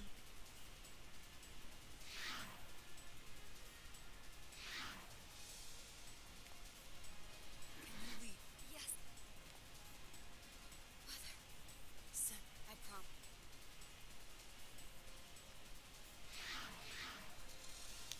So can you tell which of these characters I never fucking play as ever? I'll give you a hint. It's the one in the fucking peddler's outfit. So that way I can get... I always have an option so I can get the 10% discount. This isn't Because otherwise I don't use her in battle, so I don't care what she looks like. solving the issue.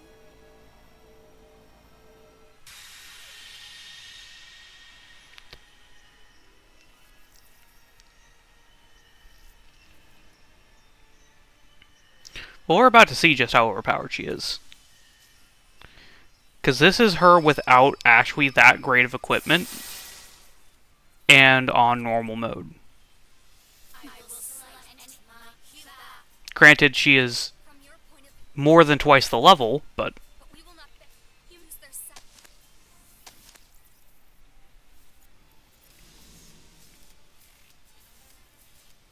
There is no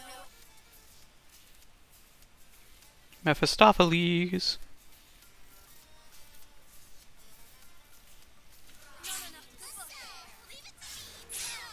Oh, that's the wrong button. Why the fuck do I still have Mass Measure equipped on you?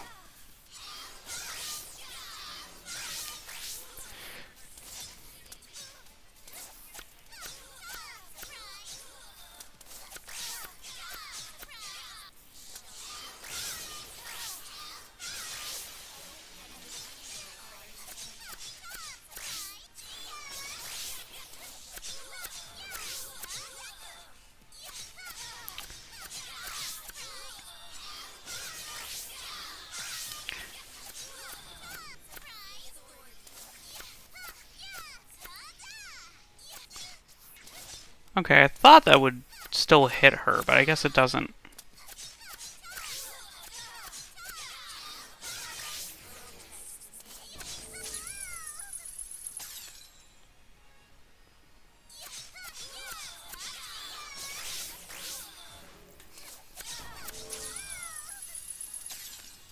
The only thing about it is that it costs a lot of SP to cast, and even though she can get it back pretty quickly... Oh, god damn it. Thanks for making me waste all that SP. Yeah. I, like, really had Nana well-equipped at the end of the playthrough, because having all that extra SP really helped. Okay, this is getting ridiculous.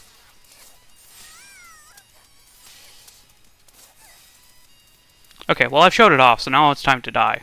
So...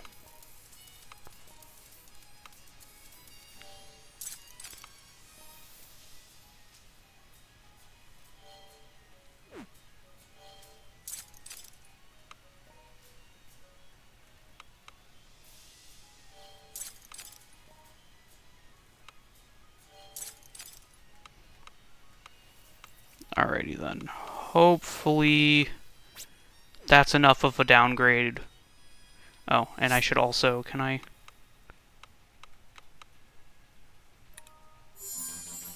Oh, damn it. I can't spam these out when I don't need them. Okay, let's see how fast they can kill me. Wow, that's pretty fucking slow.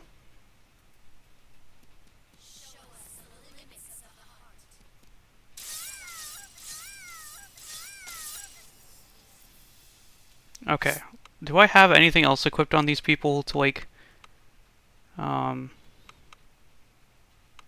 Yeah, you have no other defense ups other than the fact that you're level 99.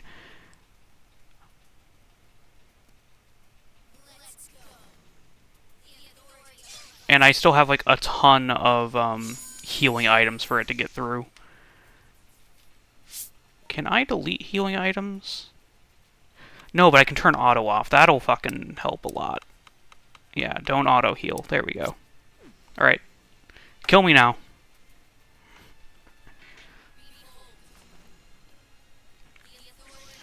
That'll speed stuff up. Oh, come on.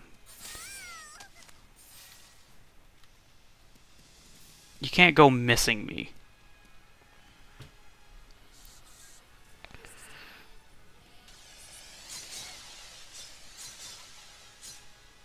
My health bar's in the red.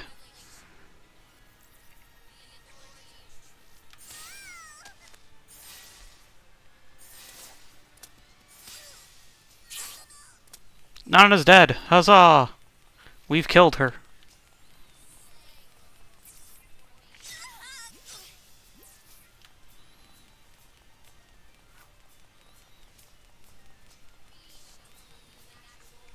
I don't think that's the first time I've let Nana die, but I've definitely, like, kept her more alive than dead.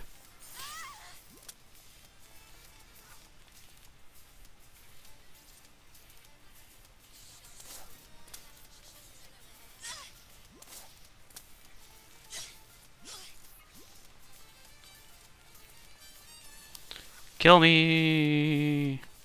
Oh god, Kokoro's gonna take forever to die. Her main status defense.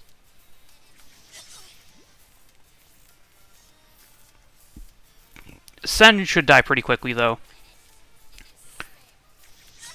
Actually, at level 99, Sen is weaker than Kokoro in terms of raw stats.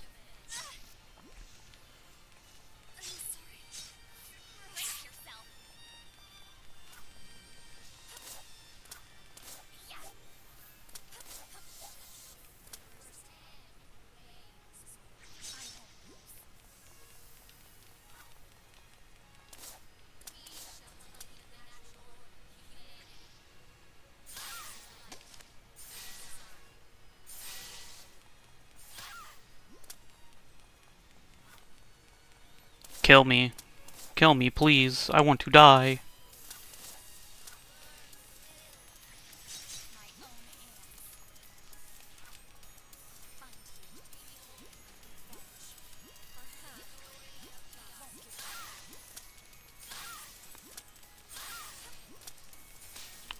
efficient dying.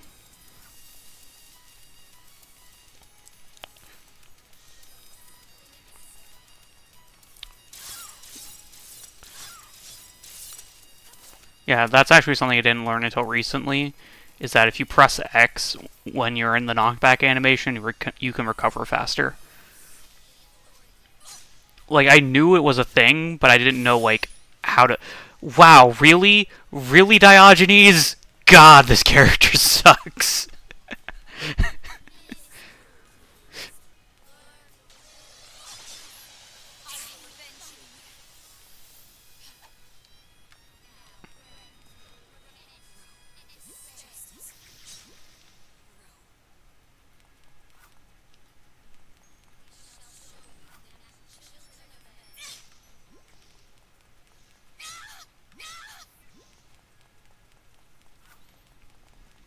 Sen is the only one left alive.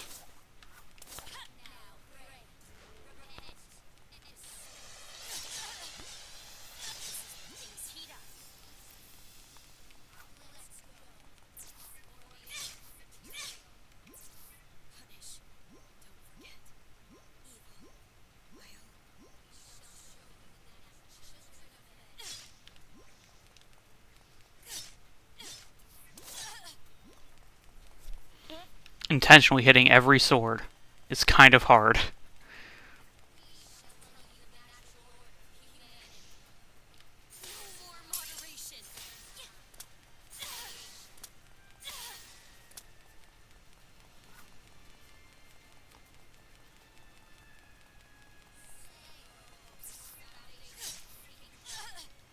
Come on, one more attack, one more attack. Do it for me. I want to see the game over. I kind of forget what it looks like.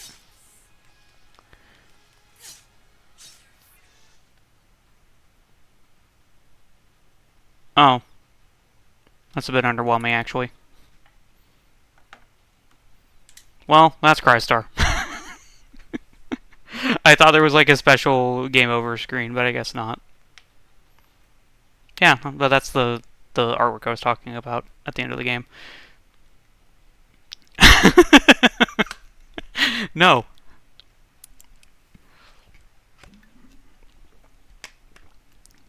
Honestly, it probably would have been faster to leave, uh, go to the endless abyss, go through like 2 or 3 tiers of it to the point where Hobbs becomes just unreasonably strong and die. All right, we are not doing. Can cry. All right. So that was Crystar. Um, Thank you for joining me on this journey.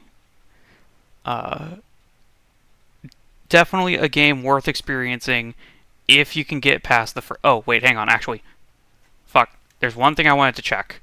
How long did it take us to beat the game?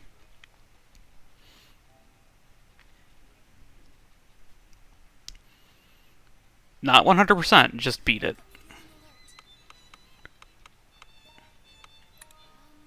32 hours. So granted, I was absolutely speed running it, but like a whole 25 hours faster than my 100% file. Okay. Now I'm done. Yeah, so thanks for sticking it out with me. I hope you enjoyed it. I have all of the highlights saved. I'm going to probably download them and stitch them all together and upload them to YouTube at some point.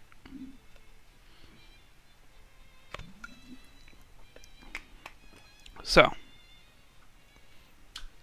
thank you for joining me. I will now go enjoy the rest of my Saturday and never think about Crystar ever again. Bye.